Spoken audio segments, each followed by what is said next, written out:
The Radio Boys at Mountain Pass, or The Midnight Call for Assistance.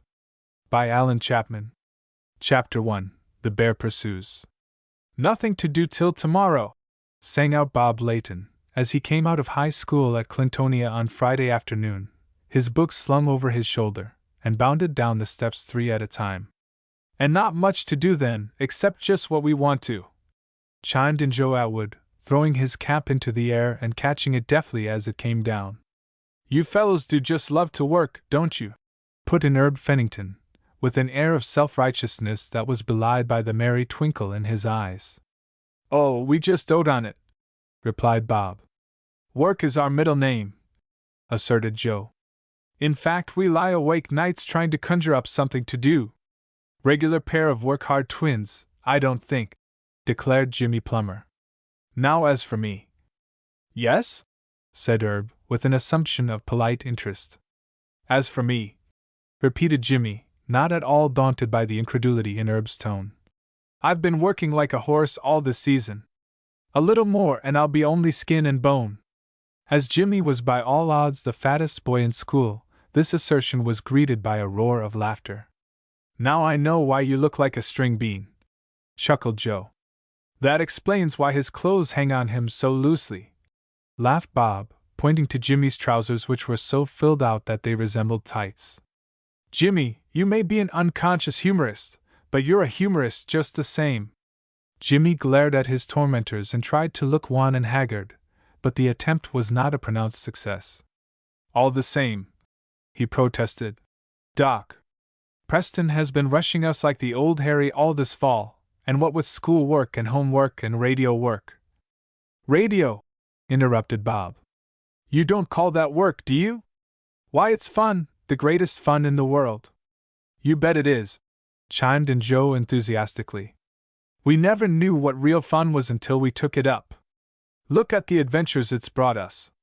If it hadn't been for radio, we wouldn't have won those Furberton prizes.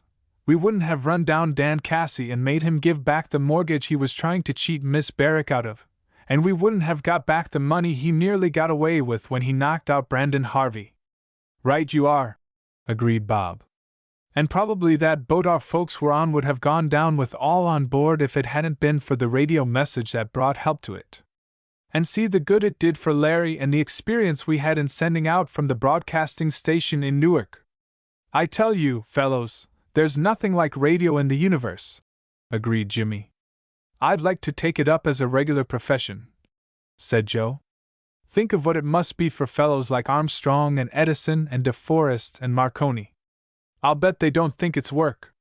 They're eager to get at it in the morning and sorry to knock off at night. There's no drudgery in a profession like that. Speaking of Marconi, remarked Herb, I see that he's just come over to America again on that yacht of his where he thought he heard signals that might have been from Mars. I wonder if he's heard any more of them. I don't know, replied Bob thoughtfully. Though I've become so used to what seem to be almost miracles that I'm prepared for almost anything. At any rate, the only thing one can do nowadays is to keep an open mind and not say beforehand that anything is impossible. It would be great, wouldn't it, if we could get in touch with another planet? And if we could with one, there doesn't seem to be any reason why we couldn't with all, that is if there's life and intelligence on them. But after all, at present that's only speculation. What interests me more just now is the discovery that Marconi is said to have made by which he is able to send out radio waves in one given direction. I hadn't heard of that, remarked Joe. I thought they spread out equally in all directions and that anybody who had a receiving set could take them. So they have up to now, replied Bob. But Marconi's one of those fellows that can never rest satisfied with what's been done up to date. That's what makes him great. I'm not exactly clear about this new idea of his, but the gist of it is that he throws a radio wave in a certain direction, much as a mirror throws a ray of light. He uses a reflector apparatus and the wave is caught at the receiving end on a horizontal metal standard. With a wave of only 3½ meters he has thrown a shaft nearly 100 miles in just the direction he wanted it to go. The article I read said that he had some sort of semicircular reflector covered with wires that resembled a dish cut in half. When the open side is turned toward the receiving station he wants to reach, the signals are heard loud and clear. When the open part is turned away, the signals can't be heard. The whole idea is concentration. Just what a burning glass does with the rays of the sun, his device does with the radio waves. Marconi's a wizard, and that's all there is about it. There's no knowing what he may do next. But you can be sure that it'll be something new and valuable. He's a wonder, agreed Joe heartily. And if he's the father of wireless, we've got to admit that he has a good, healthy baby. I'm going to try to get on friendly terms with that baby. We've already been introduced to it, if we haven't got much further, laughed Bob. But say, fellows, what's the program for tomorrow? 3 square meals, was Jimmy's suggestion. Sure, agreed Herb. Though in your rundown condition you ought to have at least 6. He'll get them, don't worry, chaffed Joe, unmoved by the reproach in Jimmy's eyes. I was thinking, Bob began. How do you get that way? Inquired Herb composedly. You'll never get that way, retorted Bob severely. As I was saying when this lowbrow interrupted me, I was thinking that it might be a good idea to go nutting. The trees are full of nuts this year, and that frost we had a couple of nights ago will make it easy to get a raft of them. What do you say? I say yes with a capital Y, replied Joe. Hits me just right, assented Herb. It's the cat's high hat, was the inelegant way that Jimmy phrased it. It's a go then, said Bob. Come around to my house a little after 8 tomorrow morning and we'll get an early start. Every fellow brings his own lunch, and we'll take some potatoes along to roast in the woods. Here's hoping it will be a dandy day, said Herb, as the boys parted at Bob's gate. It looks as though it were going to be, replied Bob, looking at the sky. But after supper I'll tune in and get the weather report by radio. Anything you don't do by radio? Asked Joe, with a grin. Oh, I set my watch by the Arlington signal every night and a few other things, laughed Bob. Fact is, I'm hanging around the receiving set every spare minute I have for fear I'll let something get by me. Radio has got me, and got me for fair. The weather report was favorable and Bob slept in peace. And when he opened his eyes on the following morning he found that Uncle Sam's weather bureau had been right in this particular instance, for a lovelier fall morning, to his way of thinking, had never dawned. He ate breakfast a little more quickly than usual, and had barely finished when the other radio boys were at his door loaded with lunches and ready to start. Jimmy especially was well furnished in the matter of provisions, for he carried 2 packages while the rest of the boys were content with 1. Aren't you afraid you'll be hunchbacked carrying both those bales of goods? Asked Herb, with mock anxiety. Not a bit, responded Jimmy cheerfully. One of them is full of doughnuts, and I expect to eat them on the way. You see, I was in such a hurry that I didn't eat much of a breakfast. What? Exclaimed Bob. Can I believe my ears? Asked Herb plaintively. Say it again and say it slow, urged Joe.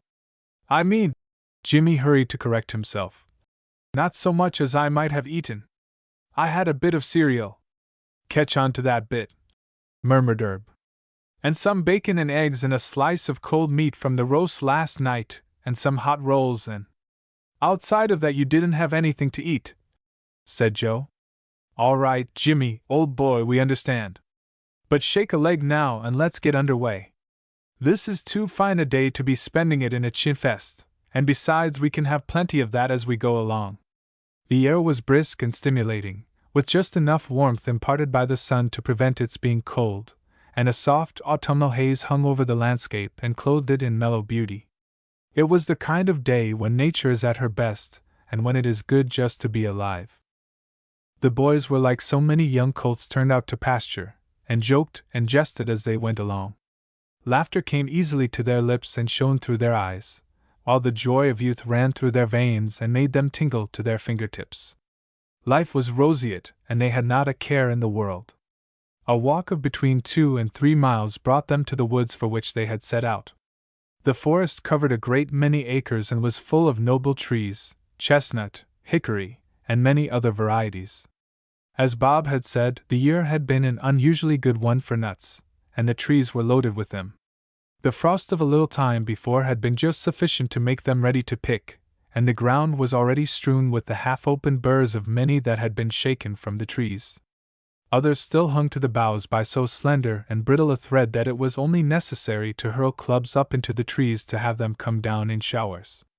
The boys had brought big bags along with them to carry the nuts they might gather, and before long these had most of the wrinkles spread out of them by the steadily accumulating collection of chestnuts that formed the bulk of their treasure, although they had a good many hickory nuts as well. The active work gave them all an appetite, a thing that came to them very easily under almost any circumstances, and a little before noon they ceased for a while from gathering the nuts and bestirred themselves in gathering leaves and brushwood for a fire. Their bags were more than half full, and from what they had seen they knew they would have little trouble in filling them up to the very drawing strings. They gathered together a little cairn of rocks and built the fire inside of it, keeping it fed to such effect that before long the stones were at a white heat. Then they drew the fire away and on the heated stones roasted their potatoes and a large number of the chestnuts they had gathered. They had brought plenty of salt and butter along, and when at last the potatoes were done they seasoned them and ate them with a relish exceeding anything that would have attended the eating of them at a regular meal in their homes. An epicure might have complained of the smoky flavor, but to the boys, seated on the leaf-carpeted ground flecked with the sunlight that sifted through the trees, the food was simply ambrosial. With the potatoes they dispatched the rest of the food they had brought along. Then, with a feeling of absolute content, they stretched out luxuriously on the ground and munched the roasted chestnuts in beatific indolence. For an hour or two they rested there, and then Bob rose and stretched himself and called his reluctant friends to action. "It would be a sin and a shame to go out of these woods without having our bags crammed to bursting," he said. "Let's get a hustle on. And just for variety, let's try another part of the woods." "All right," assented Joe, while Herb and Jimmy, though more slowly, roused themselves. They picked up their bags and moved from place to place, choosing those sections where the trees grew thickest and the outlook for nuts was most promising. "Better be a little careful," warned Joe, after they had gone a considerable distance. "Part of this wood belongs to Buck Looker's father, and perhaps he'd have some objection to our nutting here." "I don't think anyone would kick," responded Bob. "Everybody around here regards the woods as common property, as far as nutting is concerned. Besides, there's no way of telling, as far as I know, what section belongs to him and what to other people." "There's something that will give us the tip," remarked Herb, pointing through the trees to a clearing in which they saw a two-story cottage. "That house belongs to Mr. Looker, though nobody has lived in it for a long while, and I guess he's just letting it go to rack and ruin." The house did indeed look shaky and dilapidated. Some of the railing and boards of the low veranda had been broken in or rotted away, and the whole place bore the look of decay that comes to houses that for a long time have been destitute of occupants. "Looks as if it would fall to pieces if you breathed on it," said Herb. "Old enough to have false teeth," commented Jimmy. "I suppose Mr. Looker lets it stand simply because it's cheaper than pulling it down." The boys gathered nuts for perhaps 2 hours longer, and then they had to stop because their bags would not hold any more. Jimmy was already groaning in anticipation of having to carry his home. "That'll weigh a ton by the time we get to Clintonia," he grumbled, as he eyed it with considerable apprehension. "Hard to please some people," commented Herb. "You'd be kicking like a steer if you didn't have any to carry, and now you're sore because you've got enough to last all winter." "Might as well leave enough for other people," said Jimmy, with a spasm of generosity. "There are more nuts here than will ever be picked," replied Herb. "For that matter, some other people are getting them now. I've heard them thrashing about in the brush for the last few minutes, only a little way from here." "Funny we don't hear voices then," said Joe. "Perhaps they're deaf mutes," suggested Jimmy, and adroitly ducked the pass that Joe made at him. The noise persisted and seemed to be coming nearer and nearer. There was a crashing of bushes, as though some heavy body were being pushed through them. "Seemed to be making heavy weather of it," commented Herb. "Don't see why anyone should make extra work for himself when there are plenty of paths through the woods. Now look!" His voice rose in a shout that startled his comrades. They turned and looked in the direction of his pointing finger. And what they saw froze the blood in their veins. A great shaggy bear had emerged from the brush into a path not more than 100 feet away and was lumbering rapidly toward them. Chapter 2: An Exciting Chase. Chapter 2: An Exciting Chase. For a single instant the boys stood motionless and silent, stupefied by the sudden apparition. Then, as though shocked by a galvanic battery, they woke to life. "Quick!" shouted Bob. "To the bungalow! It's our only chance!" Like a flash he was off, followed by his comrades. Even Jimmy's feet seemed winged, and they reached the porch in record time. Frantically Bob grasped the knob of the front door. The door was locked. He threw himself against it, but his weight was not sufficient, and although the door groaned it refused to yield. He glanced at his comrades, surrounding him in a panting group, and then at the bear. The latter was still coming, and seemed to have increased his speed. The roof of the veranda was supported by half a dozen wooden pillars. "Shin up these!" shouted Bob, throwing his arms and legs about one and setting the example. In a trice they were all climbing desperately. Fortunately they had not far to go, for the roof of the veranda was not high.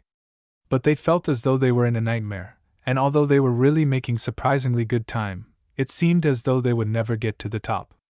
Bob reached there first, and swung himself over the roof. Not waiting a moment to rest, he rushed over to the post that Jimmy had chosen, reached over his hand and caught one of Jimmy's wrists. There was a mad scramble, and then Jimmy lay on the roof, gasping. Joe and Herb needed no help, as they had reached the roof only a second later than Bob. For the moment at least they were safe, and they sat panting and trying to get their breath. And while with fast-beating hearts they are wondering how they are to escape from the monster below them, it may be well, for the benefit of those who have not read the preceding volumes of this series, to tell who the radio boys were, and what had been their adventures up to the time this story opens. Bob Layton was the son of a prosperous chemist who was a leading citizen of the town of Clintonia, a woody-wake, thriving, little city with a population of about 10,000. The town was located on the banks of the Shagari River, and was about 75 miles from New York. Bob, at the time these incidents occurred, was in his 16th year. He was tall and well-built, of rather dark complexion and frank, merry eyes that always looked straight at one. He was good in his studies and a leader in athletic sports among boys of his own age. He had a firm, decided character, and was always at his best in an emergency that demanded cool thinking and quick action. His closest friend was Joe Atwood, whose father was a physician with a large practice. Joe was fair in complexion, while Bob was dark, and they differed in more than mere physical qualities. Joe had a fiery temper and was apt to speak or act first and think afterward, and Bob many times served as a brake on the impulsive temperament of his friend. Herb Fennington was a year younger than Bob and Joe, and of a more indolent, easygoing disposition. He was full of fun and jokes, and nobody could long have the blues when Herb was about.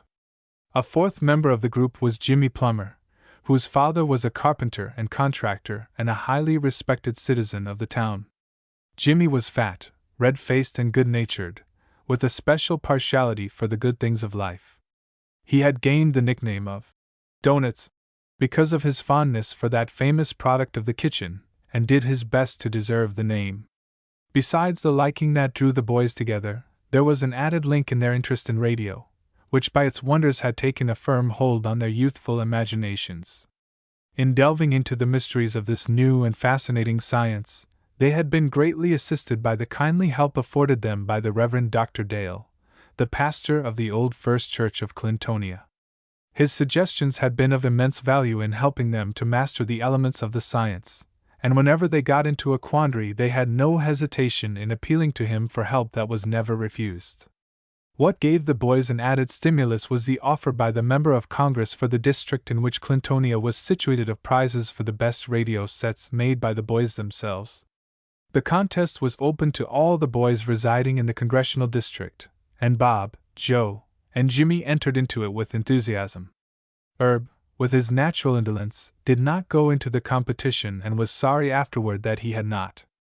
The first prize was $100, and the second $50. To the boys this seemed a whole lot of money and well worth the winning. It was hard work though, and made the harder by the obstacles put in their way by Buck Looker, the bully of the town, assisted by Carl Lutz and Terry Mooney, two of his cronies almost as worthless as himself. Buck tried to wreck Bob's aerial and got a richly deserved thrashing in consequence. Later on, the trio tried to steal Jimmy's set, but the radio boys got it back in a way that brought a good deal of discomfiture to the Looker crowd. While the radio sets were in the making, an exciting incident occurred in town that drew the boys into a series of adventures. An automobile running wild and dashing through the windows of a paint and hardware store in the town gave Bob and Joe an opportunity to rescue the occupant, a Miss Nellie Barrick, and to learn her story of having been swindled out of some property by a rascal. How by the means of radio they got on the track of the scoundrel and forced him to make restitution, how they overcame all the machinations of their enemies and came out ahead in the competition, is told in the first volume of this series, entitled The Radio Boys' First Wireless, or Winning the Ferberton Prize. Shortly after Bob had won the first prize and Joe the second, the radio boys went down to Ocean Point on the seacoast to spend the summer. A colony had been established there by several of the Clintonia families, including those of the radio boys, and they had great fun on the beach and in the surf. Here too they made marked advances in their knowledge of radio, in which they were greatly helped by Brandon Harvey, the wireless operator at the Ocean Point sending station. How they repaid this by pursuing and capturing the man who had assaulted him and looted the safe at the station, what exciting adventures they met with in the pursuit and capture, how their knowledge of radio enabled them to send help to a ship in peril on which their own families were voyaging, are told in the second volume of this series, entitled The Radio Boys at Ocean Point, or The Message That Saved the Ship. Their summer at Ocean Point was further marked by a gallant rescue of two young vaudeville performers who had been run down by reckless thieves in a stolen motorboat. How they finally brought these men to justice, how they managed to bring congenial employment to a crippled friend, and how in doing this they found scope for their own talents in the fascinating work of radio broadcasting, are told in the third volume of this series entitled The Radio Boys at the Sending Station, or Making Good in the Wireless Room. And now to return to the boys, who found themselves in the woods on the roof of the porch of the cottage where they had taken refuge from the pursuit of the bear. That refuge promised to be only a temporary one and exceedingly precarious. The roof was none too strongly built in the first place, and had fallen into decay from stress of weather and lack of repairs. Already there was an ominous creaking as it sagged crazily under the weight of the four boys. Beneath them was the bear, who looked up at them, his jaws slavering and his little red eyes flaming. He was an enormous beast, capable of tearing any one of them in pieces if he once got them within his clutches. "If we only had a gun!" groaned Bob, as a terrifying rumbling came from the throat of the bear. "I'd rather have a stick of dynamite to throw at his feet and blow him into kingdom come," muttered Joe, as he gingerly shifted his position to find a more solid support than the part of the roof that was sagging under him. "If wishes were horses, beggars might ride," remarked Herb. "The question is, what are we going to do?" "Seems to me the question is, what is the bear going to do?" put in Jimmy. "What he'll do is plenty," said Joe. "He's got us trapped good and proper, and the next move is up to him." The bear himself seemed to be in something of a quandary as to what that next move was to be. He paced clumsily up and down before the veranda while he was making up his mind. But to the boys' dismay there was no sign that he was inclined to relinquish the prey that was so nearly within his reach. Finally he seemed to come to a decision. He moved from one to the other of the pillars supporting the veranda roof, sniffing at each as if calculating which was the strongest. Then, to the horror of the boys, he threw his paws about one of the pillars and commenced to climb. "He's coming up!" cried Bob, and even as he spoke they could see the shaggy hair of the beast's head come in sight on a level with the porch roof. "Up on the other roof, fellows!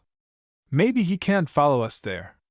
The roof of the house proper extended over the side and front of the second story, and there were several protruding points that offered support to the feet and hands. In addition there were shutters to the windows, the tops of which reached nearly to the roof. There was a wild scramble for whatever support came nearest to hand. How the boys did it they could not for the life of them remember afterwards, but somehow, with the spur given to them by the knowledge that the bear was close behind, they got up on the roof of the house, their clothes torn and their fingers bruised and bleeding. "Let's go along the roof toward the back of the house," panted Joe. "There may be an extension kitchen there on which we can drop and then from there to the ground. It may not be so easy for the bear to get down after us as it has been to get up." They followed this suggestion at once and made their way as rapidly as possible across the shaky roof.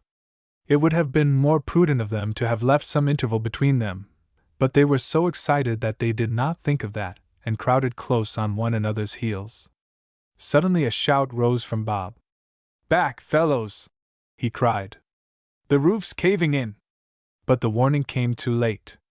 There was an ominous cracking and splintering, and then with a roar a section of the roof collapsed, carrying the boys down with it. Chapter 3: An Amazing Discovery. Chapter 3: An Amazing Discovery. There was a chorus of shouts as the boys felt themselves falling, followed by a heavy thud as they brought up on the floor of the attic in a blinding cloud of dust and plaster. They had been so close together that they all came down in a heap, in a waving confusion of arms and legs. Fortunately, the distance had been only a few feet, but it was enough to knock the breath out of them, especially out of Jimmy, who had the misfortune of finding himself at the bottom of the heap.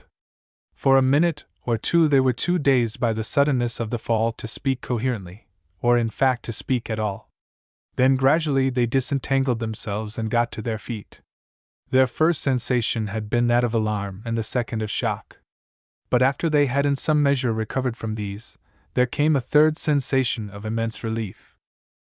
For what had seemed at first a disaster revealed itself as a blessing in disguise when they realized that at least they had escaped from their pursuer. They were inside the house and had a number of ways of escape through the doors or windows available to them. The tables had been turned, and now it was the bear that was at a disadvantage. They rubbed their eyes to get the dust out of them, and had barely begun to see clearly when they heard a voice calling from outside the house. The accents were foreign and they could not catch clearly what was said, but the words, whatever they were promptly followed by a scratching and clawing that seemed to indicate that the bear was sliding down one of the pillars of the porch to the ground. "We must warn him!" cried Bob. "The bear will get him, sure!" They rushed down the stairs to the ground floor and looked through one of the front windows. At a few yards' distance stood a man, short and stocky and of a swarthy complexion. A bandana handkerchief was wound around his head and earrings dangled from his ears. As they looked, the great body of the bear dropped from the lower part of the pillar to the ground, and the beast turned and rushed toward the man. "He'll be killed!" yelled Joe, in great apprehension. "Killed right before our eyes! Why doesn't he run? Can it be that he is blind?" They all shouted in unison to warn the newcomer of his danger. Then an amazing thing happened. The man not only stood his ground, but advanced toward the bear. The huge brute reared on his hind legs and threw his great paws over the man's shoulders. But even while the boys shuddered at the nearness of the tragedy that seemed about to be enacted, the man laughed joyously, and passed his hand caressingly over the shaggy head, and playfully pulled one of the brute's ears. The boys looked at each other in amazement. The look gradually changed from one of wonderment to one of sheepishness. Then Bob turned the lock of the front door, threw it open and stepped out on the porch. "Hello there!" he called. The man turned around and looked at him in surprise. It was evident that he had not known until that moment that there was anybody in the house. "Hello, you sell," he replied, with a smile that showed a row of gleaming white teeth. "Is that your bear?" inquired Bob, while his comrades, who had also come out on the porch, taking care, however, to leave the door open in case a quick retreat should seem desirable, clustered about him. "Sure data my a bear," was the response. "He vera good a bear. He dance and mock a tricks while I sing and we mock a loda de man maya name Tony Moretto. I coma from de Italy too, nearly 3 years ago. I spicka de English good," he continued, with evident pride in his accomplishments. "Doesn't he ever get cross and ugly?" asked Bob. "He looks as though he could eat you in 2 mouthfuls." "What dat?" asked Tony, in a tone of aggrieved surprise. "Bruno get ugly? Never! He vera tame." And to prove it, he thrust his hand into the bear's mouth and took hold of his tongue. Instead of this evoking any protest, Bruno took it as part of a game, and acted just as a big good-natured mastiff might while romping with his master. "You see," said Tony, with evident pride. "He lova me. I show you how he minda me." He gave a word or two of command and began a monotonous chant, to the notes of which the bear began to dance with an agility that was surprising in so clumsy an animal. Then he lay down and played dead, turned somersaults, and went through his whole repertoire of tricks for the edification of the boys, who looked on with very different emotions from those they had felt only a little while before. "What I tell you," said Tony complacently. "Bruno vera nice bear." "What made him chase us then?" asked Joe. "We thought he was going to eat us alive." "He chasa you?" said Tony in surprise. "No, no, you must be mistake. He want to mock a friends, to ply a why you. Daddy yes it. He think E.T. was a game. I wish we'd known that half an hour ago," murmured Joe to his companions. "It would have saved us a whole lot of trouble." "How did he come to get away from you?" asked Herb. "I vera tired," answered Tony. "I go sleep in de woods. When I walk up I no finda him. He hunt for grub in de woods. Den he see a you and try to mock a friend's why you." He took a chain from his pocket and fastened it to a collar on the bear's neck. "Coma, Bruno," he said. "We go now." "Wait," called Bob, and he and his companions emptied their pockets of what loose change they had and pressed it on the Italian, who at first shook his head. "No," he said. "Bruno mocka you much trouble." "Never mind that," replied Bob. "You've given us a good show, and this will buy some grub for Bruno. He's a good old sport, and we don't bear him any malice, even if he did give us the scare of our lives."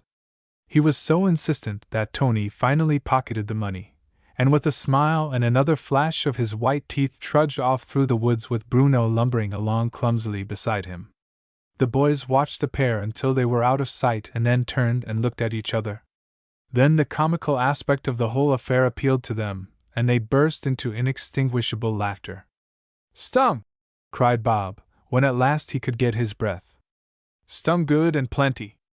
Running away like all possessed when the bear was only lonely and wanted company," gasped Joe, wiping his eyes. "He lova us, he want to mock a friends with us," chuckled Herb, and again they went into convulsions of mirth. "Well, fellows," said Bob, when they had regained some degree of composure, "there's no doubt but that the joke is on us. But, after all, we've nothing to reproach ourselves for, because we're not mind readers and couldn't be supposed to know Bruno's intentions when he came galloping toward us. There isn't a man on earth who wouldn't have done just as we did under the circumstances. We can't say we haven't had excitement enough for one day," remarked Jimmy. "Gee, I feel as though I'd been drawn through a knothole. When you fellows came down on me in the attic, I felt sure that you'd drive me through the floor." "We showed good judgment in letting you fall first," said Joe with a grin. "It was as good as falling on a rubber cushion." "I guess I was born to be the goat," sighed Jimmy. "I'll bet I'm black and blue all over." "It's a safe bet that we're all pretty tired and sore," said Bob. "And that's too bad too, for we've got a lot of work to do before we leave this old shebang. And we won't have any more than time to do it, for it's getting on pretty late in the afternoon." "What do you mean?" asked Herb. "Seems to me we've worked hard enough for one day. All the same we've got to fix up that roof before we go," explained Bob. "It wouldn't be fair to leave it open to the wind and rain after we smashed it in." "I tell you what!" exclaimed Herb, struck with a bright idea. "Jimmy's the one to do that to the Queen's taste. He's had a lot of experience in his father's carpenter shop, and he could make a far better job of it than any of us could. It'll be a real treat to see him go at it." "Sure," said Jimmy sarcastically. "Just the thing. I told you that I was the goat. But all the same, don't you try to hold your breath till you see me do it. We'll all go at it," declared Bob. "And we'll get it done in jig time. Probably it won't be done like cabinet work, but we can make it reasonably tight and snug just the same. Come along now and let's get busy." They picked themselves up and made their way to the attic and set to work. They were hampered at first by lack of tools, but search of the house brought to light a couple of rusty hammers and saws, and they managed to make a fairly good job of it. At least they had made it secure against rain or snow, and that was all they could hope to do under the circumstances. The sun was getting low in the western sky as they were putting in the last nails. Suddenly Herb stopped and listened. "Who's that calling?" he asked. Chapter 4: The Bully Appears. Chapter 4: The Bully Appears. Joe went to a window in the side of the attic and peered out. Then he gave a low whistle. "What's the game?" inquired Bob curiously. "It's Buck Looker and his gang," replied his chum. "How in the world did they happen to get here just at this minute? 5 minutes more and we'd have been gone. Now I suppose it will all come out about the bear," said Herb regretfully. "I was hoping we could keep that to ourselves." "Perhaps it's just as well," said Bob thoughtfully. "We'd have to explain anyhow how we came to fall through the roof, and of course we'd tell the truth about it.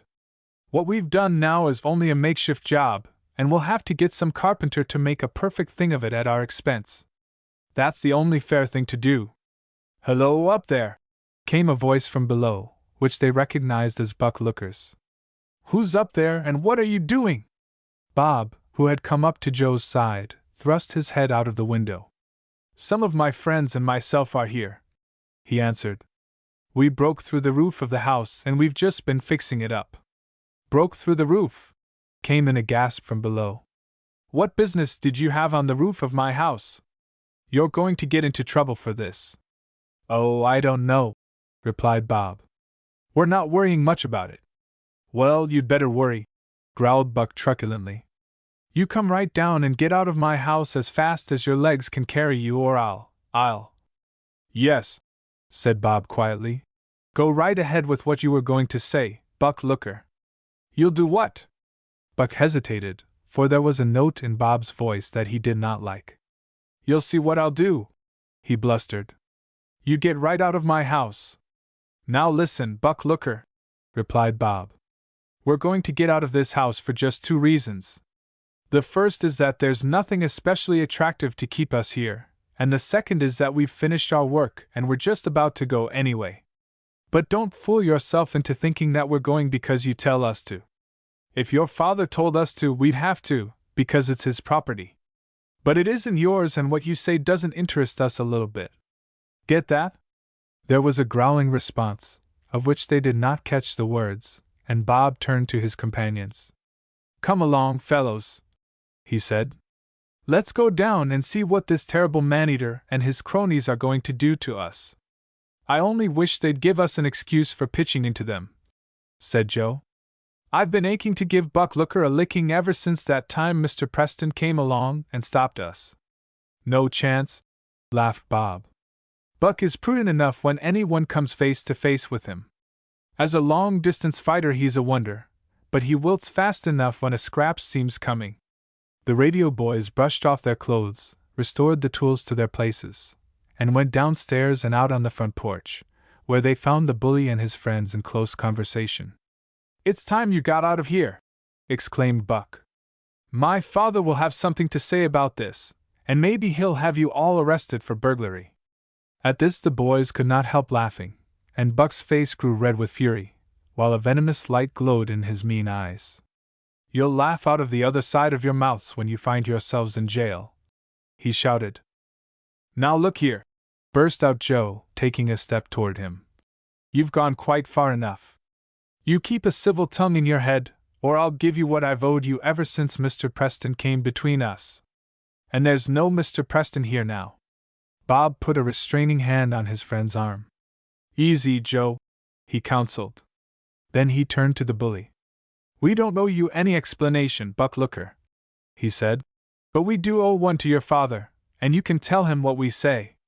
We were chased by a bear who had wandered away from his master.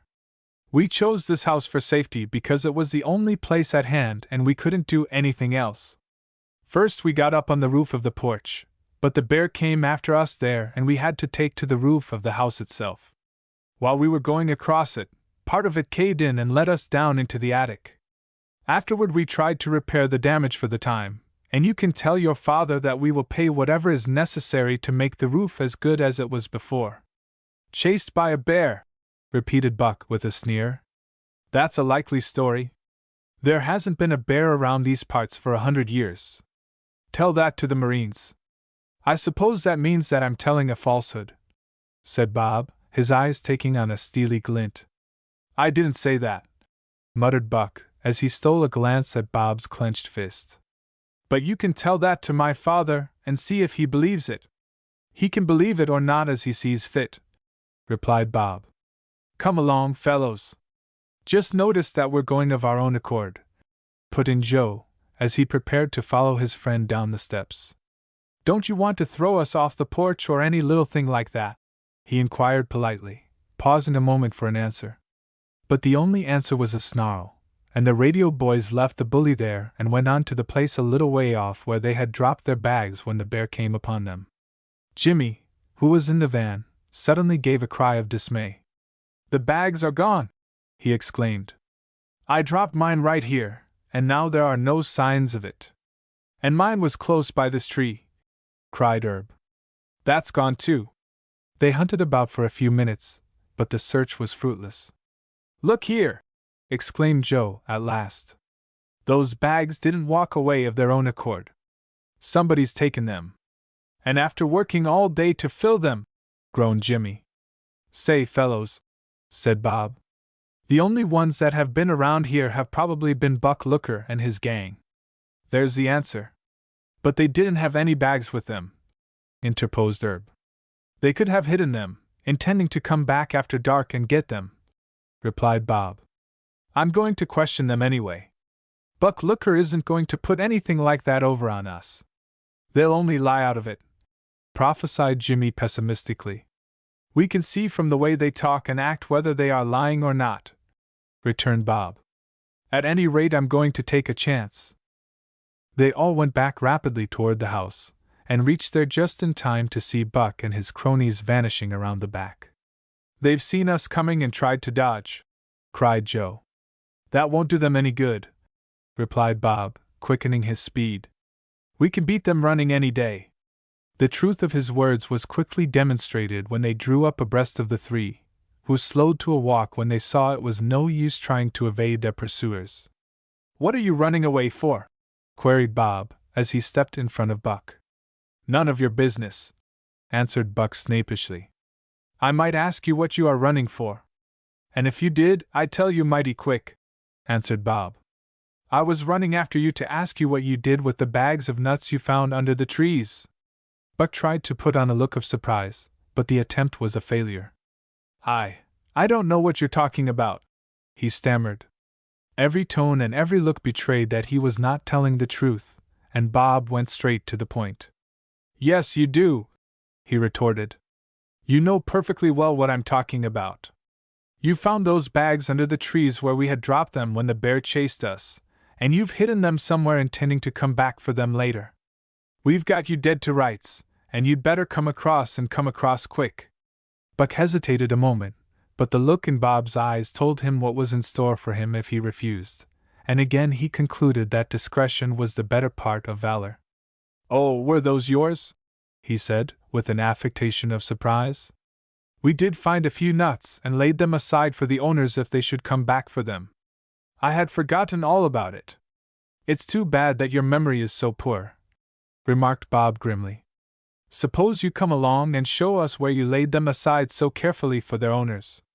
Again Buck hesitated and seemed inclined to refuse, but the menace in Bob's eyes had not lessened, and he reluctantly shuffled back to the woods in front of the house and pointed out a hollow tree. There you'll find your old nuts, he snarled viciously. That is, if they are yours. 10 to 1 they belong to somebody else. And with this Parthian shot, which the boys disregarded in their eagerness to regain their property, he slunk away, followed by Lutz and Mooney, the discomfited faces of the three of them as black as thunder clouds.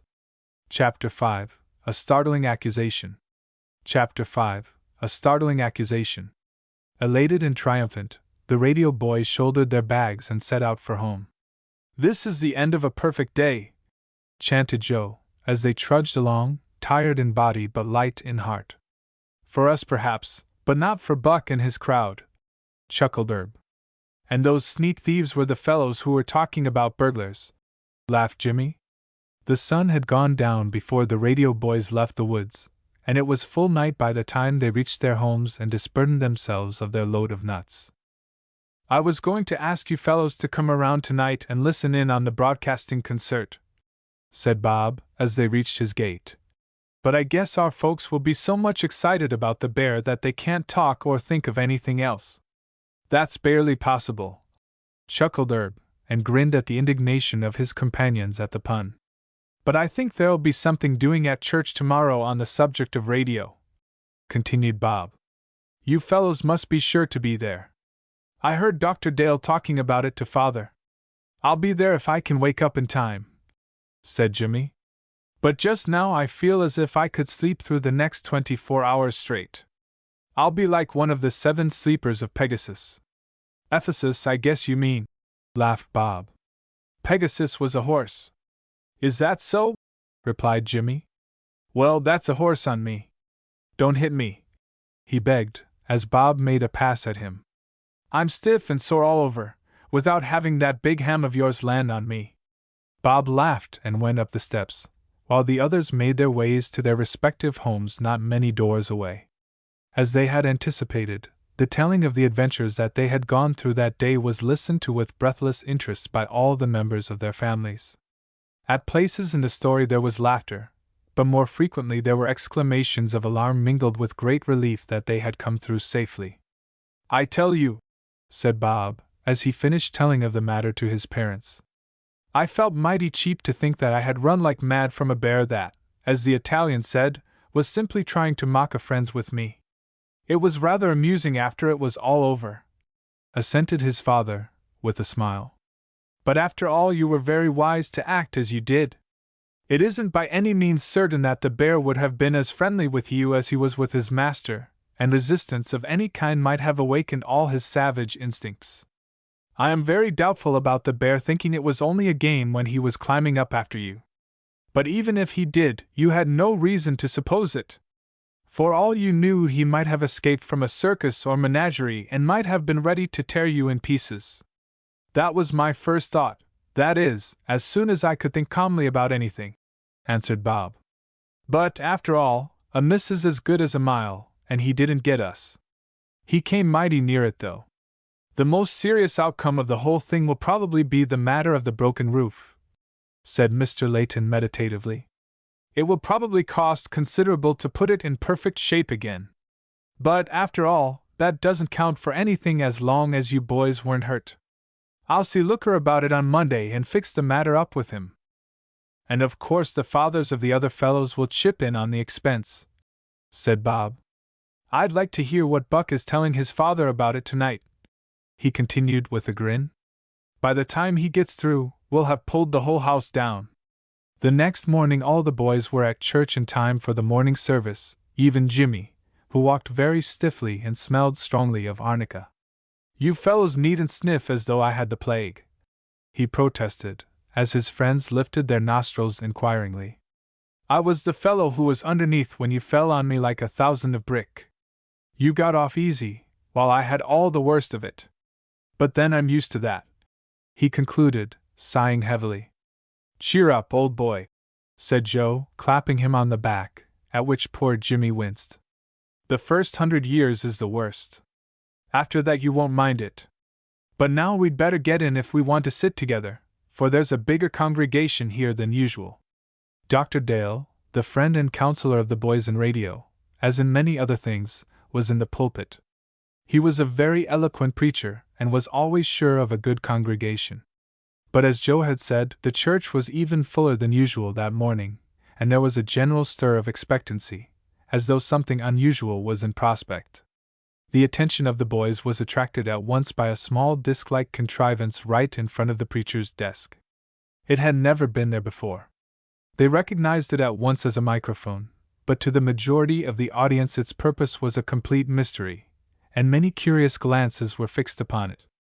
There were the customary preliminary services, and then Dr. Dale came forward to the desk.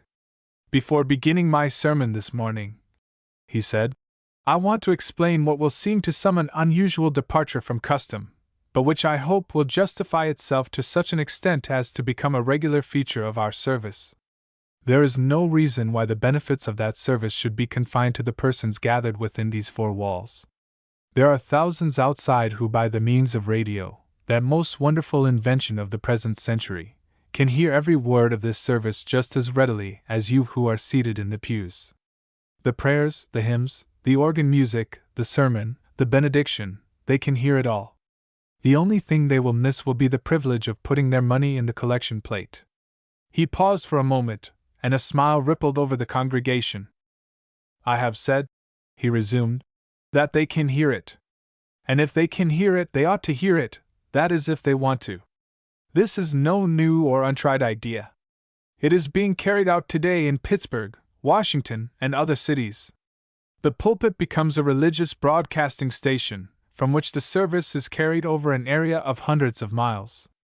Everybody within that area who has a receiving set can hear it if they wish. In some cases it is estimated that more than 200,000 people are enjoying at the same moment the same religious service. You can see at once what that means in immeasurably extending the usefulness and influence of the Church.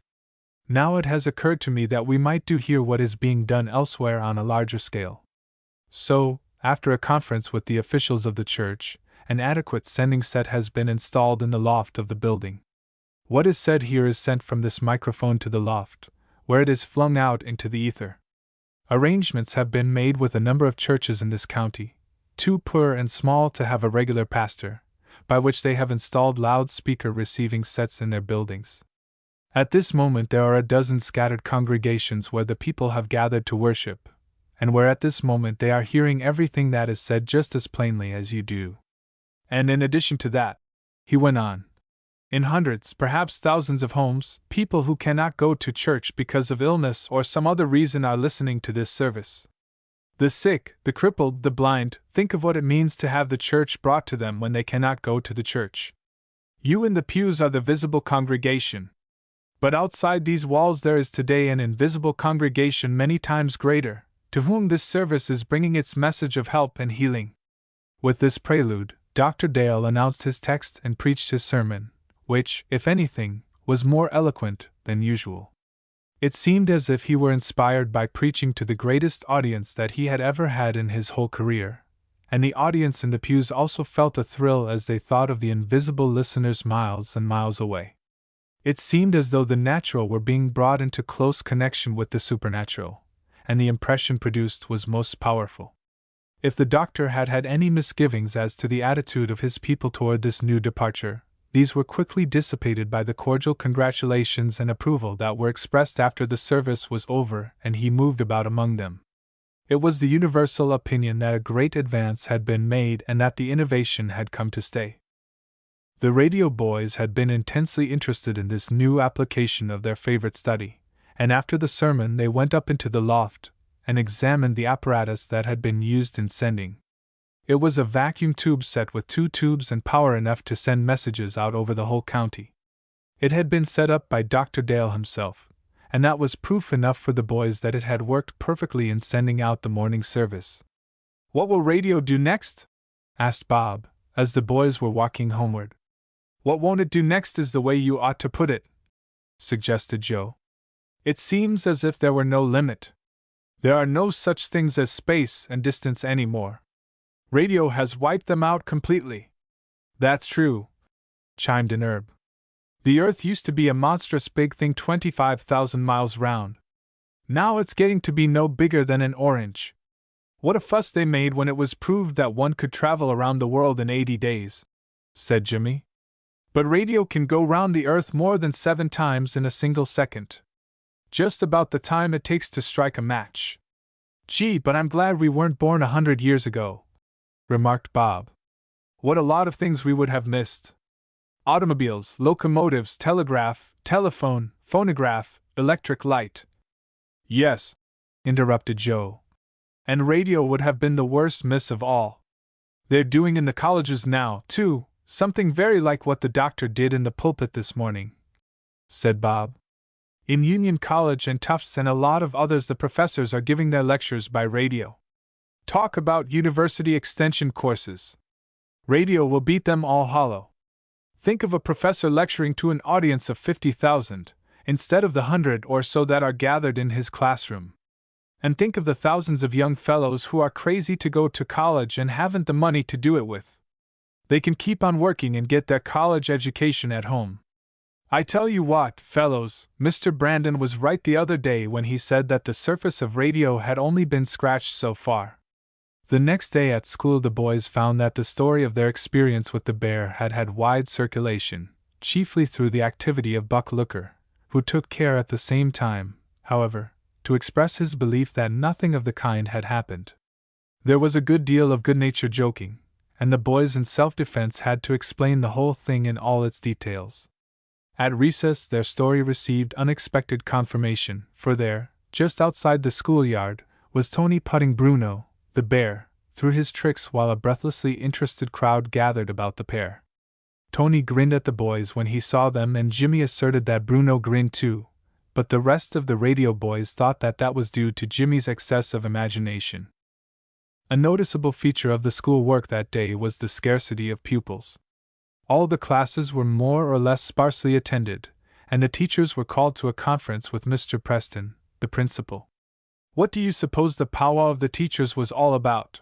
asked Bob, as the boys were going home after the session of the school was ended.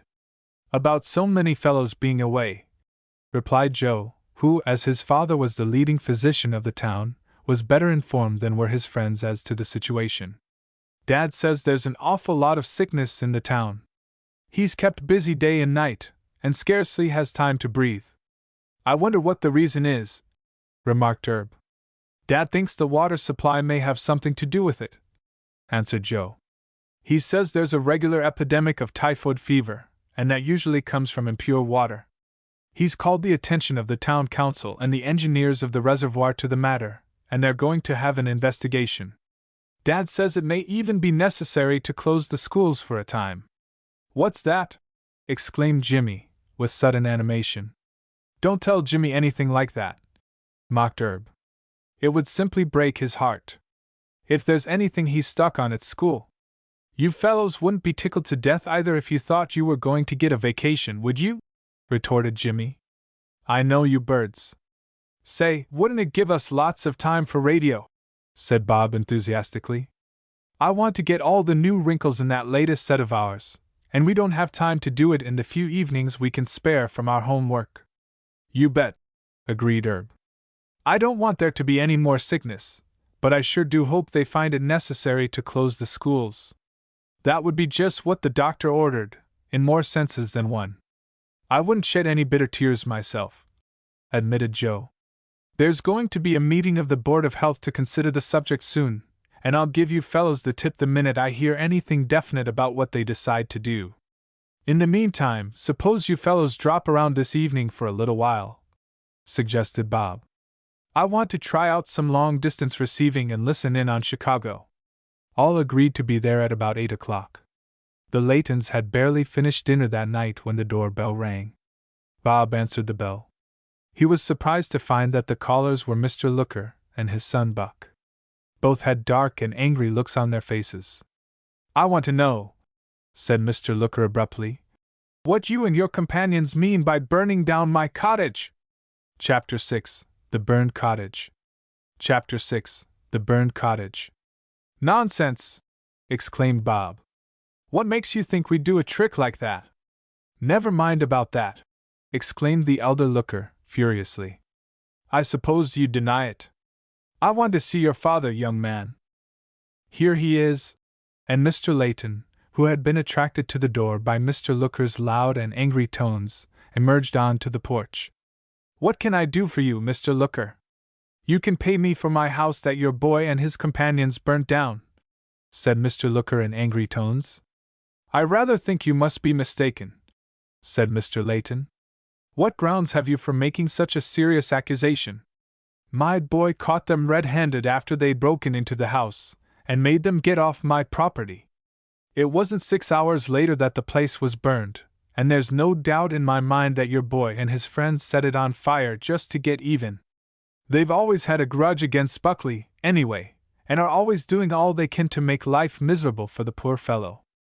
You know that isn't true, Dad, protested Bob hotly.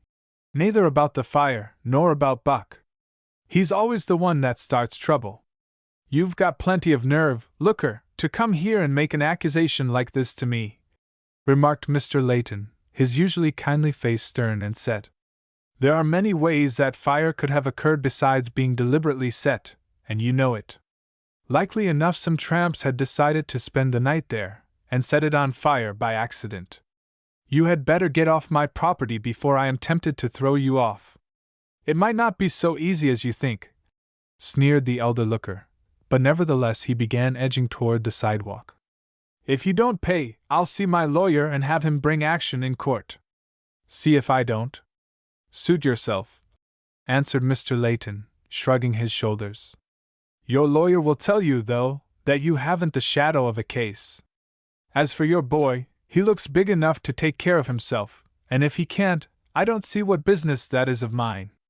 I'll show you, threatened Mr. Looker, as he turned down the walk. Don't worry about that. Maybe somebody will be arrested. As you please, said Mr. Layton, with a grim smile. Mr. Looker and his promising son reached the sidewalk in sullen silence, while Bob and his father watched them until they turned the corner of the street. Young Looker is a young bully, just as you say, and his father would like to be, said Mr. Layton, seating himself in a rocking chair. I suppose you and Joe and the others are sure you didn't light a match for any purpose while you were there? Absolutely not, Dad, asserted Bob.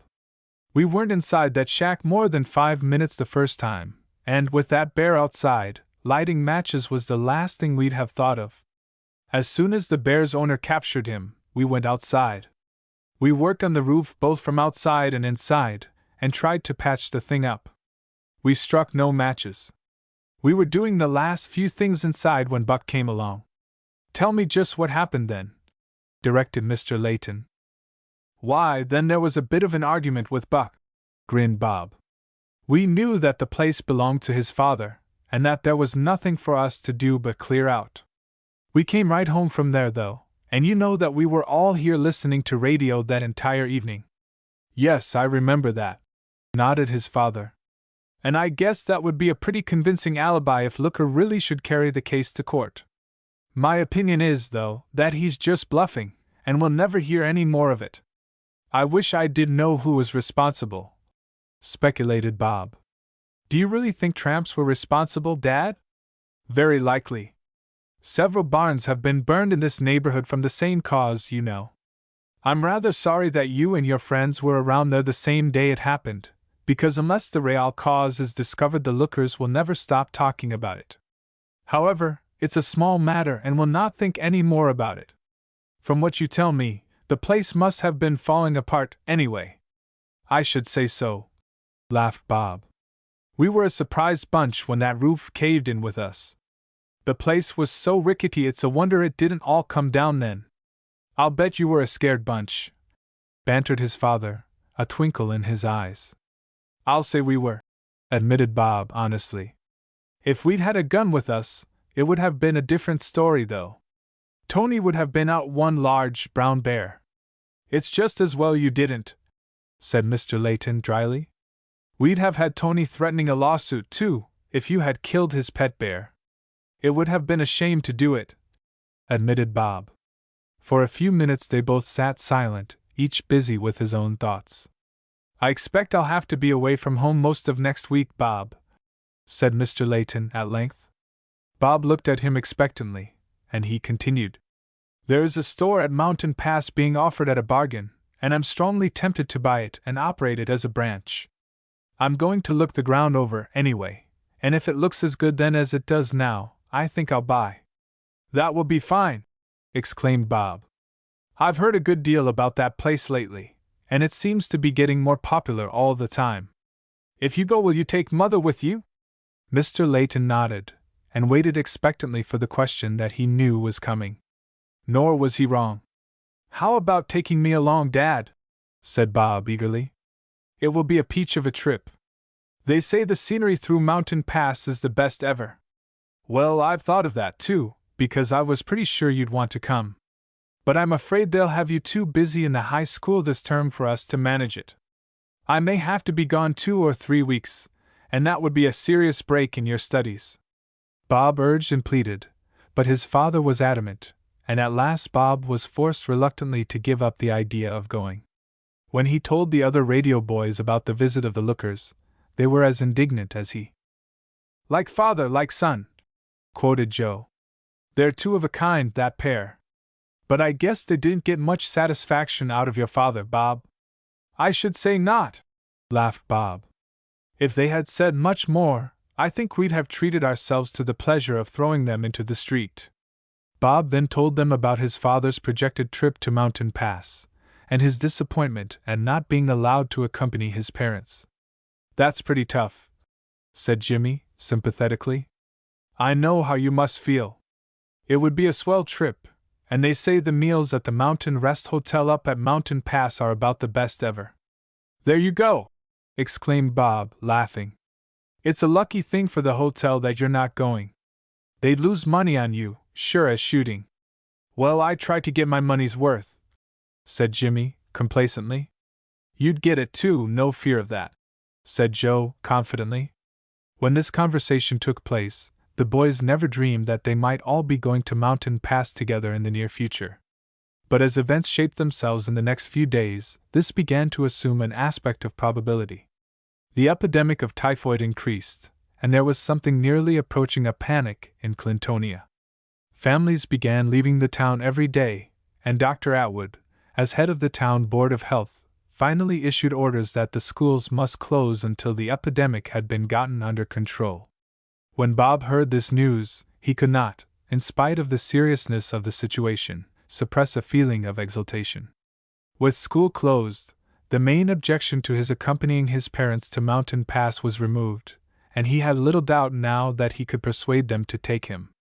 The task was even easier than he had anticipated, for the Laytons, like all the other townspeople, were greatly alarmed over the rapid spread of the sickness, and when Bob broached the subject to them they readily consented to having him go with them.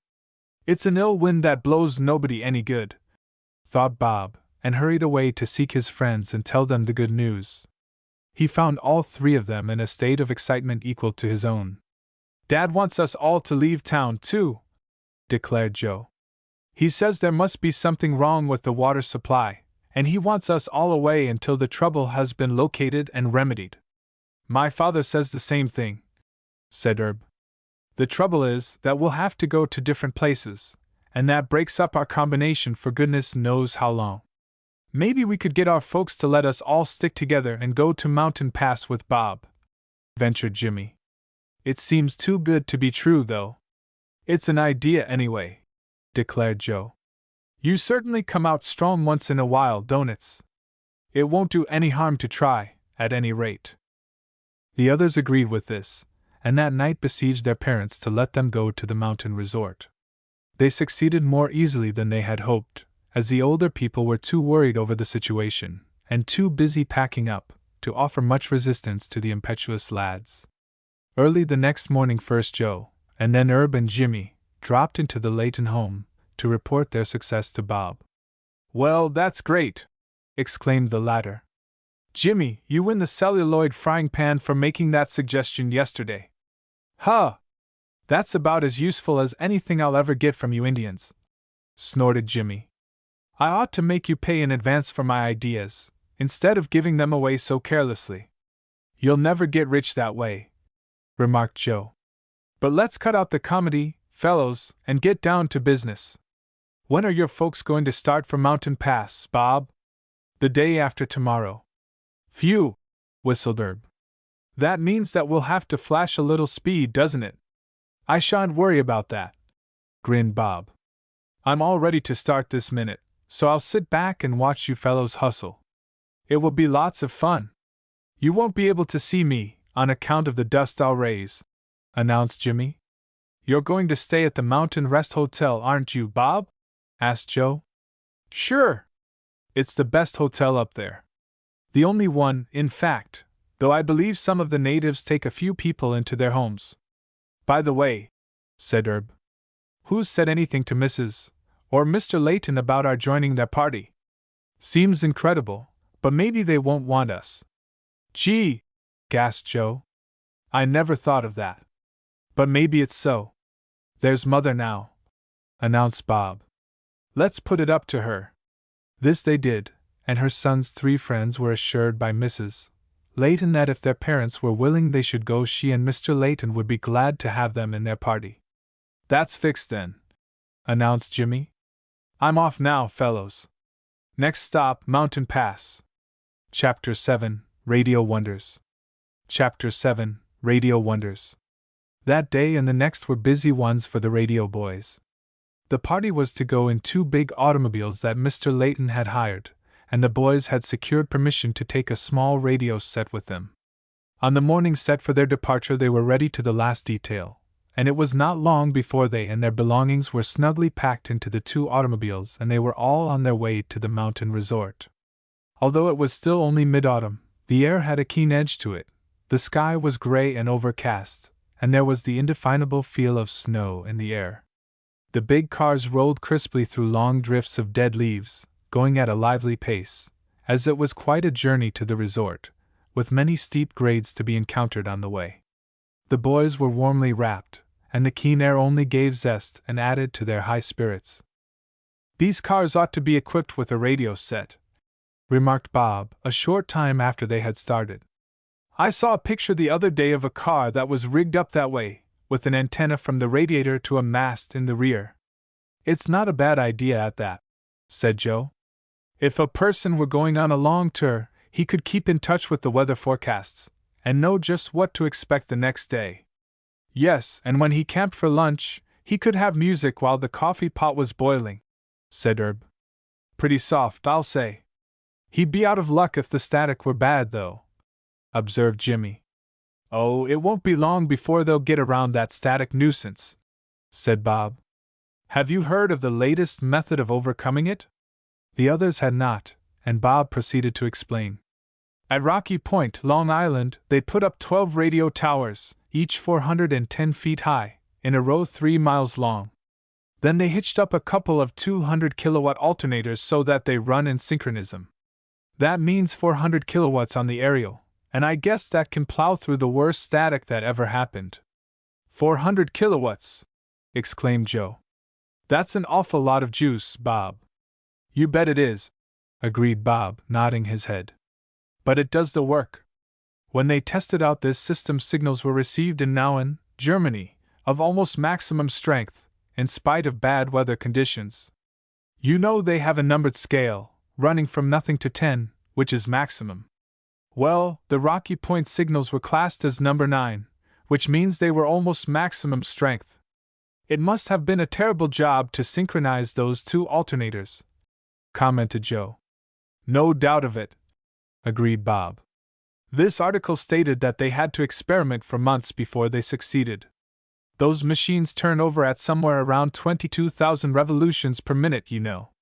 About 366 times a second, said Joe, after a short mental calculation. Nothing slow about that, is there?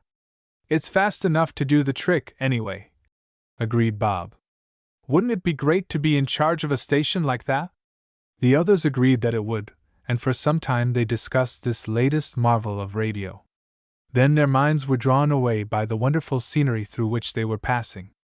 The leaves still left on the trees were tinted in rich reds and browns, and as the big cars climbed to higher levels the party had some wonderful views of high hills and spreading valleys. But the sky became continually more leaden and overcast, and the drivers put on more speed in an effort to reach their destination before the impending storm should start. But they had gone only a short distance further when a few white flakes came swirling silently down from the leaden sky. Scattered at first, they rapidly increased in numbers until the air was filled with swirling sheets of white.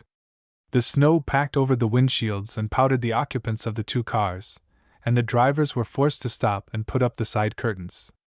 The snow hissed through the branches of the trees and whispered to the dead leaves, making the only sound in a world that was rapidly changing from autumn brown to winter white. With the side curtains adjusted as snugly as possible, the party resumed its journey. The fine, dry snow searched out every chink and opening between the curtains, penetrating in some mysterious manner where rain would have been kept out. In a surprisingly short time it had thrown a thick mantle over the road, and the cars began to feel the drag of plowing through it.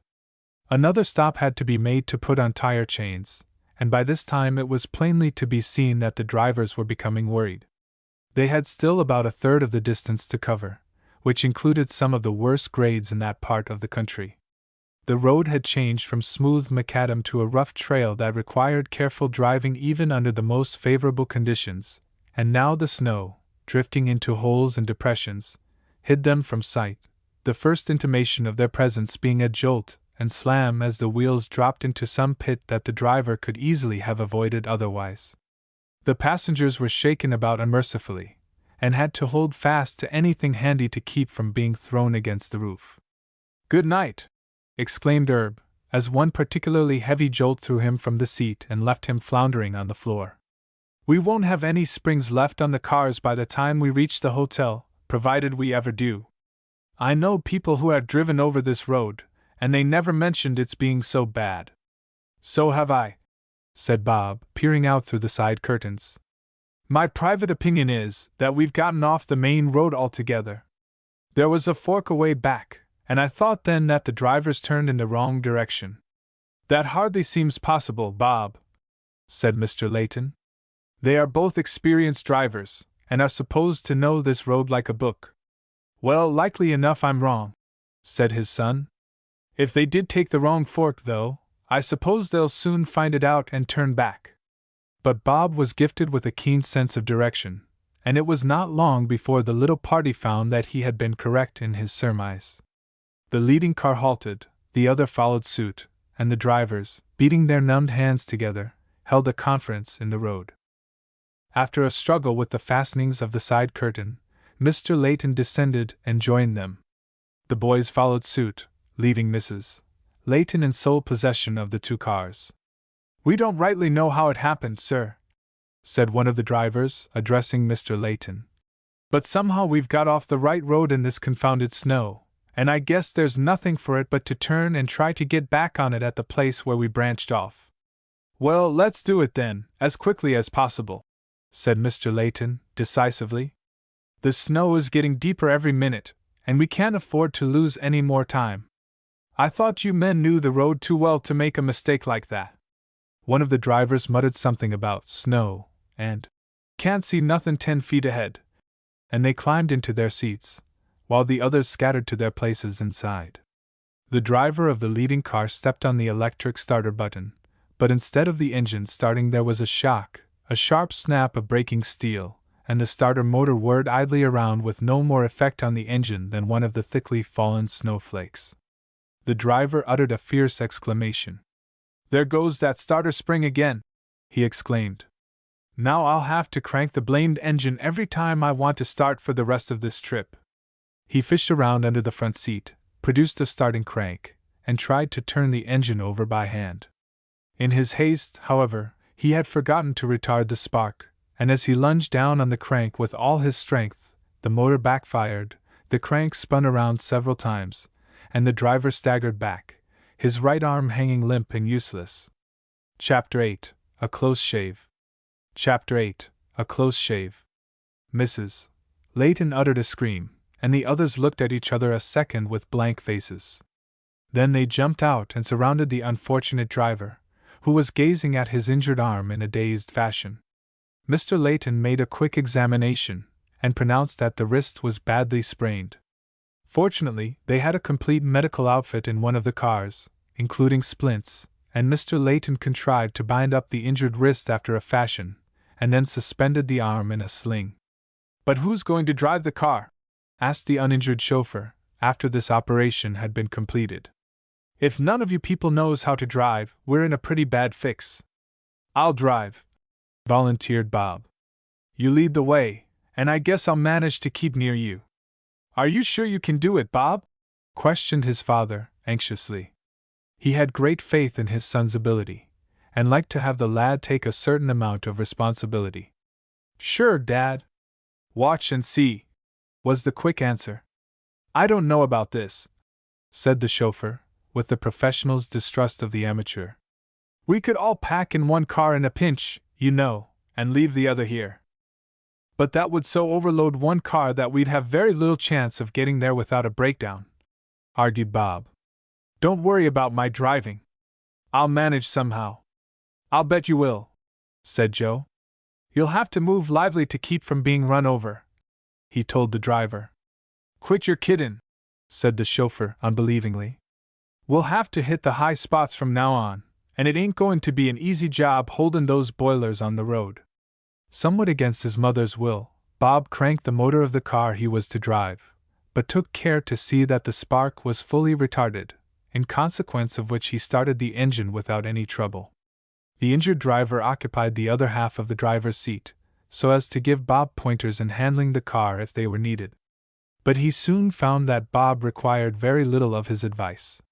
It was some time since he had driven a car, and at first he was a little slow at gear shifting, but soon got the feel of that particular car and from then on shifted with the ease and deft certainty of an expert. As a matter of fact, Bob possessed the knack of handling machinery, without which no one can really claim to be a good driver. The injured driver was not long in recognizing this. Shortly after they had reached the main road and were once more headed for their destination, they encountered a steep grade, something over a mile in length. Both cars were going at a fair speed when they felt the first tug of gravity, but so sharp was the grade that they lost way rapidly, and it became necessary to shift into a lower speed. Bob did not wait until they had slowed down too much.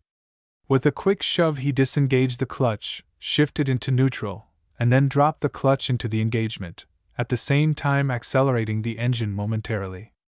This causes the idle gears on the jackshaft to revolve, after which it is comparatively easy to mesh the intermediate gear combination.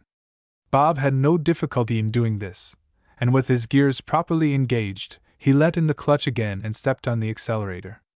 The car surged forward, plowing through the snow and skidding from side to side as it fought its way up the steep gradient. In a few moments they caught up with the leading car, which was in difficulties. Its driver had waited too long before attempting to shift, and the car had slowed down so much by the time he got into intermediate that it would not pick up even in that speed, and he was forced to shift into low. I'll bet that young feller that's driving Jim's car is stalled somewhere at the bottom of this hill, he thought. Hope I don't have to wait too long for him after I reach the top. This road is no place for an amateur to drive, anyway. Honk! Honk! The raucous note of Bob's horn broke in upon his thoughts, and he glanced, startled, through the rear windows, to see the other car looming through the drifting storm. Too late he tried frantically to speed up and avoid the humiliation of being passed by one whom he condescendingly termed an amateur. Resistless as fate the pursuing car drew abreast, and then went on past in a cloud of fine snow kicked up by the spinning rear wheels. He muttered morosely to himself as he caught a glimpse of grinning faces through the dim windows of the storm curtains, but was conscious of a feeling of admiration, too, for the daring young driver. Say, son, I've got to hand it to you, exclaimed Jim, the injured chauffeur. You know how to handle a car with the best of them. Oh, I didn't care so much about passing him, but I didn't want to slow down, explained Bob, never for an instant taking his eyes from the road. It's against my principles to put on brakes when I'm going up a hill. I figure the same way myself, admitted the other.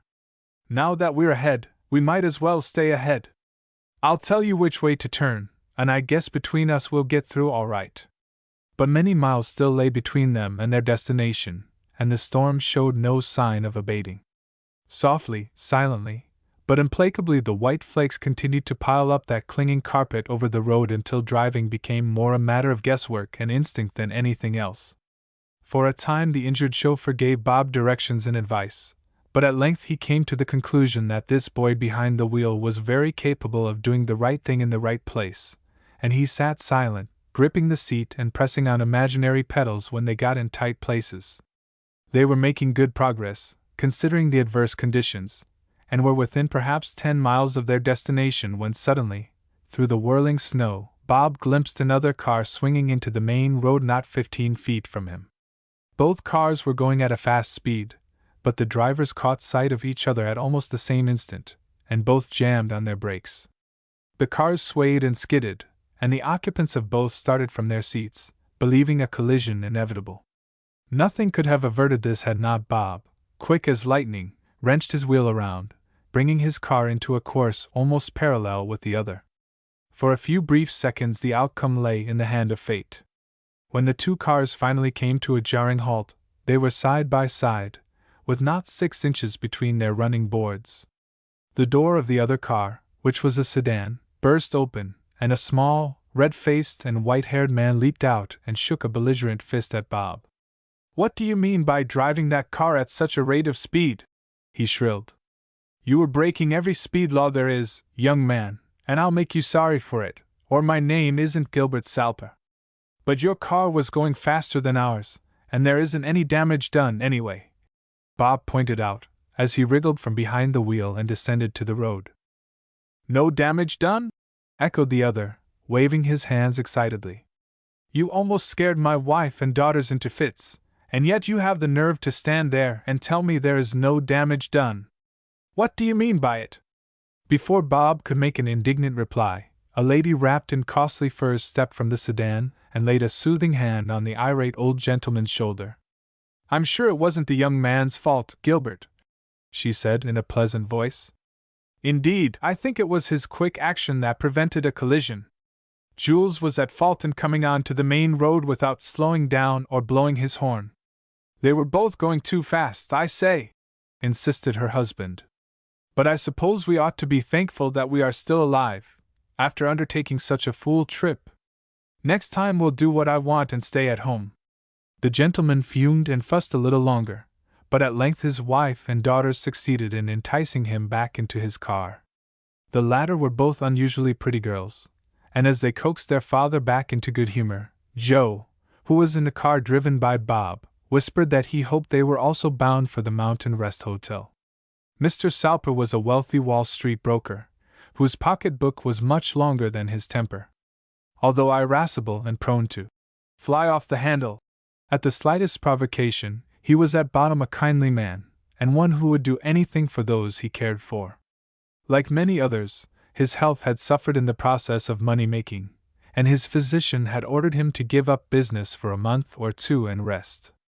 The broker owned a house not far from the big hotel at Mountain Pass, and the family frequently came to the place, both in the winter and the summer. They were well known at the hotel itself, for they often ran over to take meals there and to visit with some of the patrons.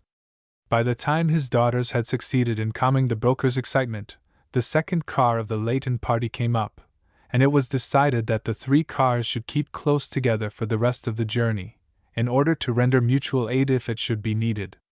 The snow had attained a depth of 6 or 8 inches by this time, and it was only with the greatest difficulty that they even managed to start again. But finally they got straightened out, and resumed their bucking of the hills and snow. Chapter 9. Bucking the Drifts. Chapter 9. Bucking the Drifts. It was heartbreaking work, for from that point on the road ascended steadily toward the top of the mountain, with hardly a level spot on it. A mile ahead lay the pass, a narrow gorge in which the snow had drifted so deep as to make it almost impassable. The car that Bob was driving was in the lead, and as they neared this dangerous place the disabled chauffeur gave him a word of advice. "Open her wide, son," he counseled. "We'll have to buck drifts maybe 2 feet deep or more, and if we once have to stop, it means we'll stay there until somebody comes and digs us out. Give her all she'll take, and hold her on the road if you can." Bob nodded, and opened the throttle little by little, while the chauffeur held his foot on the muffler cutout pedal, in order to relieve the engine of all back pressure. Just before they reached the pass, by some freak of the wind the road had been swept clear of snow for several hundred feet, and this gave the car an opportunity to gather speed. Faster and faster it flew, until the speedometer needle registered 50 miles an hour. Then through the driving snow the entrance to the pass loomed ahead, and the chauffeur gave an exclamation. Before them was a snowdrift that looked almost as high as their car, stretching solidly across the road and leaving Bob not the shadow of a chance to dodge. He set his teeth, opened the throttle to the limit, and gripped the wheel with wrists braced strong as steel bars. The heavy car hurtled into the drift with the force of a projectile shot from a big gun, throwing clouds of snow in every direction as it bored resistlessly through. The car skidded and twisted in every direction, and it was a supreme test of Bob's strength and skill to keep the powerful machine on its course. Big rocks lined the road, and more than once they shaved past these with only inches to spare. Resistless with its initial momentum, the big car was nevertheless gradually losing speed as it penetrated further into the drift, and the passive but deadly resistance of the snow began more and more to make itself felt. The engine began to labor, and Bob was on the point of shifting speeds, when suddenly the car broke through the farther side of the drift, seemed to shake the clinging flakes from it, and began to pick up speed again. Those composing the little party never forgot the grueling battle against odds that followed. The blustering wind had piled the snow in great drifts in some places, and in others had swept the road so clean that the frozen brown earth was visible for some distance. On these stretches they would pick up speed, and then charge into the drifts and repeat the former battle. Over and over they did this, Bob driving like a master, with steely blue eyes fastened grimly on the road ahead, jaws set, and a face that looked 10 years older than it really was. Those in the car spoke words of encouragement from time to time, but he was too busy and concentrated on his task to answer with anything other than a brief nod. For what seemed like an age they plowed through one huge drift after another, with the high rocky walls of the pass frowning down at them till at last the rugged hills fell back from the road, the air lightened, and they were through the pass, with less than 2 miles between them and the warmth and shelter of the hotel. The road now ran along a high ridge, which the wind had swept clear of snow, and Bob stopped the car and relaxed with a great sigh. "Guess we'd better wait for the others to catch up," he said. "We broke a path for them, though, and it ought to be a lot easier for them than it was for us." "You must be all in, Bob," said Joe. "You've handled this car like an old-timer, but now it's about time you had a relief. Why not let me take a hack at it for the rest of the way?" But Bob laughed and shook his head. "I wouldn't have missed that for a farm," he said. "It was hard work, but it was the best kind of sport, too. Besides, Jim here says that the road runs along this ridge almost to the doors of the hotel, and it will be easy sailing the rest of the way." "I wonder what has become of the other cars," said Mr. Layton, in a worried tone. "I hope nothing has happened to them." He had hardly ceased speaking, when one of the automobiles appeared, so covered with snow that it was hard to believe that it was actually a car at all. Shortly afterward the Salper car appeared, came to a halt when its driver saw the other two at a standstill, and its French chauffeur descended and advanced stiffly to where Bob and the driver of the second Layton car were standing. "Pa!" he exclaimed. "In all France there is no road like that which I have just traversed. I am hired to drive the petrol car, not the snow plow. It is the so great mystery that we have arrived so far." "Mystery is right," agreed Jim, the injured driver. "The only casualty up to date is my busted wing, which is a lot better than a busted neck. But you'd better get back in your glass house, Frenchy, because we're all frozen stiff, and the sooner we land at the hotel, the better. My arm feels as though it must be broken in 20 places." The Frenchman looked doubtfully at Jim when he spoke of an injured wing, but evidently set it down as being one more incomprehensible vagary of the English language, for he only shrugged his shoulders and returned to his car without comment. The short day was drawing rapidly into night when the little party at last saw the cheerful lights of the hotel shining through the storm. 15 minutes later the lads were all seated in front of a roaring open fire in the big parlor, and were telling their experiences to the amazed guests. Bob was the only uncomfortable one in the crowd, as he heard everybody speaking in praise of the way he had risen to the emergency, and was thankful for more reasons than one when dinner was announced. "Dinner!" exclaimed Jimmy, rapturously. "Bob, I've got to hand it to you. Not only do you get us here through a howling blizzard, but you land us just in time for a turkey dinner. Oh my, oh my!" The Mountain Rest Hotel had a reputation for serving generous meals, and for this the boys were thankful that night. Through all the long, cold day they had eaten nothing but a few sandwiches, and now they strove to make up for lost time. Not in vain, neither. Even Jimmy had to own up that he could not eat another mouthful, which was a statement he could seldom truthfully make. Owing to the sickness in Clintonia, there had been an unprecedented rush of visitors to the hotel, and the Layton party discovered that they would have to take one of the small cottages adjoining the hotel, although they would board in the main establishment. The cottage was snug and comfortable, however, and they were all delighted with it. Indeed, it was better for the radio boys than rooms in the hotel, because they could set up their receiving set more readily. Of course, it was out of the question to erect an outdoor aerial, but they were not bothered by this and decided to use a loop aerial instead. They had brought with them a knockdown frame on which to wind their antenna, and this frame could be moved around and set against the wall when not in use. The first night at Mountain Pass they had little thought, however, even for their beloved radio, and were content to tumble into bed shortly after dinner. But the next day they were up early, and after a hearty breakfast set to work to put up their set. Chapter 10: Convincing a Skeptic. Chapter 10: Convincing a Skeptic. It was a simple matter for the boys to win the loop aerial, for they had become expert in the manipulation of wire, tape, and the numerous other accessories that go with the art of wireless telephony. After the aerial was completed, they unpacked their receiving set and quickly connected it up. They worked skillfully and efficiently, and before the lunch bell rang at noon they were ready to receive signals. But even their enthusiasm was not proof against the seductive summons of the genial-looking old darky who rang the bell, and they washed hastily and started for the dining room at a pace that would have reflected credit on the hungriest boarder who ever lived. "Gangway, Bob!" panted Jimmy, as they clattered down the last flight of stairs and dashed for the entrance to the hotel. "I'm hungry and therefore desperate. Get out of the way before I trip over you." "Good night," shouted Bob. "You're getting too fresh to live, Jimmy." And he picked up a handful of snow and dropped it carefully and with precision down Jimmy's fat neck. "Ugh!" exclaimed that corpulent youth, stopping short in his wild rush and digging snow from under his collar. "I'll get even with you for that, Bob, you old hobo. Just you wait." "Can't wait a second," grinned Bob. "I don't want to be late and miss all the good things, even if you do." "Come on, Donuts, don't stand there all day picking snow off you," entreated Herb. "I can't see where there's any fun in that." Jimmy reached down, packed a handful of snow, and sent it flying after the others. They were close to the door, however, and ducked in unscathed, while the snowball spread out in a big patch against the door casing. Jimmy did not allow himself to be delayed very long at any time when there was food in prospect, however, and his friends had hardly seated themselves at the table when he came in, his collar badly dampened, but his appetite in prime condition.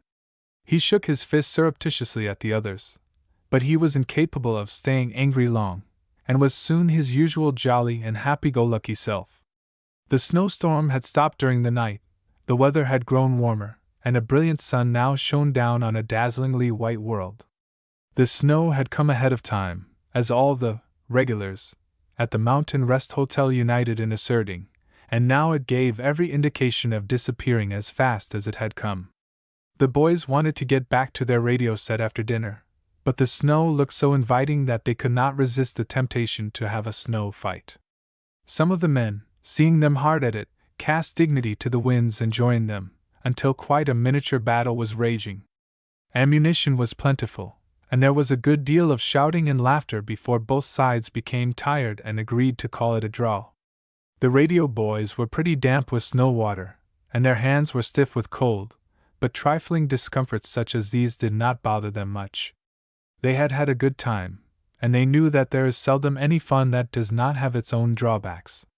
They went to their rooms, changed the wettest of their clothing for dry articles, and were soon ready to test their set. They were just making a final inspection of their connections when Mr. Layton entered the room, accompanied by two other gentlemen.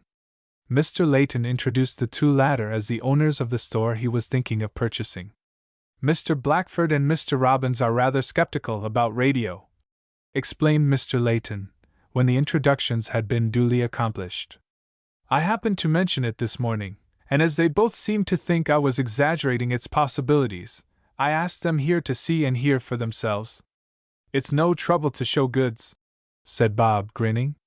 "We haven't tested for signals yet, but the set is all hooked up, and I guess all we'll have to do is tune up and get about anything you want." "You seem pretty confident," remarked one of the two strangers, Mr. Robbins. My opinion is that this radio stuff is mostly bunk. A friend of mine bought a set just a little while ago, and he couldn't hear a thing with it. Paid $15 for it, too. I shouldn't imagine he could, said Bob drily. Mountain Pass must be at least 100 miles from the nearest broadcasting station, and that set you speak of could never be expected to catch anything more than 25 miles away, at the most. Well, I'll bet dollars to donuts you can't hear anything with that outfit you've got there, either, broke in the other of the two strangers. You'd lose your money, Blackford, said Bob's father. Go ahead and convince these doubting Thomases, Bob. Bob adjusted a headset over his ears and switched on the current through the vacuum bulb filament. Then he manipulated the voltage of the B, or high voltage, dry battery, and also varied the current flowing through the filament by means of a rheostat connected in series with it. Almost immediately he caught a faraway sound of music, and by manipulation of the variometer and condenser knobs gradually increased the strength of the sounds. Meantime, Mr. Layton's two acquaintances had watched proceedings with open skepticism, and often glanced knowingly at each other. But suddenly, as Bob twisted the knob of the variable condenser, the music became so loud that all in the room could hear it, even though they had no receivers over their ears. If either of you two gentlemen will put these receivers on, he'll be convinced that radio is no fake, said Bob quietly, at the same time removing his headset and holding it out. After a moment's hesitation, Mr. Robbins donned the receivers, and a startled look came over his face, replacing the incredulous expression it had worn heretofore. Let's hook up another set of phones, Bob, and let Mr. Blackford listen at the same time, suggested Joe. This was done, and soon both skeptics were listening to their first radio concert. Mr. Layton regarded them with an amused smile. Mr. Robbins extended his hand curiously toward the condenser knob, and immediately the music died away. He pulled his hand hastily away, and the sounds resumed their former volume. Don't be frightened, laughed Mr. Layton. It won't bite you. But what made it fade away in that fashion? Asked Mr. Robbins. Don't ask me, said Bob's father. I'm not up on radio the way the boys are. I enjoy it, without knowing much of the modus operandi. That was caused by what is known as body capacity, explained Bob. Every human being is more or less of a natural condenser, and when you get near the regular condenser in that set, it puts more capacity into the circuit, and interferes with its balance. The other nodded, although in reality he understood very little of even this simple explanation. He was too much absorbed in listening to what was going on in the phones. As he listened, he heard the latest stock market quotations given out, among them being the last-minute prices of some shares he happened to be interested in. He slapped his knee enthusiastically, and when the last quotations had been given, he snatched off the headset and leaped to his feet. I'm converted, he fairly shouted. I'll buy this outfit right as it stands for almost any price you fellows want to put on it. What will you sell it for? The boys were taken aback by this unexpected offer, and all looked at Bob expectantly. Why, we hadn't even thought of selling the set, he said slowly. We wouldn't sell it right now, at any price, I think. But when we leave here to go back home, I suppose we might let you have it. How about it, fellows? After some argument they agreed to this, but Mr. Robbins was so determined to have the set that he would not be put off. Now look here, he said. I'm a businessman, and I'll make you a business proposition. I'll buy that outfit right now, before I leave this room, at your own figure. But you fellows can keep it here and have the use of it just the same as you have now, only it will be understood that I'll have the privilege of coming over here once a day in time to hear those market reports. At the same time you can teach me something about operating the thing. How does that strike you? And he threw himself back in his chair and waited for his answer. We'll have to talk over that offer for a little while, said Bob. Give us 10 minutes or so, and we'll give you an answer. That's all right, replied Mr. Robbins. While I'm waiting, I'll just put on those earpieces again and see what's doing. The radio boys left the room and held an excited conference downstairs. After some discussion, they agreed to sell their set, as long as they could have the use of it during their stay at the resort, but the matter of price proved to be a knotty problem. Bob produced pencil and paper, and they figured the actual cost of the set to themselves, and then what the same set would have cost if bought ready-made in a retail store. The actual material in that set didn't cost us much over $40, but we put a whole lot of time and experience into it, said Bob. It would cost him close to $100 to get as good a one in a store. It's a mighty good set, too, said Joe, a note of regret in his voice. We might make another as near like it as possible, and not get nearly as good results. Oh, don't worry. We're some radio builders by this time, Herb reminded him. Besides, that isn't the only set we've got. Let's ask him $80, ventured Jimmy. He'll be getting it cheaper than he could buy at retail, and we'll be picking up a nice piece of change. I think that ought to be about the right figure, agreed Bob. Does that suit this board of directors? 80 hard, round iron men? The others grinned assent, and they returned to the room where the older men were still seated about the radio set. Well, what's the verdict? Inquired Mr. Robbins, glancing keenly from one to the other. We've decided to sell, replied Bob. The price will be $80. Without a word, Mr. Robbins produced a roll of greenbacks and counted off the specified amount in crisp bills. You'll want a receipt, won't you, Robbins? Inquired Mr. Layton. Not necessary, replied the other. I've got a hunch that your son and his friends are on the level and won't try to cheat an old fellow like me. I'll have to be going now, but I'll be around about the same time tomorrow morning to get the stock quotations. Coming, Blackford? Chapter 11, A Mountain Radio Station. Chapter 11, A Mountain Radio Station. Left to themselves, the boys looked at one another. That's what I call quick work, remarked Joe. I hate to let the old set go, but they say you should never mix sentiment with business. Maybe this will lessen your grief, said Bob. 80 divided by 4 makes 20, or at least that's what they always taught us in school. Take these 4 $5 bills, Joe, and dry your tears with them. Oh boy! Exclaimed Joe. Money, how welcome you are! Ejaculated Herb, as he pocketed his share. What I can't do with $20. That will buy exactly 2,000 doughnuts, calculated Jimmy, a rapturous expression on his round countenance. Hot doughnuts, crisp brown doughnuts, doughnuts with jelly in them, doughnuts. A human avalanche precipitated itself on the corpulent youngster, and he found himself writhing on the floor with his 3 companions seated comfortably on different parts of his ample anatomy. Hey! Quit! Stuttered Jimmy. Get off me, you hobos! You'll have me flattened out like a dog that's just been run over by a steamroller. And serve you right, too, retorted Joe. What do you mean by talking about doughnuts when it's almost dinner time, and we're starved to death, anyway? Besides, you know there isn't a place at Mountain Pass where we can buy them. Yes, and if I'd known that before I started, I would probably have stayed at home, retorted Jimmy. Get off me, will you, before I throw you off? We'll let you up, but I doubt if you should be trusted with all that money, returned Bob, grinning. You'd better whack it up among us, Jimmy. You'll just buy a lot of junk with it and make yourself sick. Well, I've got a right to get sick if I want to, said his rotund friend, struggling to his feet. If you get that 20 away from me, it will have to be over my dead body. It doesn't seem worthwhile to kill him for just $20, said Bob, pretending to consider. That's just a little over $6 apiece. No good, said Joe, decisively. It would cost more than that to bury him. You're a cold-blooded set of bandits, complained Jimmy, in an aggrieved tone. I'm glad I haven't got $100 with me.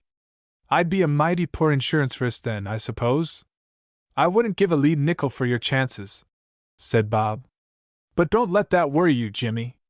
You'll probably never have that much money all at one time as long as you live.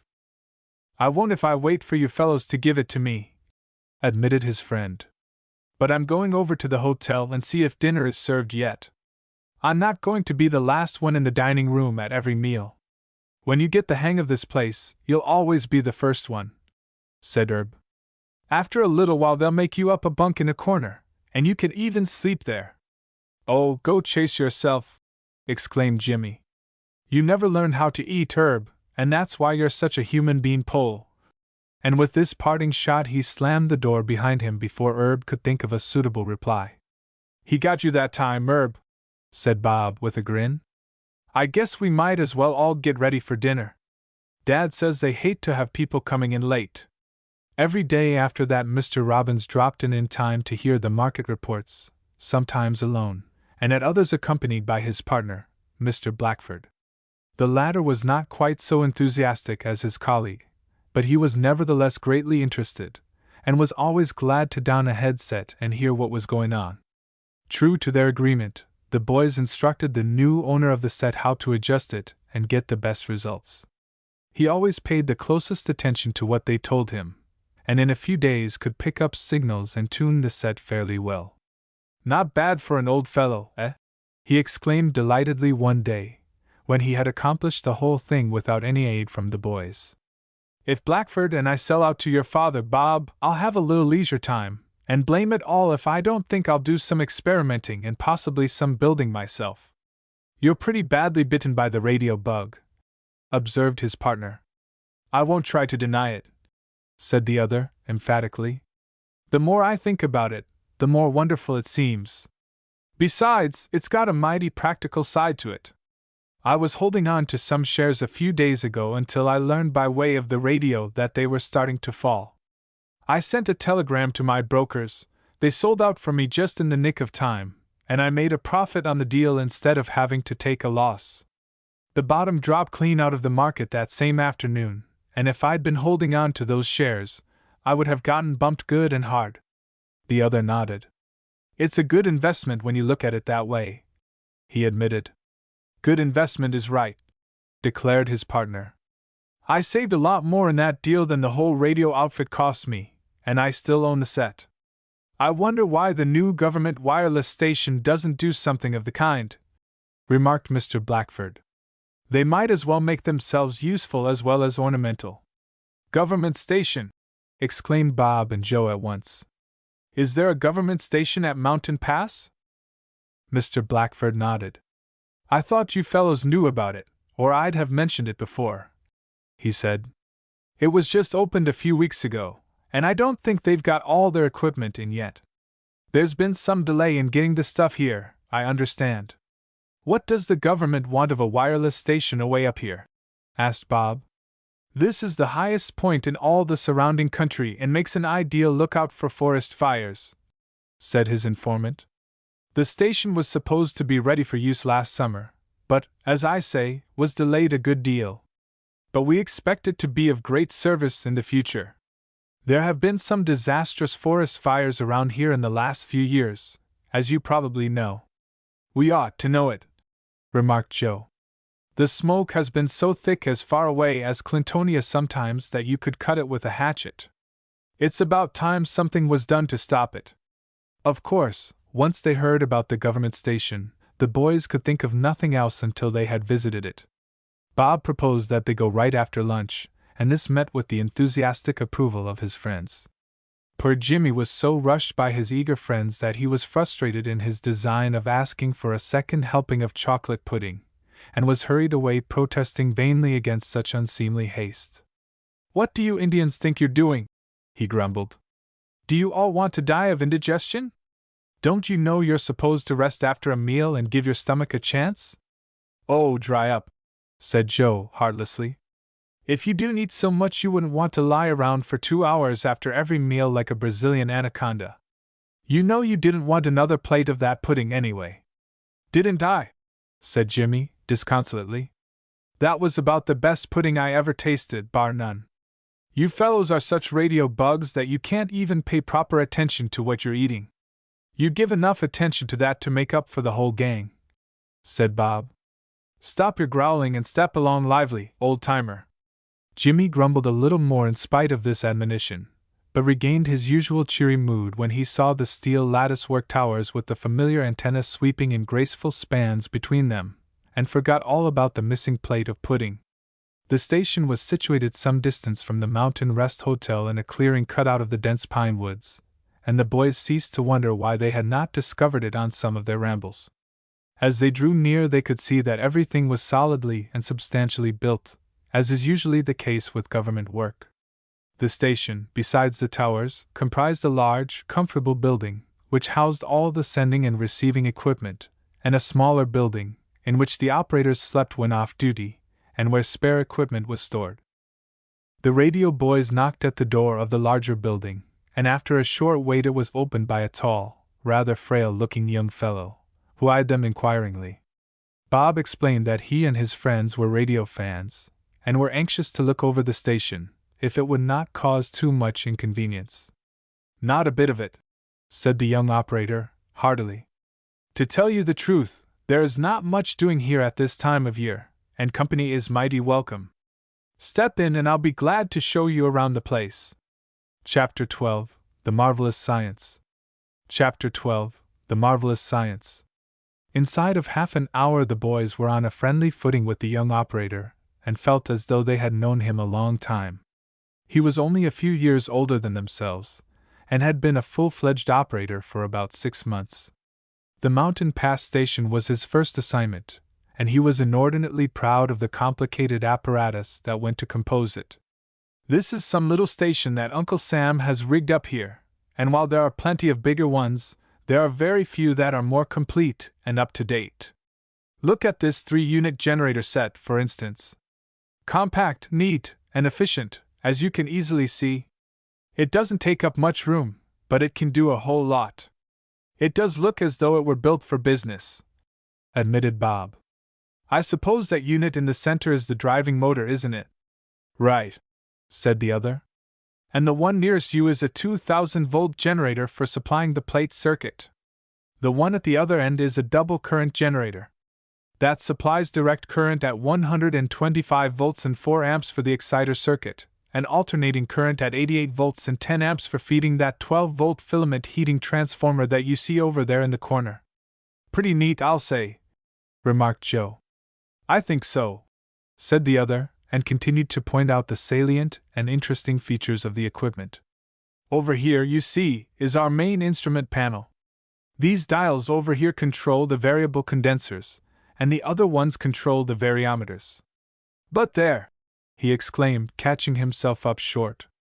"I suppose none of you ever heard of such things before, did you?" The radio boys looked at each other, and could not help laughing. "We've got a faint idea what they are anyway," chuckled Bob. "We've made enough of them to be on speaking terms, I should say." "Made them!" exclaimed the other, surprised in his turn. "Sure thing," grinned Bob. "We've made crystal detector sets and vacuum tube sets and other sets that we never knew just how to describe," interrupted the irrepressible Herb, with a laugh. "Yes, that kind too," admitted Bob, with a grin. "But anyway, we've made enough to know the difference between a variometer and a condenser." "Well, I didn't know I was talking to old hands at the game," said the operator. "I suppose I might have known that you wouldn't take that long walk out here through the snow unless you were pretty well interested in radio." "Yes, we're dyed-in-the-wool fans," admitted Bob, and told the operator something of their radio work. "I'm mighty glad to know that you fellows do understand the subject," said the operator, when Bob had finished. "I'm so enthusiastic about it myself, that it is a real pleasure to have somebody to talk to that knows what I'm talking about. So many of the people who come here seem to be natural-born dumbbells, at least, on the subject of radio." "Such as you took us for at first, eh?" asked Jimmy, with a grin. "I apologize for that," said the other, frankly. "Please don't hold it against me. Personally, I don't blame you a bit," said Bob. "We can't expect you to be a mind reader." "Well, then, that's settled, so let's look at the rest of the station," said the operator, whose name was Bert Thompson. "This is our transmitter panel over here. It is very compact, as you can see for yourselves." He opened 2 doors at the front, one at the bottom, and raised the cover, thus exposing most of the interior mechanism to view. "Here are all the fuse blocks down at the bottom, you see," Thompson continued. "The various switches are conveniently arranged where you can easily get at them while you are sitting in front of the panel. Then up here are the microphones, with their coils and wiring where you can easily get at them for inspection or repairs. Rather a neat layout, don't you think?" "No doubt of it!" exclaimed Bob, admiringly. We've never made a CW transmitting set yet, but we hope to someday. A set like this would cost a pile of money, even if you made it yourself. Rather so, admitted the young operator. It takes a rich old fellow like Uncle Sam to pony up for a set like that. We're more interested in receiving sets just at present, said Joe. Let's take a look at that end of the outfit. Anything you like, said Thompson readily. That panel is located on this side of the room. I suppose you use a regenerative circuit, don't you? Asked Bob. Oh, yes, answered the other. That helps out a lot in increasing the strength of the incoming sounds. I suppose you use a tickler coil in the plate circuit, don't you? Ventured Joe. No, in this set we use a variometer in the plate circuit instead, said Thompson. Speaking of regenerative circuits, have you heard about Armstrong's new invention? Asked Bob. The operator shook his head. Can't say that I have, he said. It must be something very recent, isn't it? Yes, I believe it is, said Bob. I read about it the other day in one of the latest radio magazines. Do you remember how it worked? Asked Thompson eagerly. I wish you'd tell me about it if you do. I'll do my best, promised Bob. The main idea seems to be to make one tube do as much as 3 tubes did before. Armstrong found that the limit of amplification had been reached when the negative charge in the tube approaches the positive charge. By experimenting, he found that it was possible to increase the negative charge temporarily, for something like 1/20,000th of a second, I think it was. This is far above the positive for that tiny fraction of a second, and yet the average negative charge is lower. It is this increase that makes the enormous amplification possible, and lets the operator discard 2 vacuum tubes. Sounds good, said Thompson. Do you suppose you could draw me a rough sketch of the circuit? Let's have a pencil and some paper, and I'll make a try at it, said Bob. I doped it out at the time, but likely I've forgotten it since then. Nevertheless, with the friendly aid of the eraser on the end of the pencil, he sketched a circuit that the experienced professional had no difficulty in understanding.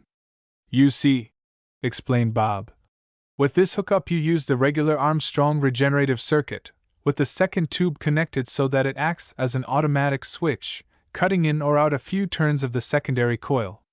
The plate circuit of the second tube is connected to the plate of the detector tube through both capacity and inductance. I get you, nodded the operator.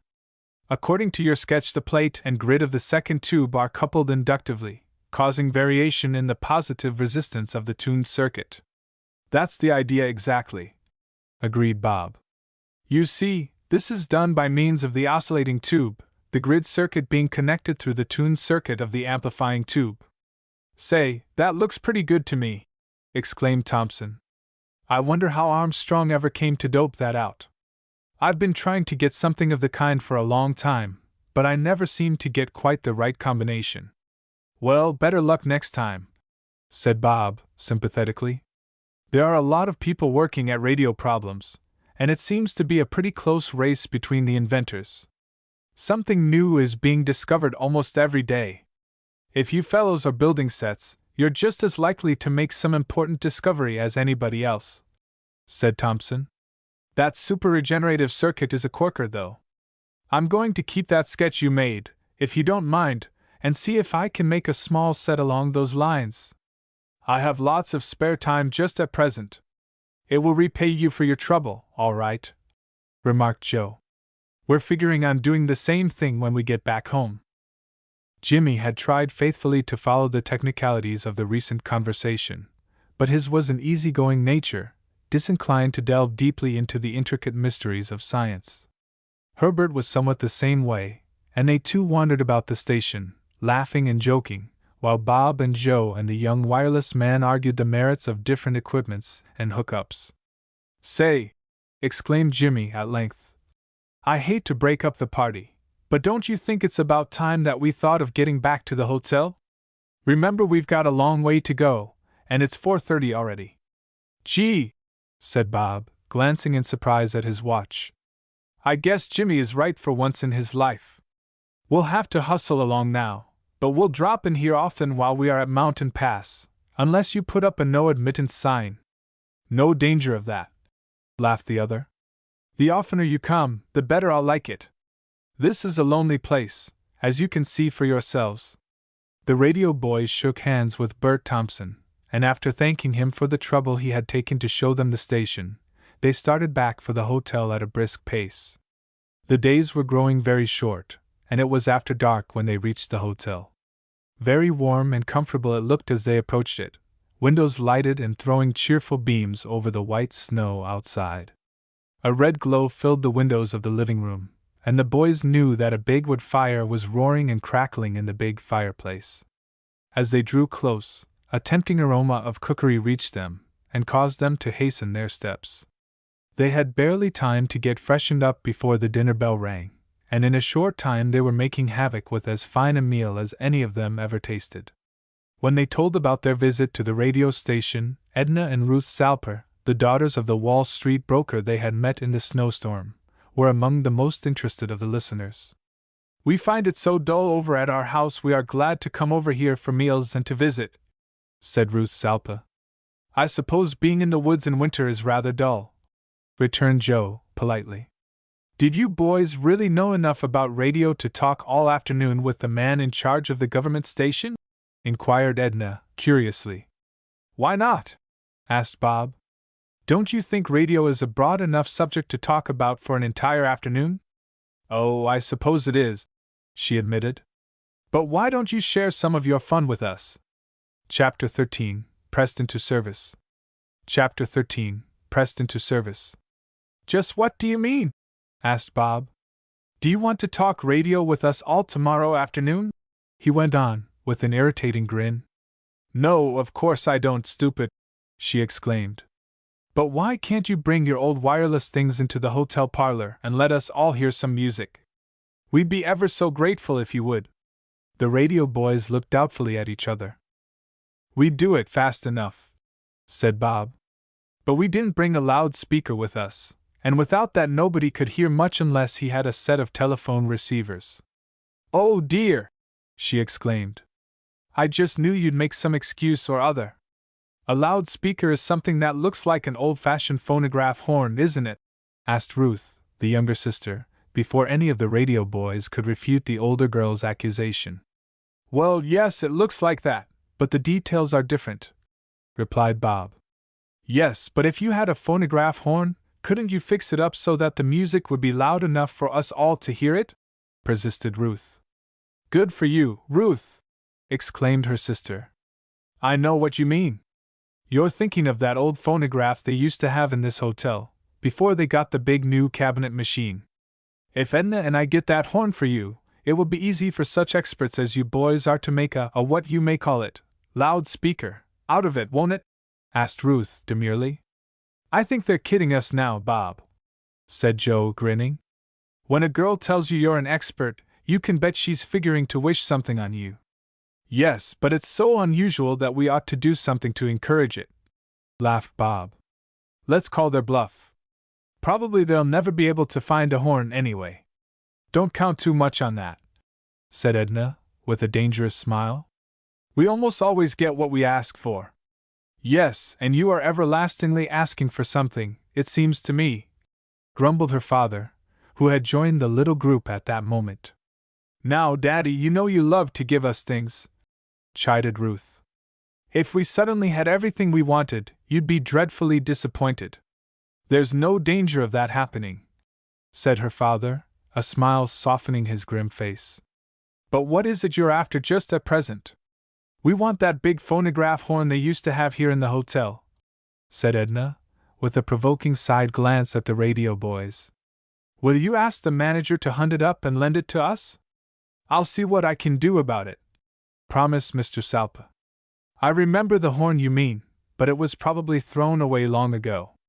The radio boys rather wished that this might prove to be the case, but they were not destined to get off so easily. The first thing they saw when they entered the dining room the next morning was a large wooden horn, of a style in universal use in the early years of the phonograph, standing prominently near their table. "There, now!" exclaimed Jimmy, in a low voice. "You see what you've let us in for, Bob. Why didn't you tell them that we didn't have time to waste building a loudspeaker, and settle the thing right then and there?" That's easier said than done, answered Bob. Why don't you go over to the Salpers' house and tell the girls that? Yes, go right over and be rough with them, advised Joe. Tell them that you're not afraid of girls, and they can't put anything over on you. I would have last night, but it's too late now, said Jimmy lamely. Yes, you would, jeered Herb. After all, it won't be so much work. You're an expert carpenter, Jimmy, and can make a bang-up job of it. That's always the way, complained Jimmy, heaving a dismal sigh. You fellows think up a good, hard job, and then I do the work. I've never known it to fail yet. Buck up, don't it? Said Bob. Think of how the girls will thank you for it.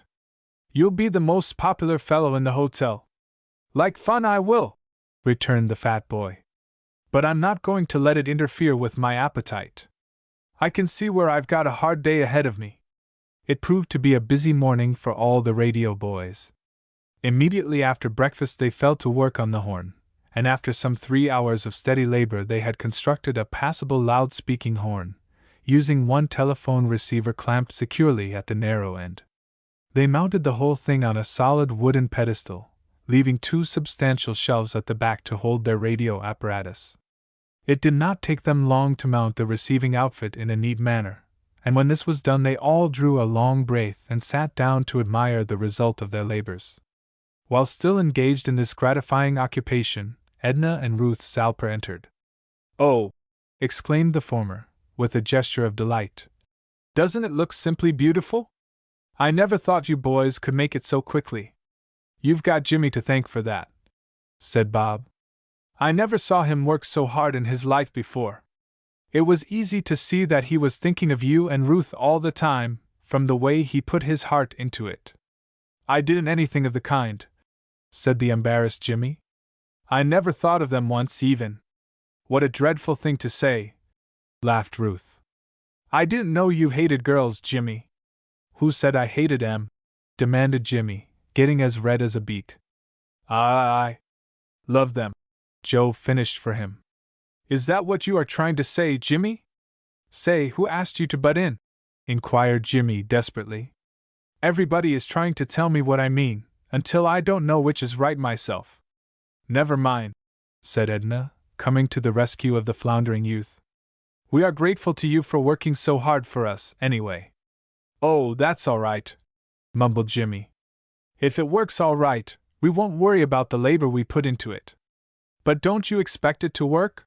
Asked Edna teasingly. Sure it will work, asserted Bob, before Jimmy could involve himself again. That is, you'll hear music, all right, but it probably won't be very loud, even with the help of the horn. We're a long way from the broadcasting station, you know. If we were within 10 or 15 miles of it, I'd say surely that it would be a success. I'll go and get the loop aerial, Bob, and we can test it right now, suggested Joe. What do you think? Bob nodded, and Joe left the room, returning a few minutes later with the loop. This was soon connected with the set, and then Bob began tuning for signals. Mercy! What was that? Exclaimed Edna, while Ruth gave a little scream. From the horn came an ear-piercing howl, followed by whistles and weird unearthly shrieks. But the boys only laughed heartily at the girls. That's nothing but old man static, said Bob. We'll soon get him off the wires. Does he live near here? Asked Ruth, innocently. Wow! Shouted Herb, and the boys could not help laughing, although they stopped as soon as they saw the mystified and somewhat hurt expression in the girl's eyes. That was just Bob's slangy way of talking, explained Joe, after he was sure that he had regained control of his features. Static is the electricity that is always in the air, and gives us radio fans a good deal of trouble. Oh, I see, said Ruth, and she was a good enough sport to laugh at her own mistake. Meantime Bob had finally got the set tuned to the proper wavelength, and the little group were all delighted with the clarity and volume of the resultant sounds. They were not nearly as loud as an ordinary phonograph, but were sufficient to be heard distinctly in a fairly large room. It's too bad we only have a one-stage amplifier, said Bob. If we only had another transformer and vacuum tube, we'd have a loudspeaker that you could hear all over the hotel. I think this one is plenty good enough, asserted Edna. Both she and her sister were as excited as children with a new toy, and they were both delighted with the music. You boys will have to bring this wonderful thing into the parlor tonight, and let everybody hear it, coaxed Edna. I know they will all be tickled to death to hear a concert in this new way. They might not be as enthusiastic as you think, said Bob doubtfully. Maybe they'd rather just talk, and wouldn't thank us for interrupting them. What an idea! Exclaimed Ruth. Just try it once, just to please us, and you'll soon find out whether they like it or not. Well, if it's to please you, we'll certainly do that thing, Bob gallantly remarked, and was rewarded by a friendly smile. Edna and I will speak to the manager about it this afternoon, and I know it will be all right, she said. We'll tell you what he says at supper time. The radio boys, although they were radio enthusiasts themselves, did not actually realize how deeply interested people had become in this new and wonderful science. They were somewhat surprised, therefore, when the manager sought them out that afternoon and told them that he would be more than delighted to have them give a radio concert that evening. Chapter 14. Scoring a Triumph. Chapter 14. Scoring a Triumph. When he had gone, the boys grinned at one another. We're getting to be popular around this place, remarked Bob. We shan't be quite so popular tomorrow, if the concert broadcasted tonight isn't a good one, said Joe. I only wish we could get that loudspeaker to speak just a bit louder, said Herb. It's only fair now, and those people will be expecting a lot, I suppose. I was thinking the same thing, remarked Bob. And if we're willing to pitch in this afternoon, we can improve the strength of our set a lot. The others looked incredulously at him. Explain, said Joe. You've got us guessing, Bob. The way we've got our set hooked up now, we're using a loop antenna, aren't we? Well, as the others nodded assent. Why not unwind the loop and string a double aerial on the roof? That would give us a lot more power, you know. Right you are, exclaimed Joe. That should make a lot of difference. But if we do that, we'll have to have a ground, which isn't necessary with the loop antenna, objected Herb. That's true enough, agreed Bob. But that's easy, after all. We can hook our ground wire to one of the steam radiators. Trust Bob to think of everything, ejaculated Jimmy. Bob is thinking that we'd better get busy then, said that individual. Heave yourself off that nice soft couch, Jimmy, and get your hat and overcoat on. Jimmy emitted a dismal groan. Have a heart, Bob, he complained. You know I worked so hard this morning that I'm all in. All right, then, you stay there, but we'll tell Edna and Ruth that you refuse to help, said Joe cruelly.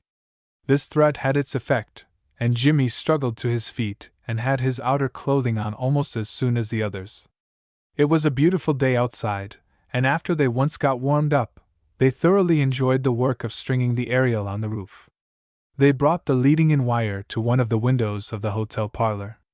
It was not necessary to insulate this with anything heavier than friction tape, as this was to be only a temporary installation.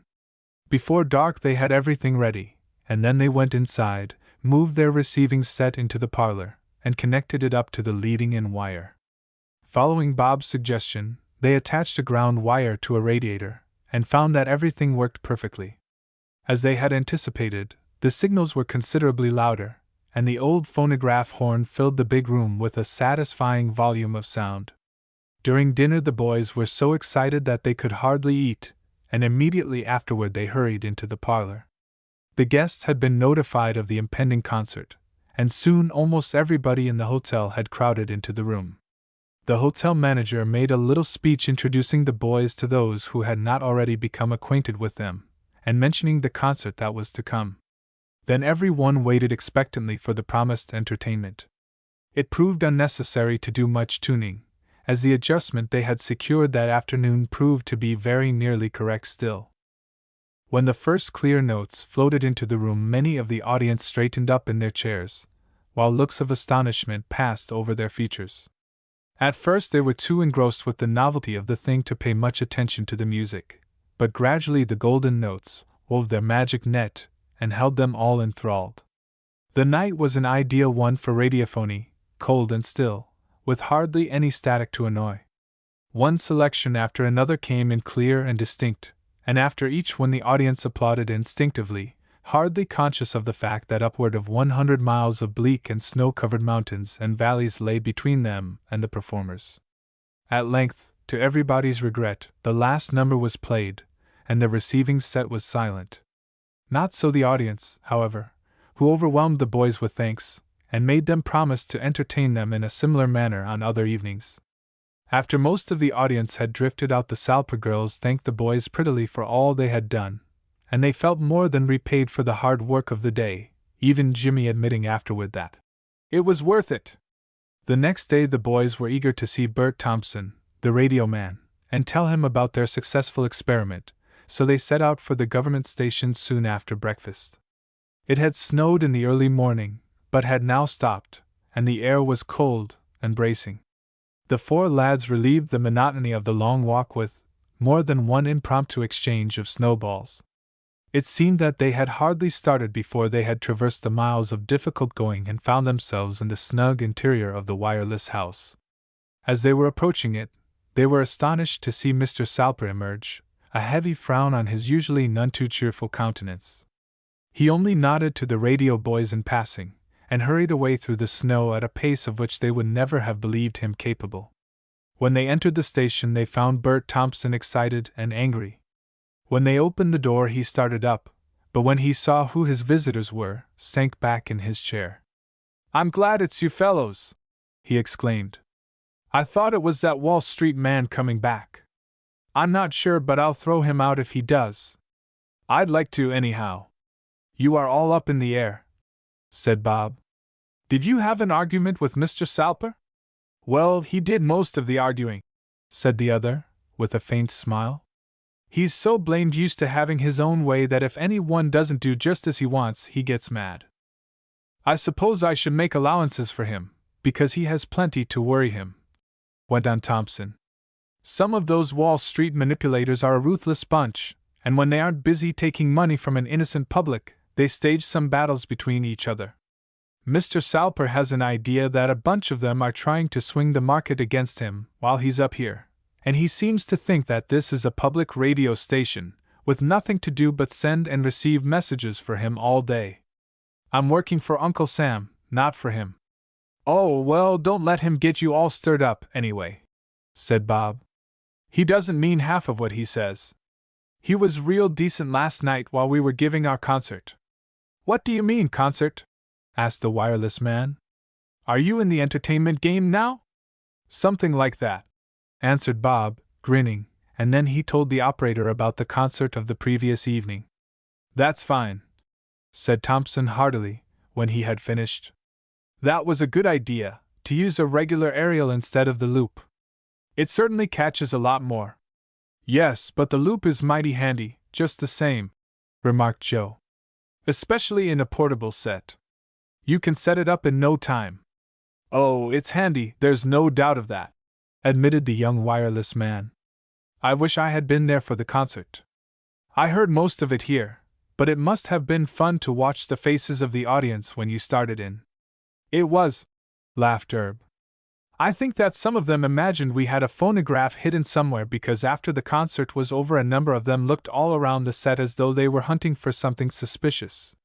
"Likely enough," agreed Thompson. "Some people are mighty hard to convince." After some further conversation, the boys took their leave, promising to come again for a longer visit.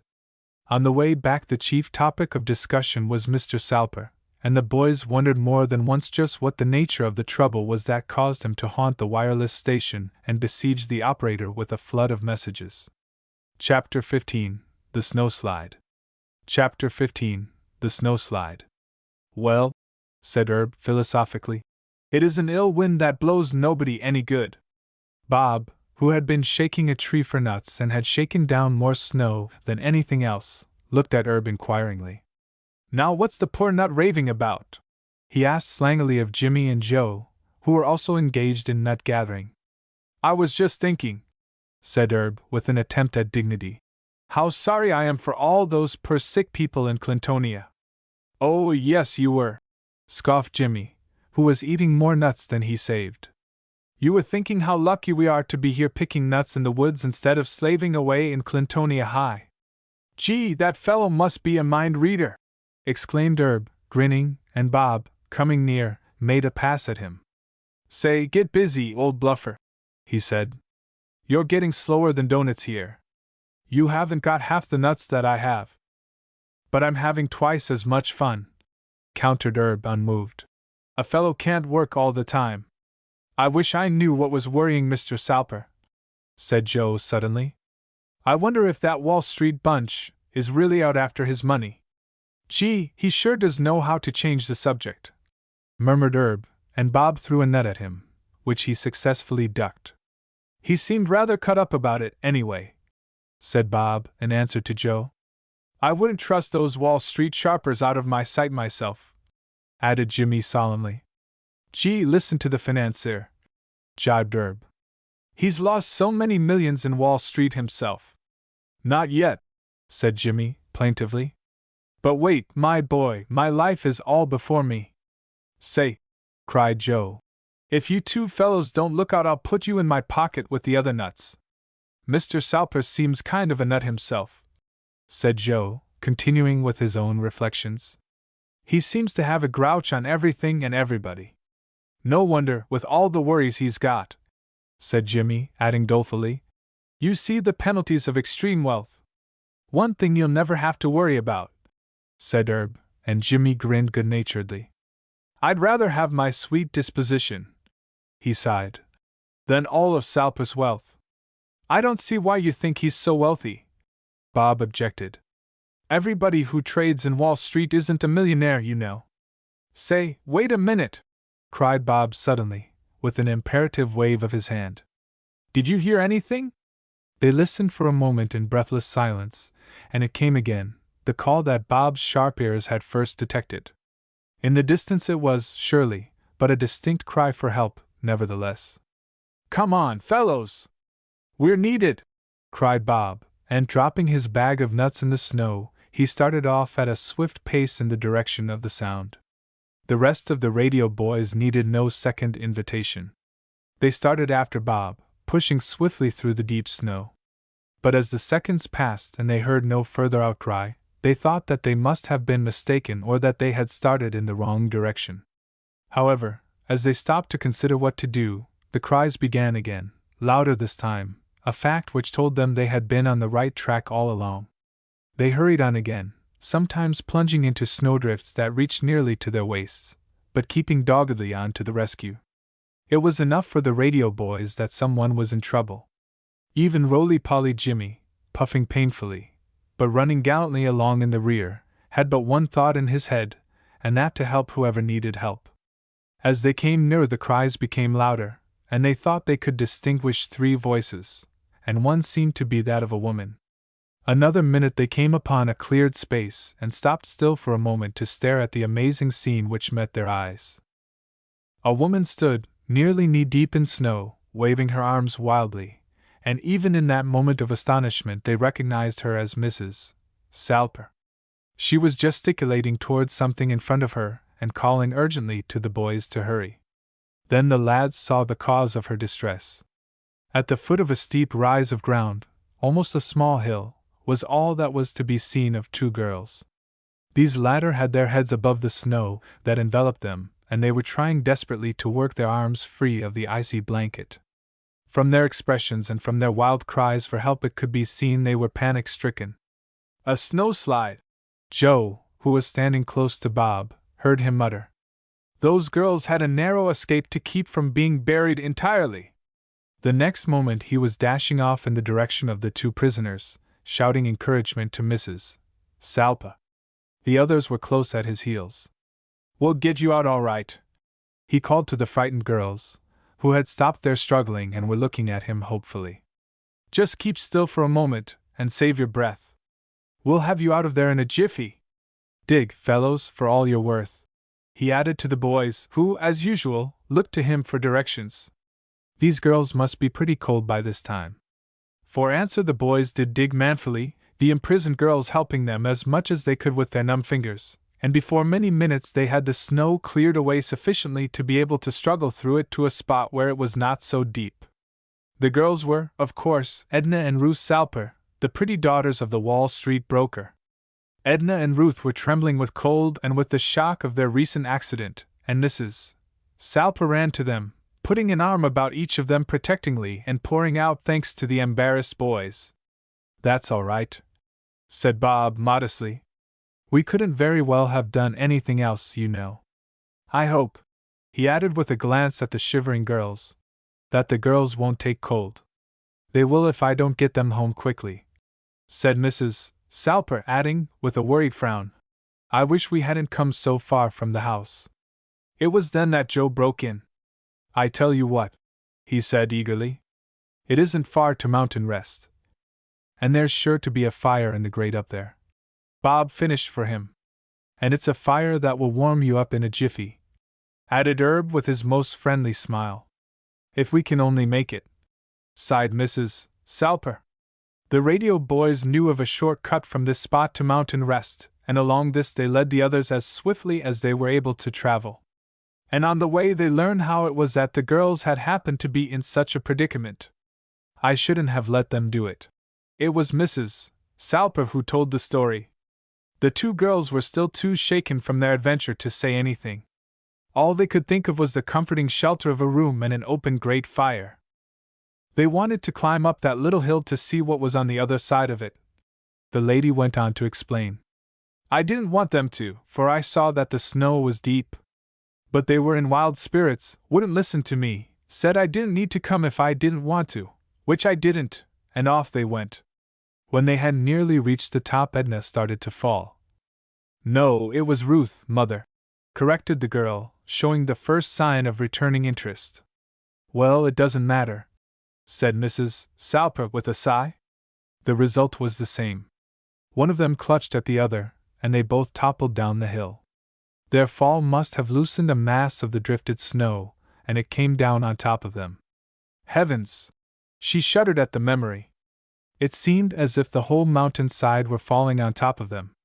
"I thought they would be completely buried." "Well, we were, almost," said Ruth, chafing her cold hands to bring the circulation back into them.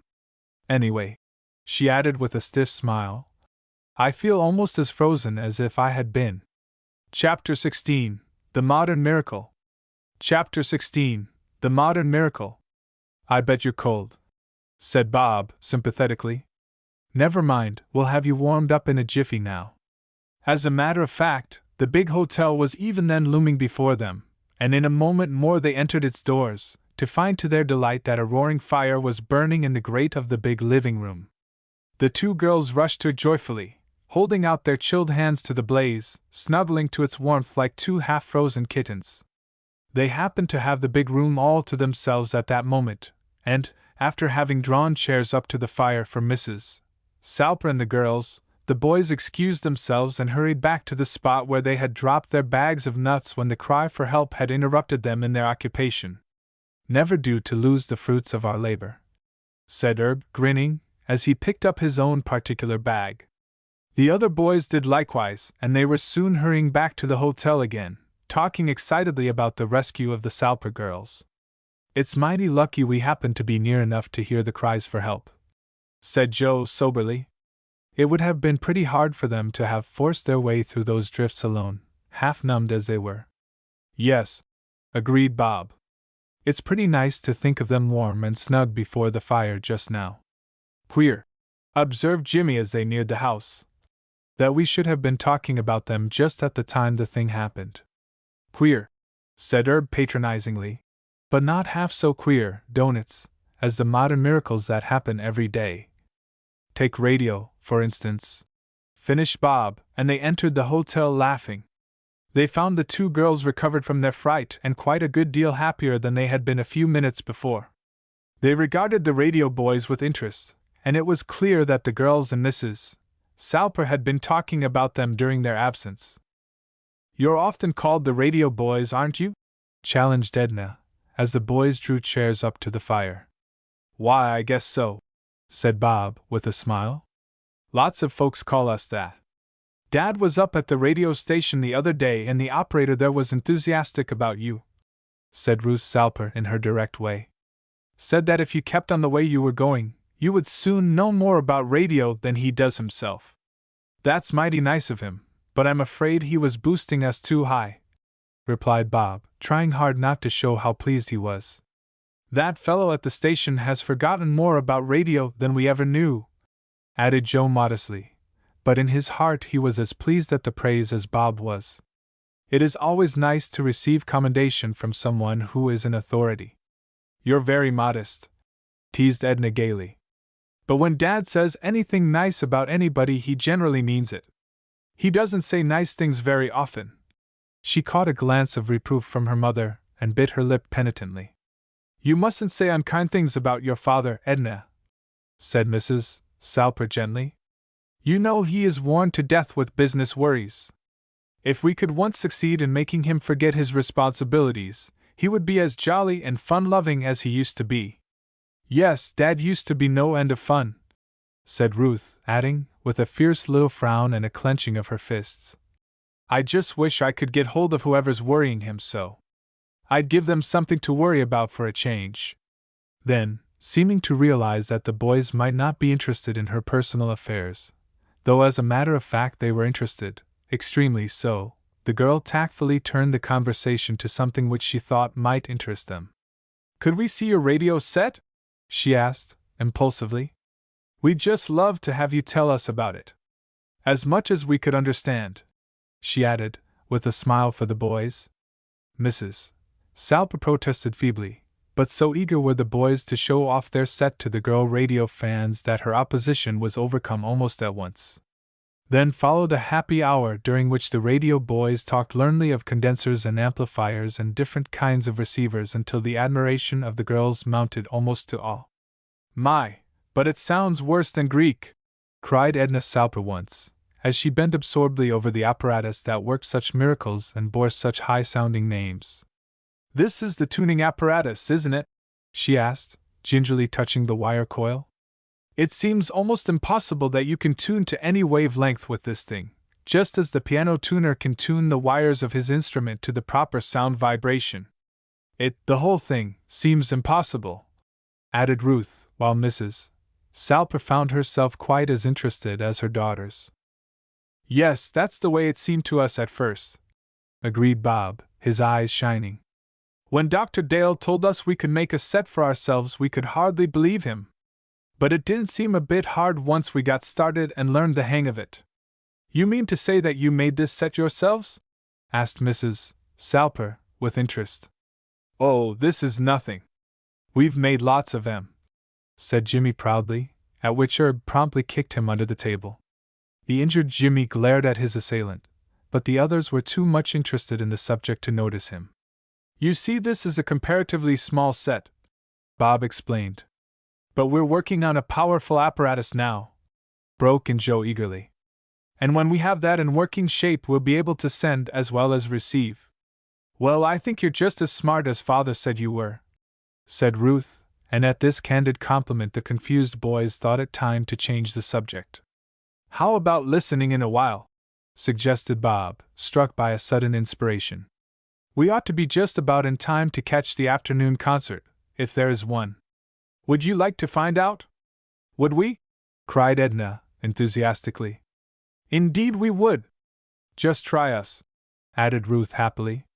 So the boys showed them how to fit the headphones, not using the loudspeaker they had made from the phonograph horn, and adjusted the tuning apparatus to the proper wavelength, and the girls answered to the thrill of catching music magically from the ether just as the boys had done on that never-to-be-forgotten evening when their first concert had reached them over the wires of their first receiving set. Crude it seemed to them now in the light of later improvements, but an instrument of magic it had been to them that night. No wonder that the boys felt a warm and real friendship for the Salper girls, and Mrs. Salper, too, a friendship that would have been surprising, considering the shortness of their acquaintance, had it not been that they were all radio fans, dyed in the wool. So quickly did the time fly that Mrs. Salper was amazed and apologetic when she found how long they had lingered. "We must hurry!" she exclaimed, starting toward the door, the girls reluctantly following. Your father will surely think we are all lost in a snowdrift. Which two of us came very near being, added Edna, with a laugh. Don't joke about it, said Ruth, with a shiver. I must say being buried in a snowdrift wasn't very pleasant, while it lasted. The radio boys insisted upon accompanying the Salpers home, explaining that they could show them the shortest path. Gaily they started out, and before they had reached the Salper place, the friendship which had begun the evening of the concert with their mutual interest in radio became steadily stronger. It was plain that, besides being grateful to them for having come to the help of the girls, Mrs. Salper liked the boys for their own sakes. When they reached the house, she begged them to come in with her so that Mr. Salper might have the opportunity of thanking them for their kindness. The boys skillfully avoided accepting this invitation by pointing out that it was getting late and the path would be hard to find in the dusk. Thanks ever so much for everything, Ruth Salper called after them as they started off, and Edna added, We're going to frighten Dad into getting us a radio set by threatening to make one ourselves. I shouldn't wonder if they could make a set at that, said Bob thoughtfully, as they tramped on alone. They're smart enough. For girls, added Herb condescendingly. Whereupon Jimmy turned and eyed him scornfully. Say, where do you get that stuff? He jeered. If those girls couldn't make a better radio set than you, I'd sure feel sorry for them. Ha! I'll wash your face for saying that, was the quick answer, and the next instant Jimmy felt some snow on his ear. Then began a snow battle between all the boys which lasted until they reached the hotel. Chapter 17. Thrashing a Bully. Chapter 17. Thrashing a Bully. After that the boys saw a good deal of Edna and Ruth Salper. The latter were thoroughly good sports and entered into the fun of the moment with such enthusiasm that the radio boys declared they were lots more fun than a good many of the fellows they knew. They went nutting together, tramped through the woods, read together the latest discoveries in the radio field, until the girls became almost as great enthusiasts as the boys. The boys were often asked to visit the Salper home, but it was seldom that they took advantage of these invitations. It would be pleasant enough, Herb declared, if only grouchy Mr. Salper were not always around to put a damper on the sport. As a matter of fact, on the rare occasions when they happened to meet, Mr. Salper hardly uttered a word, but it was this very silence of his that made the boys uneasy. I feel sometimes, Jimmy remarked, as if I'd like to put a tack on his chair, just to see if he'd say ouch when it stuck into him. He'd probably say a sight worse than that, Bob replied with a laugh. However, they were having too good a time to allow Mr. Salper and his grouches to interfere much with them. They became familiar figures at the sending and receiving station, and the operator always received them cordially. They often had long and interesting discussions which were not only delightful to the boys but extremely helpful as well. It seems, said Jimmy, with a grin, as if all the radio inventors were running a race with each other to see who can get the greatest number of inventions on the market in the shortest space of time. You said something that time, boy, the operator replied ruefully. The smart fellows are keeping us dubs on the jump trying to catch up with them. Not that I intend to put you in the dub class with myself, he added with a grin. I only wish we knew half as much about the game as you do, Bob returned heartily. I think we'd be mighty well satisfied. One day when the radio boys had left Edna and Ruth Salper and were tramping through the woods alone, they spoke of the operator admiringly.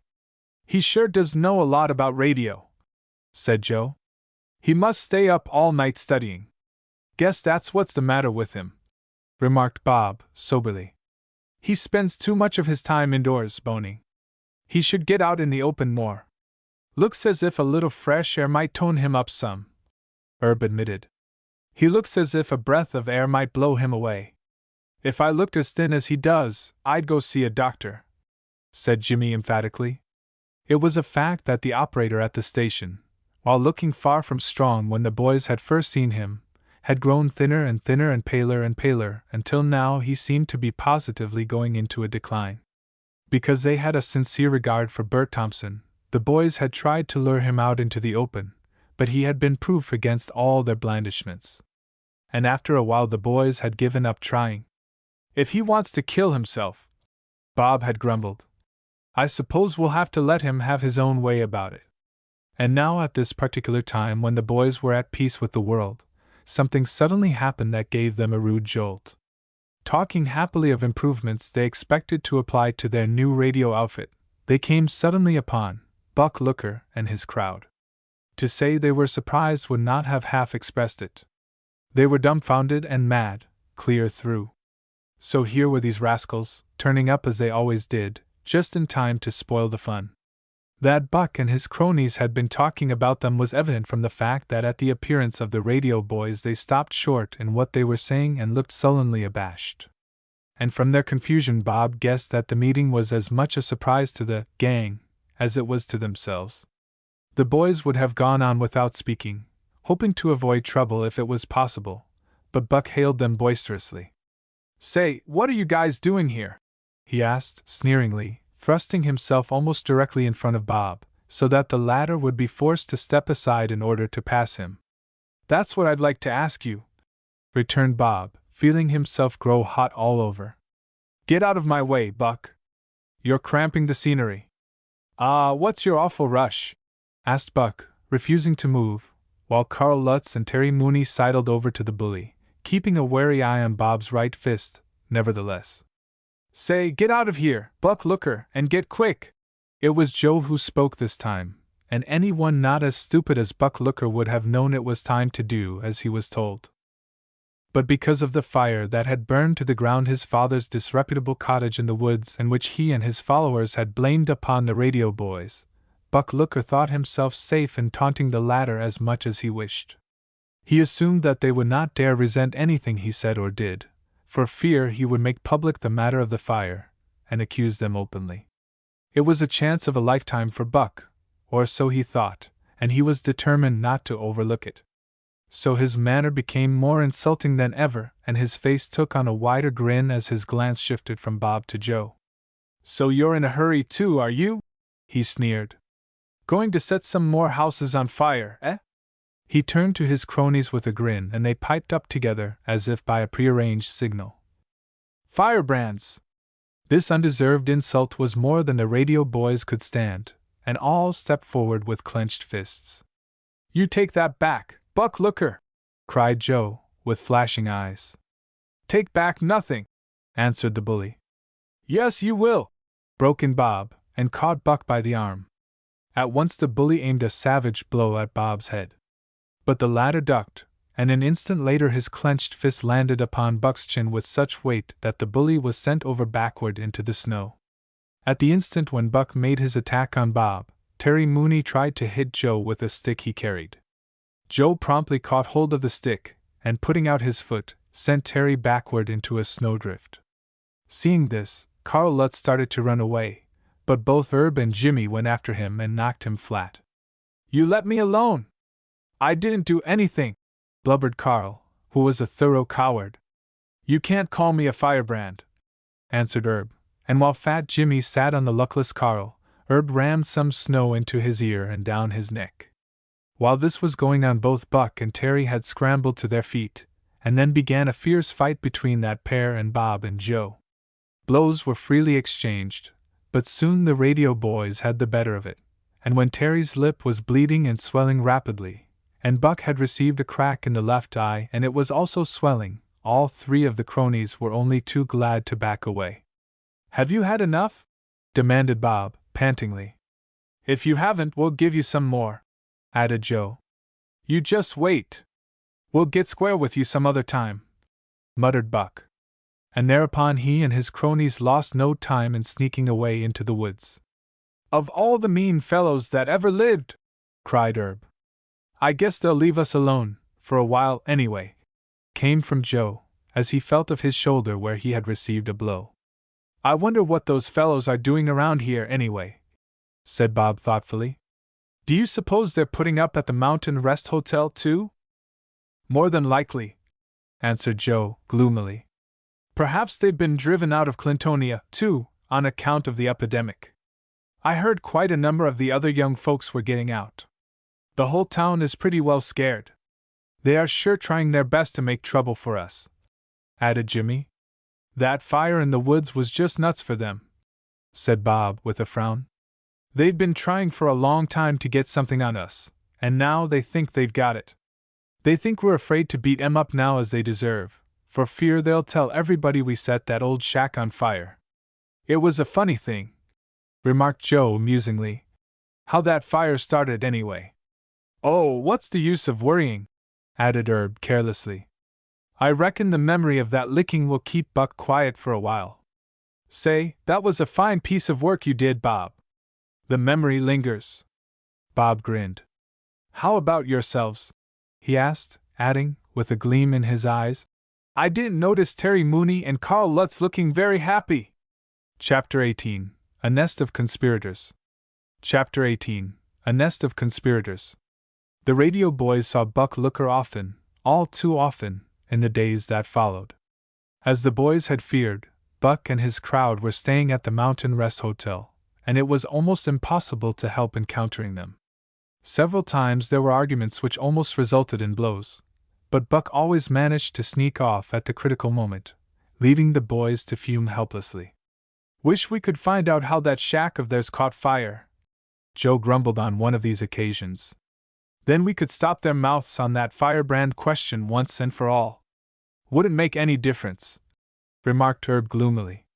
If they couldn't make trouble for us on that score, they'd think up something else. But about this time something happened that took the minds of the radio boys from Buck Looker and his troublemaking. One day, as they were tramping through the woods in the still deep snow, they came upon a little decrepit-looking one-room shack, standing dejectedly within a circle of skeleton trees. They had wandered further than usual from camp in exploring the surrounding country, and had come upon the tiny cabin unexpectedly. Jimmy was about to utter a gleeful shout at sight of the interesting-looking place when Bob clapped a warning hand over his mouth. Keep still, he whispered sharply. I hear voices in there. Well, what if you do? Demanded Joe, but he kept his voice cautiously lowered just the same. Probably some harmless dubs. Like ourselves? Finished Jimmy, with a grin. Seeking shelter from the bitter weather. Well, whoever they are, they sure are mad about something, said Bob, hardly knowing why he should be so excited. The voices inside that one-room shack had been raised in altercation, but now, as the boys listened, somebody evidently cautioned silence, for once more the tones were lowered almost to a whisper. There's something mysterious about this, said Bob, his eyes gleaming joyfully. I vote we look into it. Righto, agreed Joe, following the leader as Bob started softly toward the shack. What they expected to find they had no idea.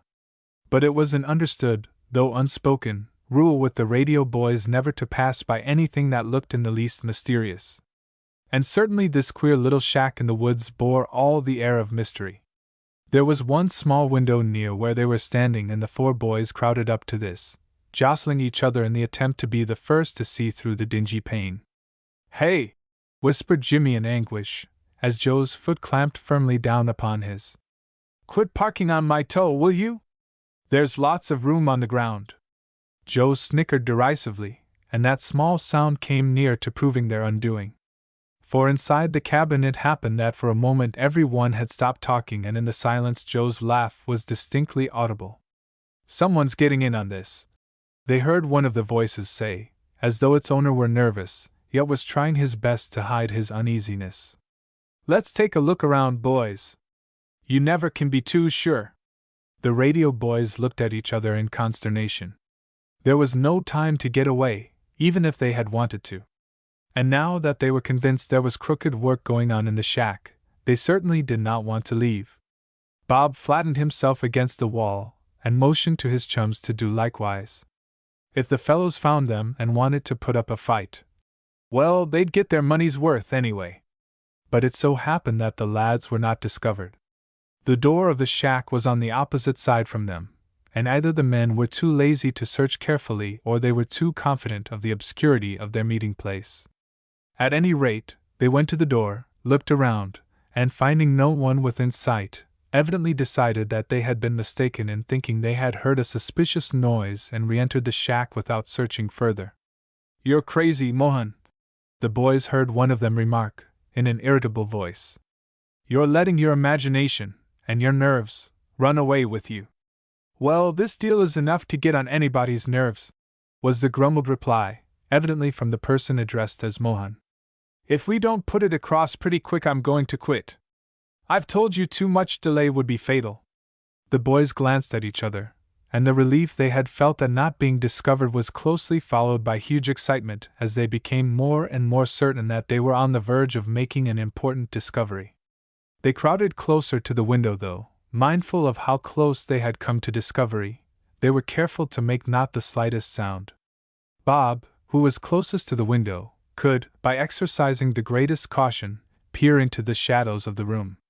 He put out his hand as a warning to Joe, who was crowding him closely. Don't push, he said in the merest whisper. I have a notion this is going to be good. So had the other boys, but they were mad clean through at the fate that prevented their getting a glimpse into the tumble-down shanty. However, they held back, knowing that if they were too eager they would spoil everything. Discovery then would mean that they would never hear the secret these men were about to disclose. The old shack had evidently once been lived in, for it was fitted up with furniture of a crude sort. Along one side of the room ran two long bunks, one above the other, and on the walls were some old dilapidated-looking pictures, evidently cut out of magazines or news periodicals. There was a three-legged, rickety table in the center of the room, and about this the conspirators, for such they were gathered. Two of the men had chairs, patently homemade, for seats, while the third, who sat facing Bob, had merely an empty wooden box turned on end. It was this last fellow who was now speaking, and who had been addressed by the name of Mohan. He was short and of fair complexion, with protruding, horsey teeth that stuck out disagreeably over his lip. Another of the trio was a giant of a fellow, tall, dark, and heavy-browed, while the third, who sat with his back to Bob, was of slighter build, but nearly as tall. Mohan seemed to be the leader of the party, for now he was leaning across the rickety table, talking earnestly and emphasizing his remarks with blows of his fist upon it. I tell you, Merriweather, he said, addressing the giant, this is our time to act. You are merely pussyfooting when you ask delay. I am convinced that delay means suicide. Jimmy, catching the last word, gasped involuntarily, and Bob nudged him warningly. Keep still, he hissed. This sure is going to be good. The two other men looked uncertain, but the fellow called Mohan was pushing the point home. This is our chance, he cried vehemently. Salper is out of the way for the present, but we never know when he may take the notion to go back to the old job. They say he is getting mighty restive already. At the mention of Mr. Salper's name, Bob fell back in his amazement and landed on Joe's foot, whereupon the latter emitted a squeak of pain that he immediately stifled. Did you hear that? Demanded Bob in an excited whisper, without a thought for poor Joe's foot. They're talking about Mr. Salper. Eagerly he turned back to the window while Herb whispered in an odd tone. Maybe they're going to murder the old fellow. Say, keep still, can't you? Said Bob impatiently, as he strained his ears to catch the lowered tones of the three men. Herb subsided, and the four of them waited with bated breath to find out what these three conspirators had to do with Gilbert Salper. Maybe you're right, Mohan, the tall man with the craggy brows answered reluctantly. But I can't help thinking that to strike now is a poor move. In 2 or 3 weeks we'll have everything just as we want it, added the man who sat with his back to Bob. We'll have a sure thing then, while now. The man called Mohan threw up his hands in a gesture of despair. Pussyfooting again, he cried disgustedly. What kind of gamblers are you, anyway, to wait until you have a sure thing before you test your luck? Don't you know that the big deals down on the street that have been successful have been put through because the fellows doing it had nerve? Yes, but not many of the deals have been as big or as important as this, said the giant quietly. All the more reason to strike quickly, argued Mohan, with heat, adding in a lowered tone. I tell you, this absence of Salper from Wall Street is the chance of a lifetime. It's the thing we've been waiting for. With him on the street we haven't a chance for our lives. With him away, we have everything in our own hands. Now it's up to you whether we make the most of our luck, or throw it in the rubbish heap. But Salper is up here for an indefinite length of time, argued the man with his back to Bob. It is said he will stay at least a month, maybe 2. And a week, 2 at the outside, is all we need to make sure of relieving him of some of his ill-gotten wealth." The man laughed noisily at this poor attempt at humor, and Mohan glanced nervously about him. "Better look out," he said peevishly. "You never can tell who's listening. They say the trees have ears around this way." "Your nerves are getting the best of you, I think," cried the big man. "Just because you've got cold feet is no reason why we should take the chance of losing out on the biggest deal we've had the chance of handling for many a day. Get a good sleep, man, and you'll think the way we do, tomorrow."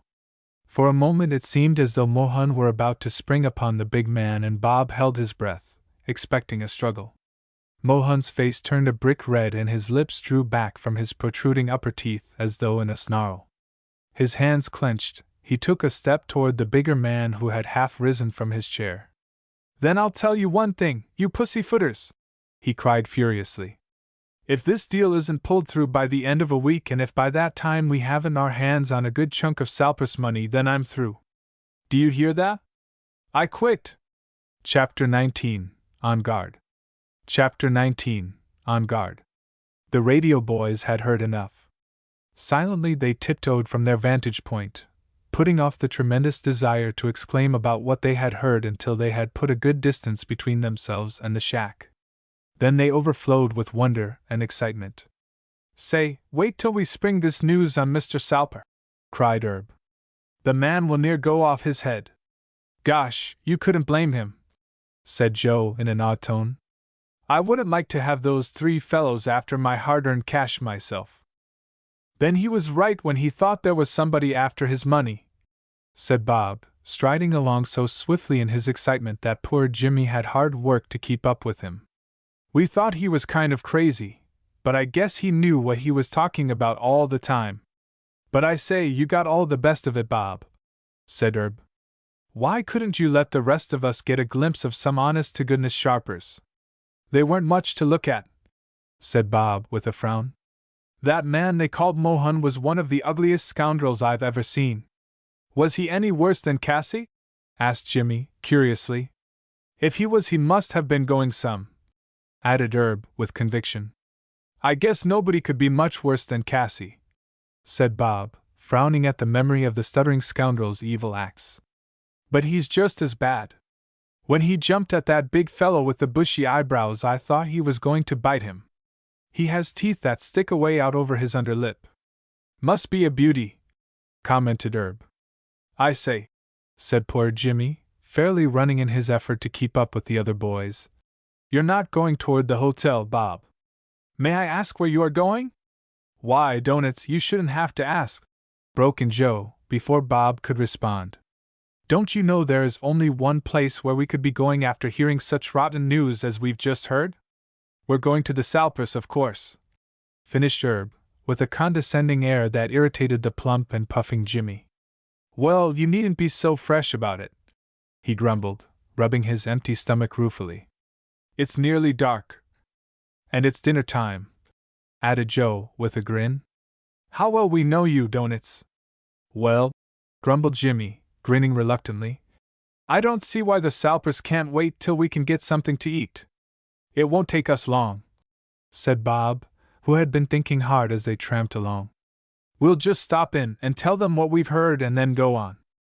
I don't suppose there is anything that we can do. I guess Mr. Salper will do all that's necessary when he finds his money threatened," said Joe significantly. "I reckon he's had a hunch that something of this kind has been going on for a long time. In fact, he as much as told us so," said Bob. "But I guess these rascals were so clever he couldn't put his finger on them. I wonder what kind of deal they were talking about," mused Herb. "It was a crooked one anyway," said Bob, decidedly. "All you had to do was to look at them to know that." The little shack in the woods was a long way from the Salper place, and so, in spite of their hurry, the boys did not reach it until just on the edge of dark. The entire family was gathered in the living room of the Salper cottage, even Mr. Salper himself, and the boys threw their bomb right into the midst of them. Mr. Salper had seemed inclined, as he usually did, to draw apart by himself, but at the very beginning of the boy's story, he evinced an almost fierce interest. He questioned them minutely while the girls and Mrs. Salper listened wonderingly. "You said the name of one of the men was Mohan?" he asked, throwing away the cigar he had been smoking and bending earnestly toward Bob. "What did he look like?" The disagreeable impression the man had made upon him was still so vivid that Bob had no trouble at all in giving a graphic description of the fellow. Mr. Salper's face grew blacker and blacker as he listened, and he pulled out another cigar, biting off the end of it viciously. "That's the fellow I've been suspecting all along," he said finally. "Slick fellow, that Mohan. Whenever a man gets too eager to do things for you, I've learned to suspect him. Yet, closely as I've watched this man, I haven't been able to get a thing on him. As far as we could find out, he was perfectly square. But by Jove, this puts an entirely new face on things." He paused for a moment, puffing hard on his cigar while the others all watched him anxiously. The ill humor which had been hanging over him for so long seemed magically to have vanished. Now that his suspicions had been so unexpectedly justified, bringing with them the need for action, the broker was a different man, entirely. His brow had cleared and there was an eager light in his keen eyes. "You fellows have done me the greatest of possible services," he said, turning to the radio boys. He had forgotten up to that time to thank them for what they had done. "If you could know what it means to me to have this information." He broke off, running his hand excitedly through his hair, his eyes gazing unseeingly out of the window. "I must act and act quickly," he muttered, after a minute. "There is surely no time to lose. You said this man Mohan was urging haste?" he added, turning to Bob. The latter nodded. "Said he'd quit if they didn't get a move on, or words to that effect," he told his questioner, and Mr. Salper smiled a preoccupied smile in response. "Then Mohan will get what he wants. He has a way of getting what he wants," he said again with that air of speaking to himself. "I'm glad to know it's Mohan, very glad." Although Bob had given as good a description as was possible of the other two men who had been in the shack with Mohan, Mr. Salper did not recognize them. "Probably a couple of dark horses," he said, and dismissed the subject. Evidently, to him, Mohan was the most important of the rascals and the one it was necessary to deal with at once. After repeated thanks from Mr. Salper and outspoken gratitude on the part of Mrs. Salper and the girls, the boys managed to get away. They hurried on toward the Mountain Rest Hotel, talking excitedly of what had happened. "That was sure just dumb luck," remarked Joe as he sniffed of the cold brisk air and began to realize that he was very hungry. "Our happening on that little shack just as we did," he added in response to an inquiring look from Bob. "You bet," agreed Herb. "That was the time our luck was running strong. It will do me good if those scoundrels get come up with, especially the one with the big teeth." "Oh, stop talking and hurry up," begged Jimmy, who, in his eagerness to get back to the hotel and dinner, was actually leading the others. "It seems 10 miles to the house when your poor old system is crying aloud for grub." They laughed at him but followed his example just the same, for they had been tramping many hours and their appetites were never of the uncertain variety. But just before they reached the welcome lights of the cottage they realized to their surprise that it was snowing again. So fast were the flakes coming that by the time they reached the door of the hotel they were well powdered with them. "Hooray!" shouted Herb. "We sure are getting our money's worth of snow this winter." "You bet," agreed Bob, adding happily. "And this one looks like a Lollapalooza." Chapter 20. Broken Wires. Chapter 20. Broken Wires. True to Bob's prediction, the snowstorm proved to be a fierce one even for the season of unusual snows, and when the boys awoke the next morning they found that the ground had taken on an extra covering and the branches of the trees were weighted down with the heavy fall. "Say, fellows, look what's here!" cried Joe as he roused his mates, sleepy-eyed from their comfortable beds. "Old Jack Frost sure was busy last night. Guess he thinks it's Thanksgiving," Bob agreed as he hurried into his clothes, keeping one eye on the frosty landscape and fairly aching to make part of it. "Hurry up, fellows, let's go out and have a snow fight." "You're on," agreed Joe, and then began the race to see who would get from their cottage to the hotel and to the breakfast table first. They arrived there, at the breakfast table, that is, at one and the same time and ate as ravenously as though they had not broken their fast in a week. Mr. and Mrs. Layton watched them and smiled, wishing that they might once more eat with such lusty appetites. Before the boys had finished breakfast, it had begun to snow again, making the landscape appear more than ever blizzardy and bleak. Eagerly the boys buttoned up heavy sweaters, prepared to fight the storm to a finish. It seemed that they were not the only ones whom the storm had lured forth. There were a number of people gathered in front of the hotel, and, since they seemed rather excited about something, 3 of the boys joined them to find out what the fuss was all about, Jimmy remaining behind for the time being to take a nail from his shoe. "The telegraph wires are all down," said a man in response to Bob's question. "There's a man been raving around here like a crazy man, declaring he has to send a telegram. Nobody can seem to make him understand that since the wires are all down such a thing is impossible." "He might telephone," Joe suggested, but the man who had been their informant took him up quickly. "They're down too," he said. "We're as marooned here, as far as any communication with the outside world is concerned, as though we were stranded on an island in the midst of the ocean. This storm has done considerable damage." "I should say so," remarked Joe, as the gentleman turned to someone else and the boys started on a tour of the place to look over the prospect. "I'll call it some damage to knock down both telephone and telegraph wires at one fell swoop. That talk about our being just as badly off for communication with the outside world as though we were on an island isn't quite correct," observed Herb. "That fellow seemed to forget all about trains." "I suppose he meant quick communication," said Bob.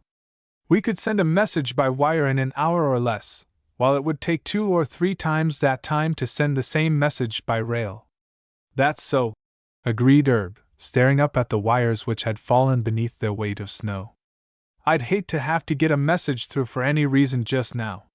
But look," he added, pointing to the hotel. "Our aerials are still up anyway. I wonder who the fellow was who was so anxious to telegraph," said Joe, after a few minutes. "He must think himself in bad luck."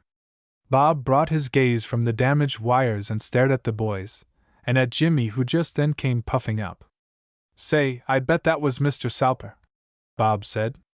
"Don't you remember last night that he said he must get a message through to his broker first thing in the morning?" "By Jove, the storm knocked it clear out of my head!" exclaimed Joe. "Say, I feel sorry for him, all right. Wish we could help him some way," said Herb anxiously. "It would never do to let that fellow Mohan and his pals get off with the filthy lucre just when we thought we'd double-crossed them so nicely." "I guess that's where Mr. Salper would agree with you," said Jimmy, with a grin. "Especially since the filthy lucre belongs to him." They walked on in silence for a few moments, chagrined at the thought that the storm had played so into the hands of Mr. Salper's enemies. They had learned from Mr. Salper the night before that Mohan of the protruding teeth was not the kind of man to let a golden opportunity pass. He would rush the deal through while Salper was out of town, and from the latter's impatience, they had gathered that the next few hours would, in all probability, be the crucial time. "Burr-ar-ar!" cried Jimmy suddenly, wrapping his arms as far as they would go about his chubby body and shivering with the cold. "This weather sure does make a fellow wish for a fur overcoat. The thermometer must have gone down 20 degrees overnight." "Hear who's talking?" scoffed Herb. "With all that fat on your bones, doughnuts, you haven't a chance in the world of feeling cold." "I suppose you know more than I do about it, not being me," retorted Jimmy, scathingly. "I'd just like you to feel the way I do, that's all." "Well, it isn't what you might call unpleasantly hot," observed Bob. "I must say I'm not sweltering, myself." "Guess it isn't much colder than this up at the North Pole," agreed Joe, as he turned his sweater collar up higher about his ears. "Might as well rig up as an Eskimo and be done with it." "Reminds me of that Norwegian, Amundsen," said Bob. "He sure intends to discover the North Pole with all the fancy trimmings this time." "What do you mean?" asked Herb with interest. "Do you mean to say you haven't read about it?" demanded Jimmy indulgently. "Why, he's the fellow who is going to have his ship all dressed up with wireless so that when he smashes his ship against the North Pole he can let everybody know about it." It's a great idea, I call it, said Joe enthusiastically. Up to this time, explorers haven't had any way of communicating with the outside world, and so if they got in trouble they just had to get out of it the best way they could or die in the attempt. While now, Bob took him up eagerly. His wireless messages will be picked up by hundreds of stations all over the world, and in case of need ships and teams of huskies and even airplanes can be rushed to his rescue. Exploring deluxe, murmured Herb, with a comical look. Pretty soon there won't be any such thing as adventure because there won't be any danger. We'll have radio to watch over us and keep us from all harm. It's all right for you to talk that way, said Jimmy. But I bet if you were one of these explorer chaps you'd be mighty glad to have something watch over you and help you out of a tight fix. Yes, I guess those fellows need all the help they can get, agreed Bob, soberly. It isn't any joke to be away out there with hundreds of miles of ice and water between them and civilization. They say even the sledges are to be equipped with radio, Joe broke in, so that they can keep in touch with the ship all the time, and through the medium of the powerful sending set aboard the boat the ship itself can be kept in constant touch with the outside world. There are planes, too, equipped with radio, added Bob. And they say each plane is outfitted with skids so that it can land safely on the ice. I should think there would be danger in that, remarked Jimmy, rubbing his hands vigorously to set the blood circulating again. They say the ice is awfully rough and bumpy and spattered with small hills of ice. I should think a pilot would have a jolly time trying to make a landing under those conditions. They intend to cut out the ice about the ship so as to make landing possible, explained Bob. And in the other places the skids help them to make a sure landing. Say, wouldn't I like to make one of that expedition? He added with enthusiasm. I wonder how long they expect this expedition to take, said Herb. The idea of exploring the Arctic with radio as a companion was a fascinating one to him, and at that moment he would have made one of Amundsen's hardy crew, if such a thing were possible, with the greatest joy. They expect it will take them 5 years, maybe 6. It was Bob who answered the question. Their idea is to travel as far as possible north before the ice gets thick. Then when the floes close in about them they will drift with the ice over the pole, or, at least, that's what they hope to do. What gets me, said Jimmy plaintively, is how they are going to know when they get to the pole anyway. Herb made a pass at him which the fat boy nimbly avoided. Why, you poor fish, said the former witheringly. You sure will be a full-sized nut if you ever live to grow up. I suppose if you got to the North Pole you'd expect to see a clothes pole with the clothes line wrapped around it, ready for use. Chapter 21. A Sudden Inspiration. Chapter 21. A Sudden Inspiration. Unconsciously their feet had carried the radio boys in the direction of the radio station, and now they were surprised to find themselves confronted by the building itself. We've come some way, Herb began with a chuckle, but Bob cut him short excitedly. Look, he cried. Didn't I tell you that radio was the best ever? Just cast your eye on that aerial. You don't see that trailing on the ground, do you? For a moment the other radio boys failed to grasp the significance of his words. Then they let out a great shout of triumph. For what Bob had said was true. Where other means of communication with the outside world failed, radio stood firm. The aerial was there, towering as serenely against the slaty sky as though there was no such thing as a snowstorm. The great marvel of radio. For no wires, other than the antenna, were needed to carry its messages to the farthermost parts of the world. For a moment the boys were awed as the real significance of the modern miracle was borne home to them. It was magnificent, it was inspiring merely to have the privilege of living in such an age. Well, Mr. Salper doesn't need to worry, said Joe at last. There's always radio on the job if he wants to get a quick message through to New York. It's queer he didn't think of it, agreed Bob, adding, as the intense cold struck still more deeply into his bones. Come on in, fellows. I'd like to see what the operator has to say to all this excitement. You bet, said Jimmy, adding fervently. And it will give us a chance to thaw out. When the boys reached the room which had become so familiar to them, they found that here, too, the old regime had been interrupted. Several men were gathered in the far corner of the room, talking earnestly, and the long table where the operator could be seen daily bending earnestly over his beloved apparatus was vacant. The operator himself was nowhere to be seen. Sensing something unusual, the boys came forward hesitantly.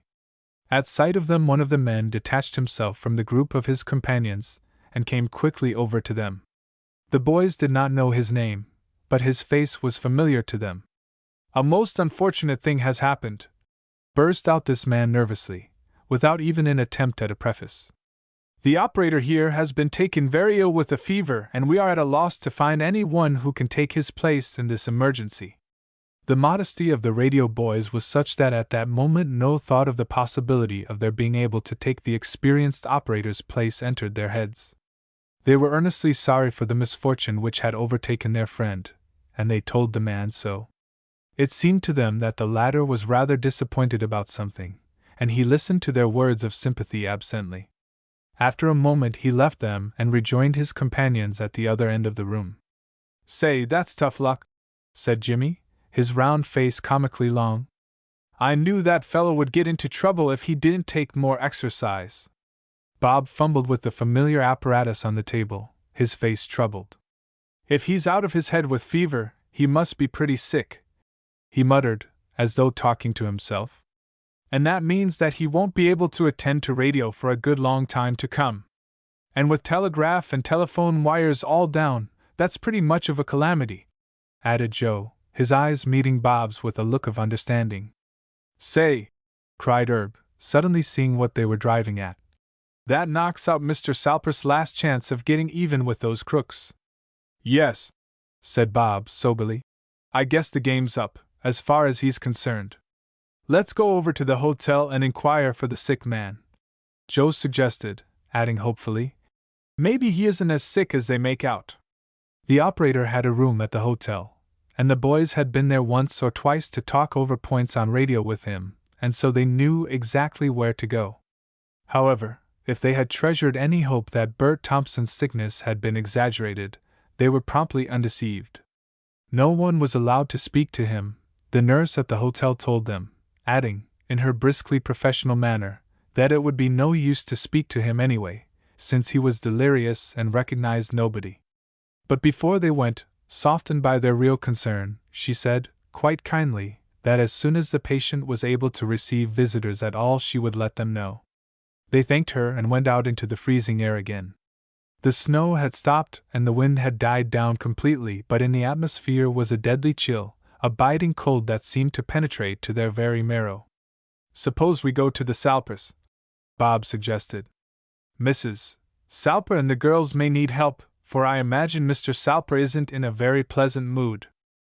"I wonder," said Joe, as with common consent they turned in the direction of the Salper home, "if Mr. Salper has heard yet that even the radio is out of business."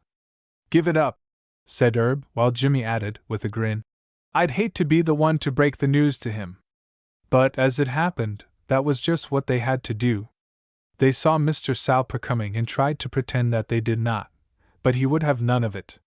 He made for them directly, with a scowl on his face as fierce as if they had been the cause of all his trouble. "This is a fine business, isn't it?" he asked, waving his hand in the direction of the snow-weighted wires. "No telegraph, no telephone, only the radio left. I'm on my way to the station to try to get the message through, though that operator is a stubborn young donkey and has before this refused to send messages for me." Herb and Jimmy made frantic motions to Bob to keep quiet, for they saw that he was about to tell the news. And Bob did. "I'm sorry, Mr. Salper," he said quietly, "but the operator at the wireless station has become suddenly very ill and there's no one there to operate the apparatus." For a moment Mr. Salper simply glared while the news sank home. Then he gazed wildly about him as though to escape from his own worrisome thoughts. Then the fierce scowl returned to his face, and he made an angry motion toward the boys. "The operator's sick," he muttered.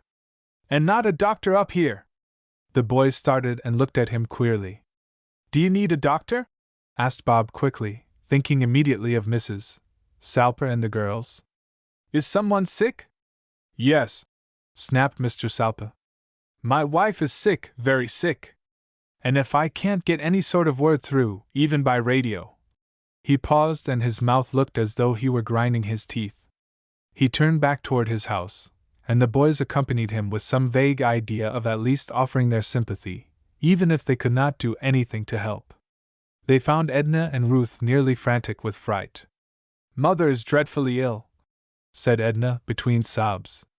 "Her hands and face are burning up and she talks queerly. I'm afraid it's pneumonia, and if she doesn't get a doctor pretty quick she'll die." And with a sob she fled into the room where the sick woman lay. The boys felt awkward, and since there was nothing they could do to help, deeply concerned over the trouble of these friends of theirs. "There's some good in Mr. Salper anyway," said Joe, as they tramped along. "He was so worried over Mrs. Salper that he didn't mention those Wall Street scoundrels. I reckon it's worrying him just the same," said Jimmy. "If only there was something we could do," began Bob, then stopped short, a great idea leaping to his eyes. "Say, fellows, what's the matter with our sending that message?" Chapter 22, Putting It Through. Chapter 22, Putting It Through. The boys stared at him for a moment, as though he had gone suddenly crazy. Then the light of adventure dawned in their eyes, and they grinned joyously. "Say, old boy," said Joe in an odd voice, "that sure is some swell idea. But do you think we could swing it? We know a lot about receiving, but when it comes to sending, we're a bunch of nuts," finished Jimmy, decidedly. "Maybe," retorted Bob. "But at this time, even a bunch of nuts might be better than nothing. We've been studying the code," said Joe thoughtfully. "We might be able to handle it all right. It isn't the first time, if we're not experts. Of course we can do it. But not for old Salper," said Herb. "He's so impatient he'd make us forget in 5 minutes everything we ever knew." "Maybe," said Bob again, adding stoutly, "but I'm game to make a try at it anyway. There's no one else to do it, and Mr. Salper stands to lose his wife and a lot of money besides if someone doesn't help him out." "Well, let's make him the proposition," suggested Joe, pausing and looking back at the Salper house. "I'm with Bob in this thing. So say we all of us," sang Herb cheerily, as they turned back. "So long as Bob's the goat," finished Jimmy. They found Mr. Salper in the living room of the bungalow, savagely smoking a cigar. He scarcely looked at the boys when the girls let them in, and Bob was forced to speak his name before he gave them his attention. "Well, what is it?" he said gruffly, his tone adding plainly. "What are you doing here anyway? I wish you'd get out." The tone made Bob mad, as it did the other boys, and when he spoke his own tone was not as pleasant as usual. "We've decided to try to help you out, if we can, Mr. Salper," he said, and the man looked at him with a mixture of surprise and incredulity. "In what way?" he asked, in the same curt tone. "We know something about sending and receiving messages by radio," Bob went on, getting madder and madder.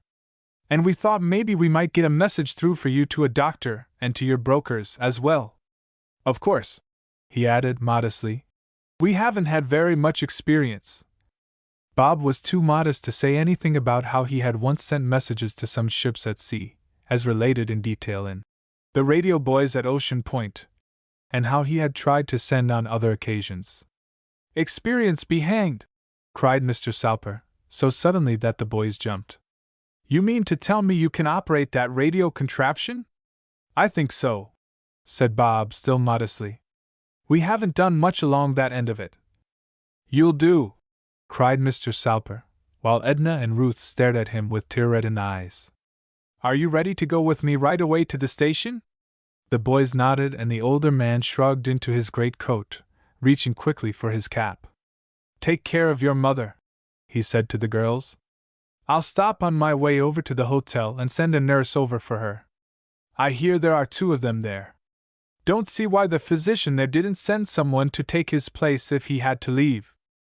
In a moment the radio boys found themselves once more in the freezing air of the out-of-doors, being hurried along by the erratic Mr. Salper. Poor Jimmy suffered on that forced march. Although he uttered no word of protest, his face was purple and his breath came in little puffing gasps before they had reached the hotel. Once there, they had a little respite, however, while Mr. Salper went to arrange about having a nurse sent over to his wife. Jimmy waited in the hotel lobby in a state nearing collapse while the other boys went up to inquire once more about their friend, the operator. They found him no better, worse, if anything, and their faces were very solemn when they rejoined Jimmy in the lobby. "Guess it will be nip and tuck if he gets through at all," said Bob, anxiously.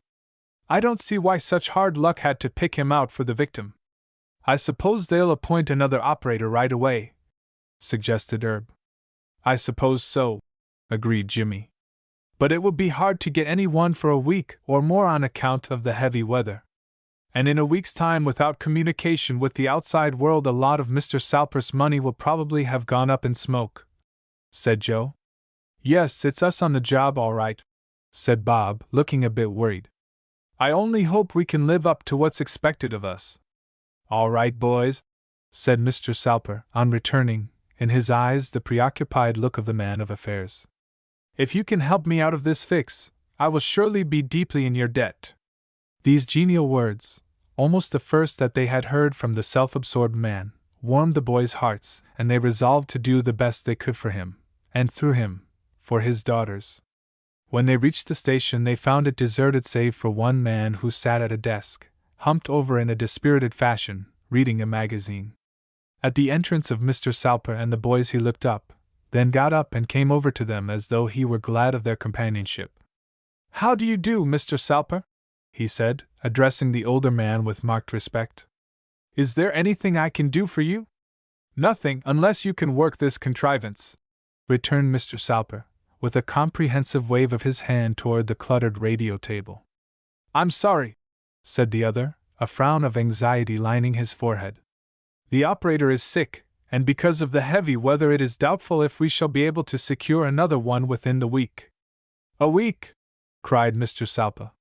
"That amount of time, my friend, may very easily spell ruin for me. It is necessary that I communicate with New York immediately. Are you ready, boys?" The man looked with surprise, first at the radio boys and then back to Mr. Salper. "Am I to understand," he began, when Mr. Salper cut him short with an imperative wave of the hand. "These boys," he said, "know something of radio. How much they know I am about to find out. Are you ready?" he asked, sharply, as the boys still hesitated. A delay of even a few minutes would be regrettable. The boys looked at each other, and since no one else made a move to approach the apparatus, Bob saw that it was up to him. And right there he realized the great difference that there is between theory and practice. Of course they had had some practice in sending and they were fairly familiar with the code, but never before had they been called upon to make use of their knowledge in such a matter as this. Then, too, Mr. Salper was not the kind of person to inspire self-confidence. He was a driver, and it is hard to do good thinking when one is being driven.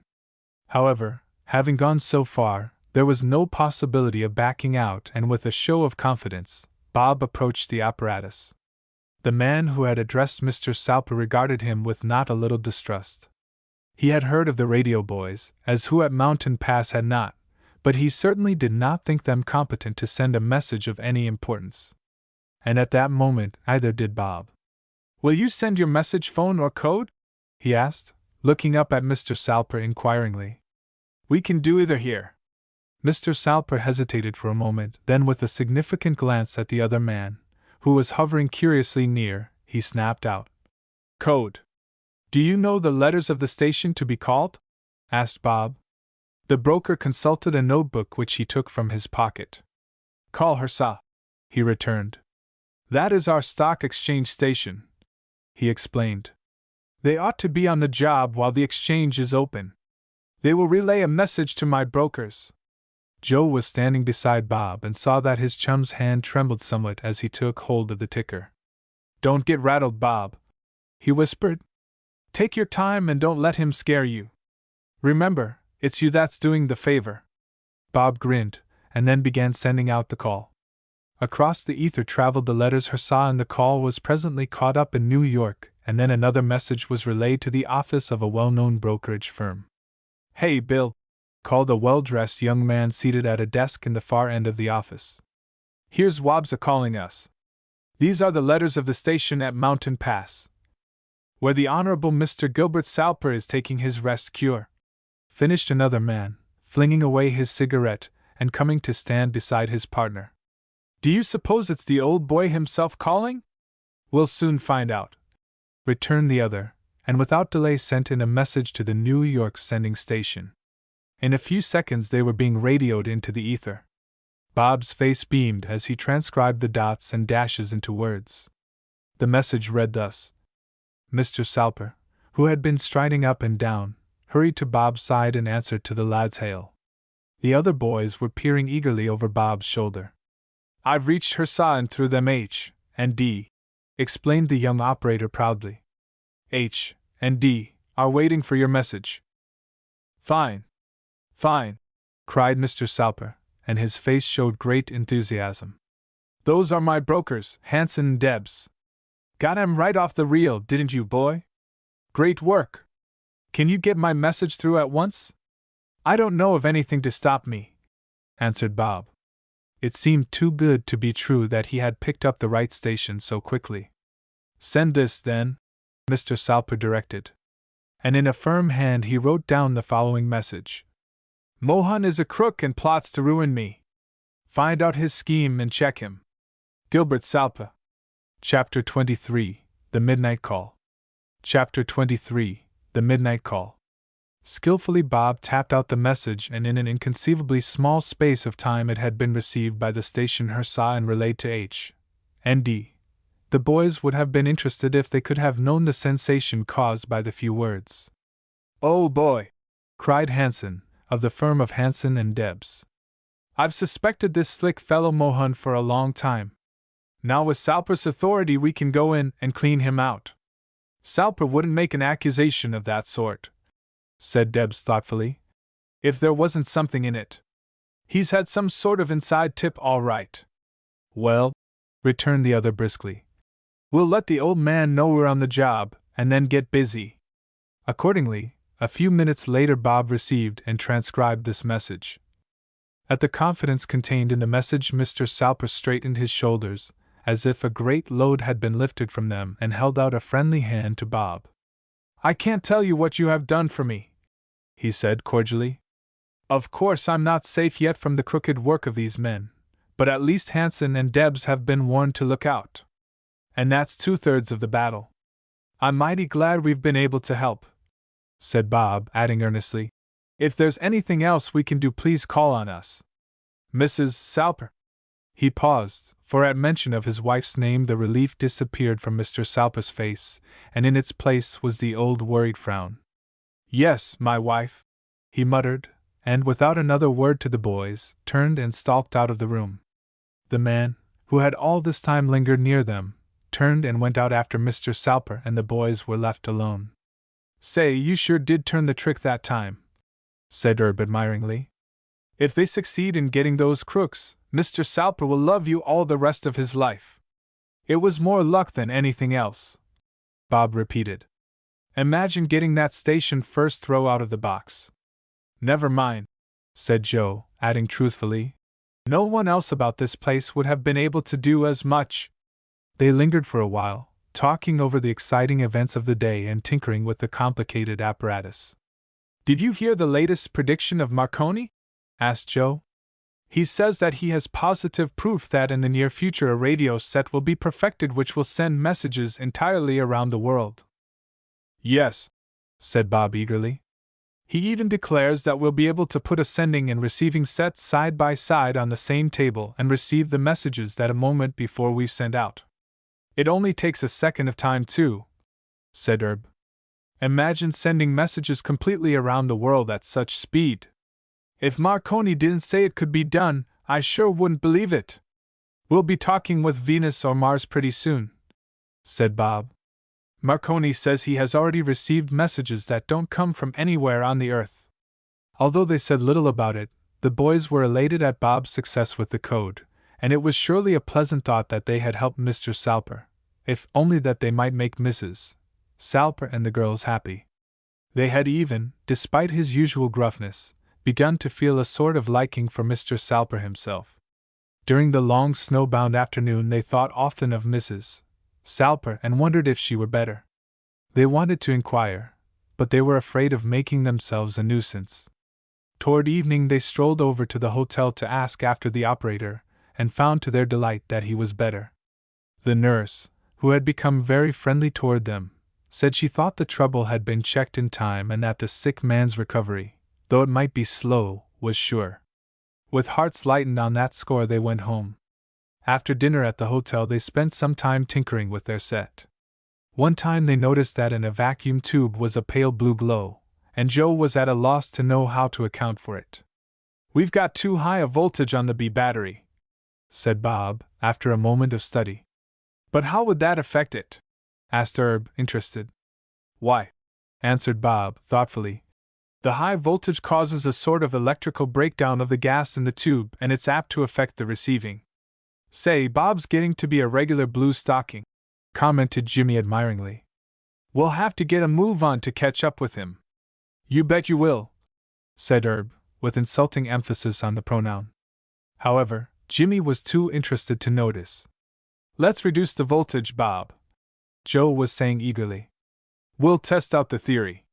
"It isn't a theory," replied Bob, as he reduced the voltage and the blue glow disappeared as though by magic. "You can see for yourself that it's a fact." This discussion led to others, and they sat for some time eagerly experimenting with their set. It was just as well that they did, for they had just gone over to their cottage, and thus were able to answer quickly the imperative summons that came to them a few minutes later. In response to a knock on the door, they found Mr. Salper standing outside in the bitter night air, looking so white and shaken that they were startled. He came just inside the door and spoke in quick, jerky sentences like a man talking in his sleep. "My wife is dangerously ill," he said. "She seems so much worse tonight that there is imperative need of a doctor. There is no doctor up here, and in this weather it would take too long to summon one.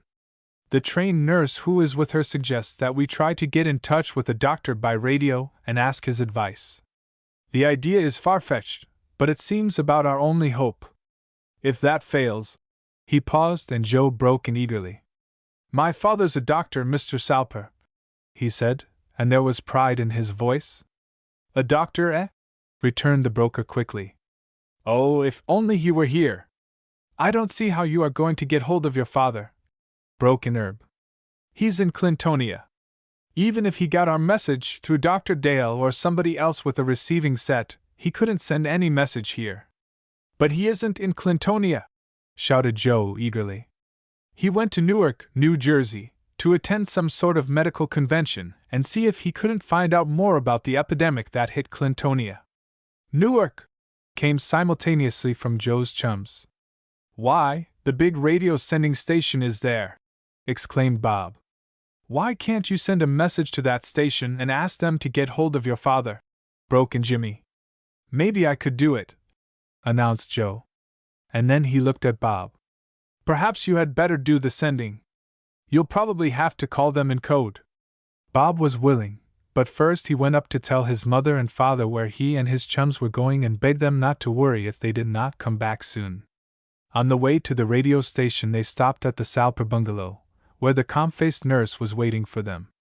She had left the Salper girls in charge of their mother, giving them minute instructions as to what to do, and was going with Mr. Salper in the hope that they might possibly secure medical advice by radio. The station was finally reached.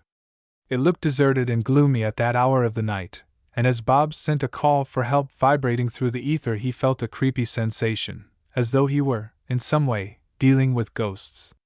There was just the slightest chance in the world that they would reach Dr. Atwood. Just a chance, but if they did not take that chance, Mrs. Salper would die.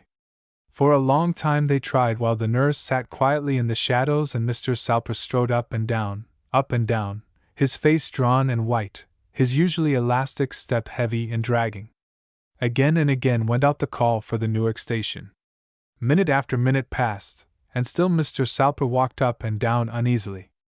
"I guess you'll have to give it up," Herb was beginning when suddenly Bob motioned for silence. The radio was speaking, and he was taking down the message as well as he was able. "I've got Newark!"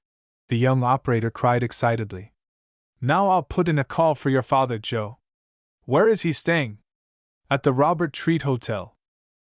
Once more Bob went to work rather excitedly, and even a little clumsily, yet his message went through. In reply he received another, stating that Dr. Atwood had been called by telephone, and would be at the sending station inside of 15 minutes.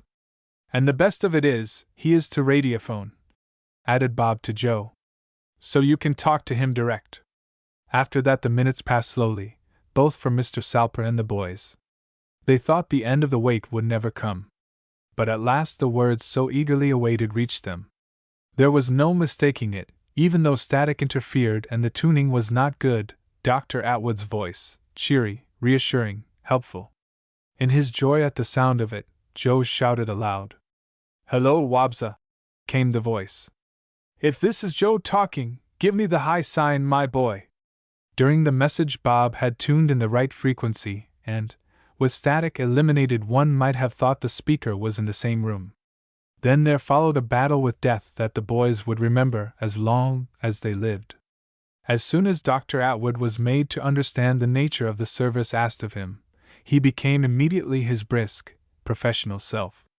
The nurse, instantly alert herself, gave him a description of the case, and it was wonderful as soon as the connection was switched off to hear his kindly voice responding, giving full directions for the care of the patient.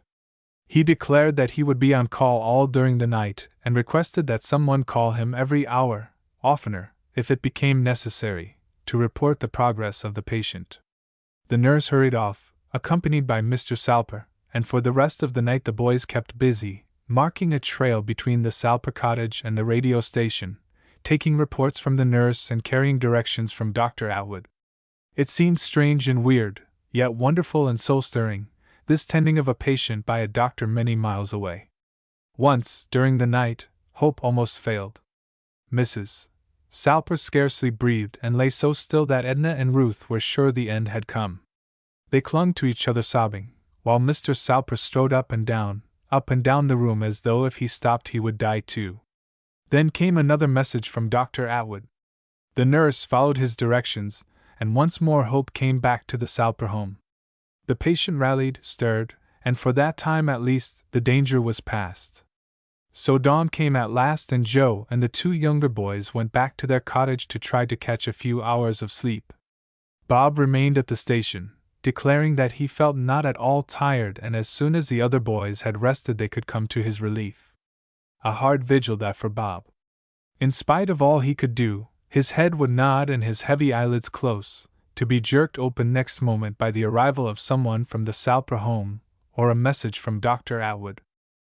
News of the struggle had spread all over Mountain Pass, and people watched with admiration and interest the brave fight that was being made for a woman's life. And sometimes it seemed that, despite all their efforts, the struggle must end in failure. All that day the battle waged, and the next night, the boys taking turns at the radio board, untiring in their determination not to lose. And Dr. Atwood was as determined as they. And then, on the morning of the second day, came news that the patient had passed the much-dreaded crisis, and, with the most careful nursing, was sure to recover. "She'll be all right now," came Dr. Atwood's cheery voice. "It's been a hard pull, but she's past the danger point now. Keep in touch with me, boys, so that, in case of a relapse, I can tell you what to do." Joe turned to the boys with the light of pride and affection in his eyes. "That's some dad I've got," he said. Later, when the boys walked over to the Salper home to offer congratulations, the girls received them with literally open arms. "You've saved Mother's life," cried Ruth, with a catch in her voice. "And we love you for it," added Edna gratefully. "You just wait till Mother knows." Chapter 24, A Plot That Went Wrong. Chapter 24, A Plot That Went Wrong.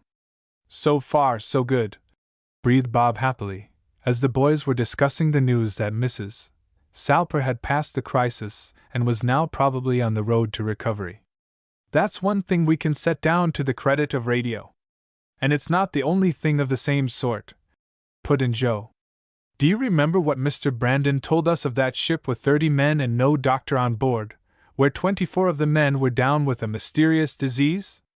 The captain got a message by wireless to shore telling of his plight, and one of the best doctors in New York City went to the radio station there and got in touch with the captain. He talked to him by radio for hours, had him describe just the symptoms, and then told the captain just what to do. A couple of days later the captain wirelessed in that he had followed directions and that all of the men had recovered and were fit for duty. Yes, said Herb. And about that other case, too, where a man had an infected hand and they were afraid he was going to have lockjaw. A doctor on land told the captain how to treat it, and the man got along all right. Trust radio, and you won't go wrong, summed up Bob. On land and see it's right on the job. I only hope it will be as effective in saving Mr. Salper's money, observed Joe. I think very likely it will, replied Bob. He's about as keen as they make them, and now that he knows what those rascals are plotting against him, it's dollars to donuts that he'll get the best of them. Their only chance was in taking him by surprise and putting over that deal while his back was turned. And now that he's got in touch with his brokers, I guess the game is up.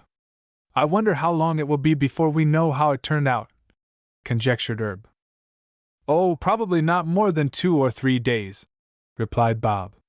Things move pretty fast in Wall Street when a fight is on for control. I hope he comes out on top, observed Joe. He's a good deal of a crab, and I was mighty sore at him when he landed on us the way he did the day we were coming up here. Acted as though he thought we ought to be shot at sunrise. But since that time I've seen a good deal about him to like, and I've come to the conclusion that he's a regular fellow after all. You can tell by the fondness that the girls have for him that he can't be so bad, said Bob. That's a pretty good sign to go by.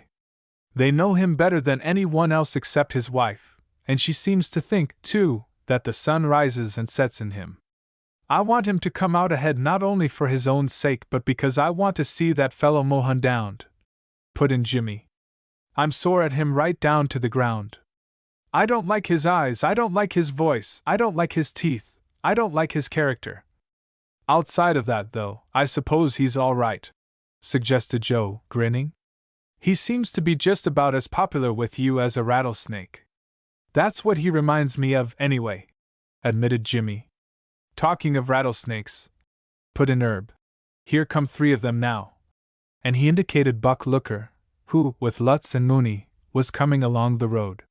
For some time now the Looker crowd had kept out of the radio boy's way. I wonder what trick they're up to now, said Bob, as he saw that the bunch had their heads together in earnest conversation. No knowing, answered Joe. But it's a safe bet that it's something cheap and low down. Buck would think the day was wasted if he didn't have something of the kind on hand. The groups passed each other without speaking, though Buck darted a look at Bob and passing that had in it the usual malignance, mingled with a touch of triumph. Did you see that look? Queried Herb, with interest. Seemed as if he had something up his sleeve. I know what it meant well enough, answered Bob, with a shade of soberness. My dad was telling me that he'd been notified that a suit had been started against him and the fathers of you other fellows by Mr. Looker to recover the value of the cottage that he said we set on fire. That's all bunk, cried Herb indignantly. He couldn't prove it in 100 years. A lawsuit, eh? Huh! Dad doesn't think Looker has much of a case, replied Bob. Still, he says that you can never tell what a man like Looker and the kind of lawyer he would hire may do. Of course we can't get away from the fact that we were in the house the day before it burned, and that looks bad. We know we didn't set it on fire, but nobody else knows we didn't. At any rate, even if Looker loses his case, our folks will have to hire lawyers and lose a lot of time in attending court, so that all in all it makes a pretty bad mess. So that's what Buck was looking so tickled about, exclaimed Joe. I'd like to wipe that look off his face. It might be a little satisfaction, laughed Bob. But it wouldn't help us win the lawsuit. By this time their walk had taken them near the vicinity of the radio station, and as they approached it they caught sight of Mr. Salper pacing back and forth in a state of impatience. Seems to be stirred up about something, remarked Joe. Did you ever see him when he wasn't? Laughed Jimmy. At this moment Mr. Salper caught sight of the boys and came hastily toward them. I want some messages sent and taken, he said, in his usual abrupt way, though there was none of the sharpness in his voice that had usually been in evidence when he spoke to them. I wonder if you could do this for me. and his eyes rested inquiringly upon Bob. "I'll do my best, Mr. Salper," replied the latter, and the whole group went into the wireless room. "I suppose you have permission to use this plant?" came from Joe. "Oh, yes. If it hadn't been for that, I couldn't have used it as I did those other times," answered the broker. Bob seated himself at the sending key and, following the financier's directions, got in touch with the Wall Street house that had figured in the previous communications. For an hour or more there was an interchange of messages that were mostly non-understandable to Bob and his friends, who listened with the keenest interest. There was talk of stocks and bonds and of consolidations and controls and proxies and a host of other things that bore on financial deals. At the beginning, Mr. Salper sat with furrowed brows and an air of intense concentration. But as the answers came in to his various inquiries, his brow gradually cleared and he relaxed somewhat in his chair. Finally there came an answer that stirred him mightily. He jumped to his feet and slapped his thigh. "I've got him!" he cried jubilantly. "By Jove, I've got him!" Chapter 25, Solving the Mystery.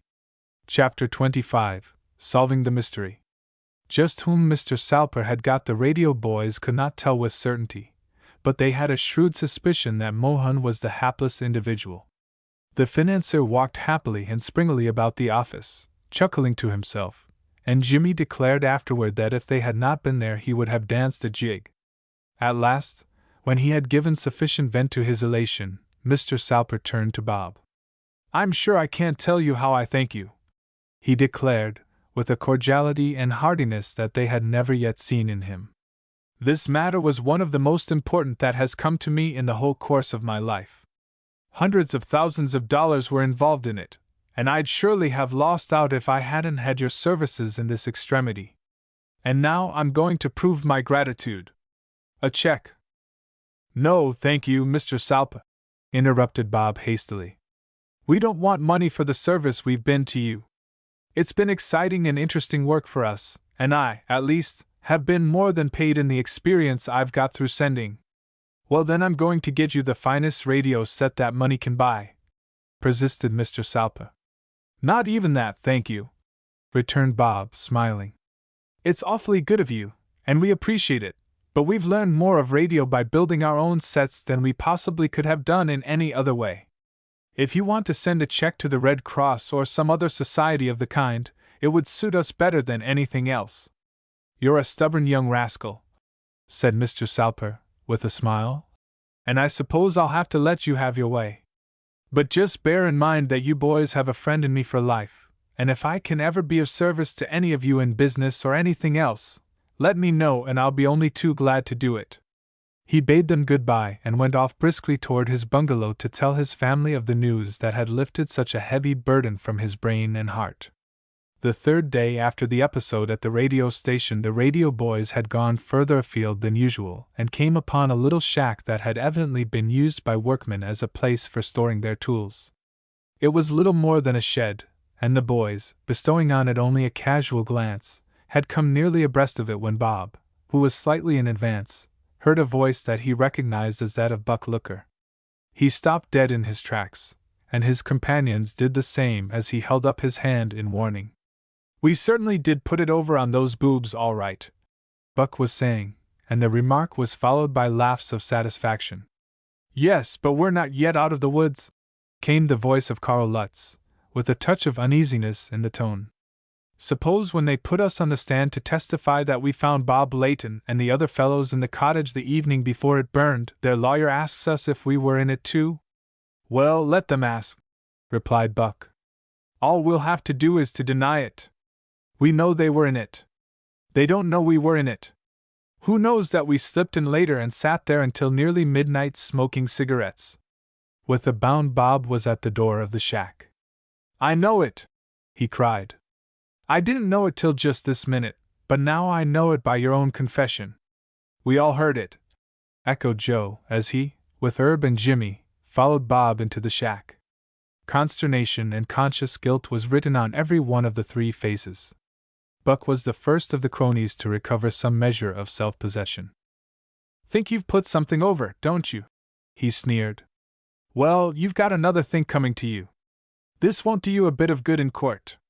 I'll simply swear that I didn't say anything of the kind and that you've made up this story out of whole cloth. It'll be simply my word against yours, and you'd be interested witnesses trying to help your fathers out by cooking up this story.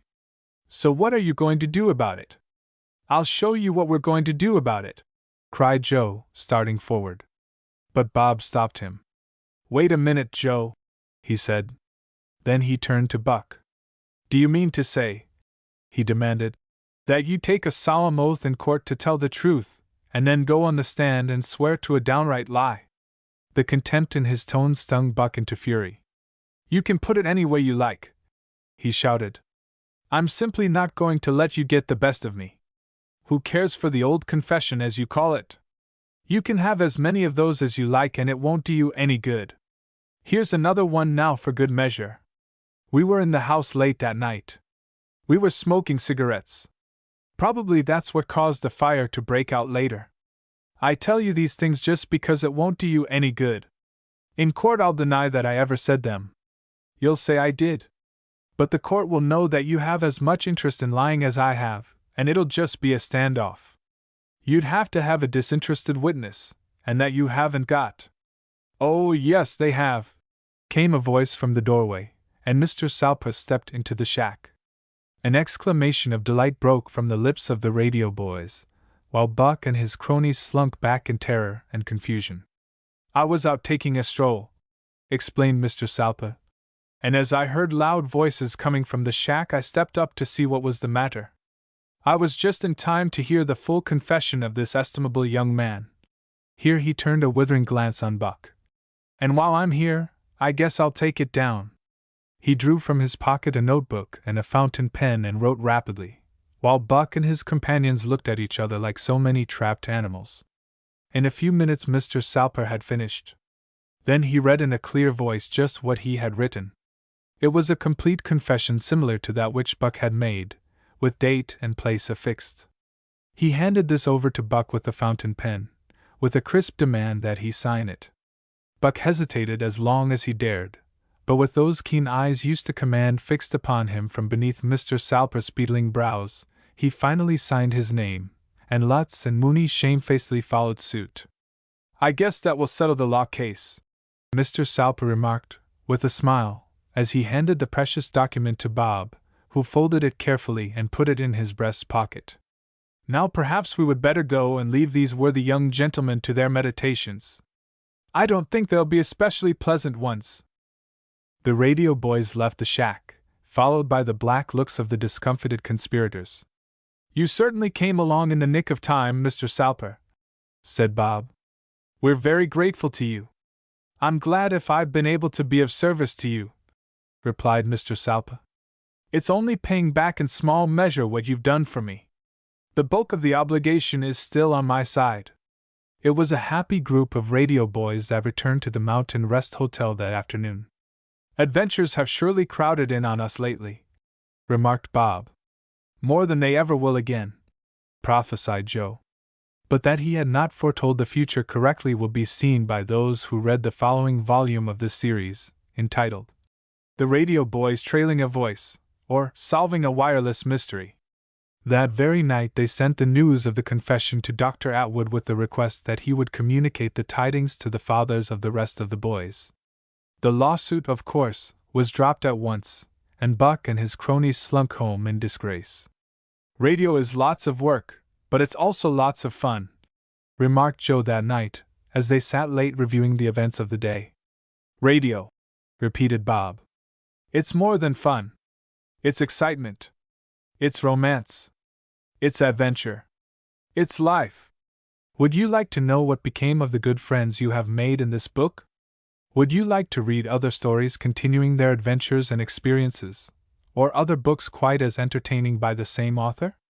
On the reverse side of the wrapper which comes with this book, you will find a wonderful list of stories which you can buy at the same store where you got this book. Don't throw away the wrapper.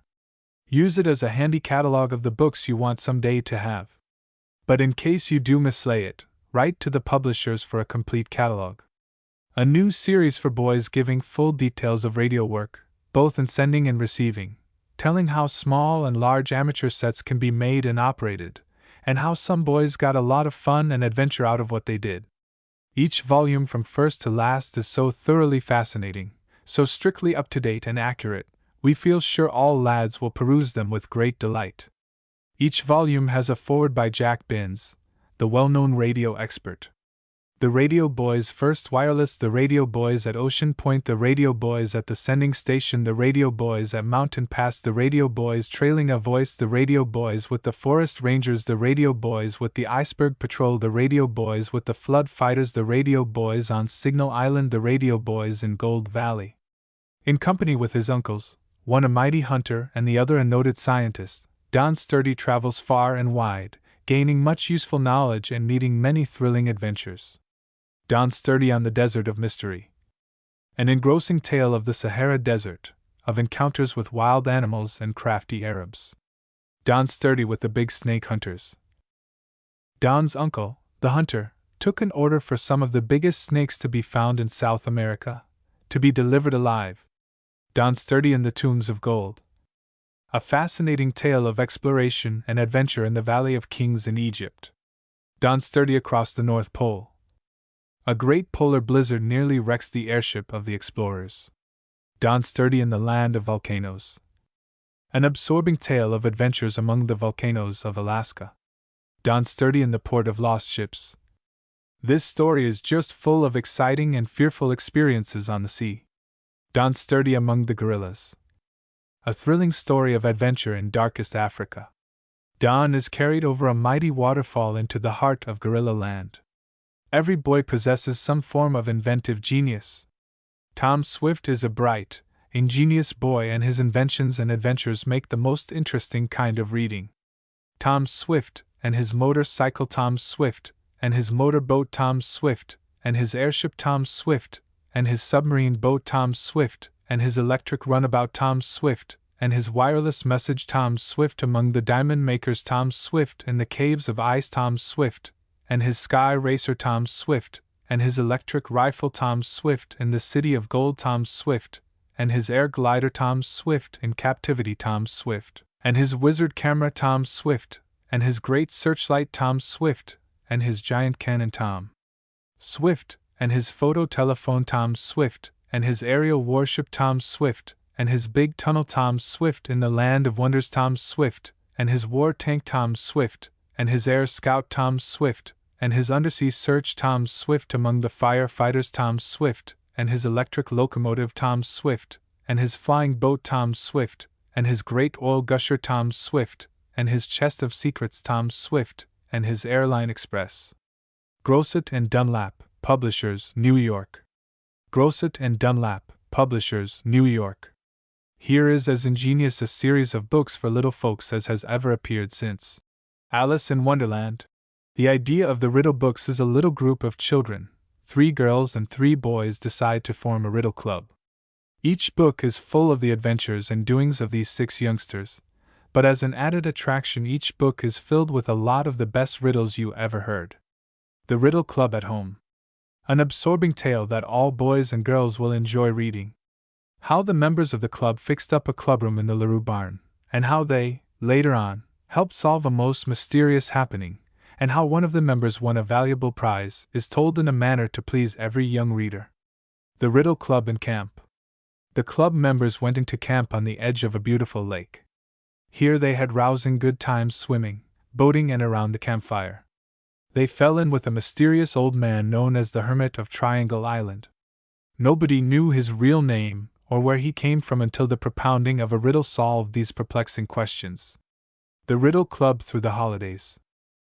This volume takes in a great number of winter sports, including skating and sledding and the building of a huge snowman.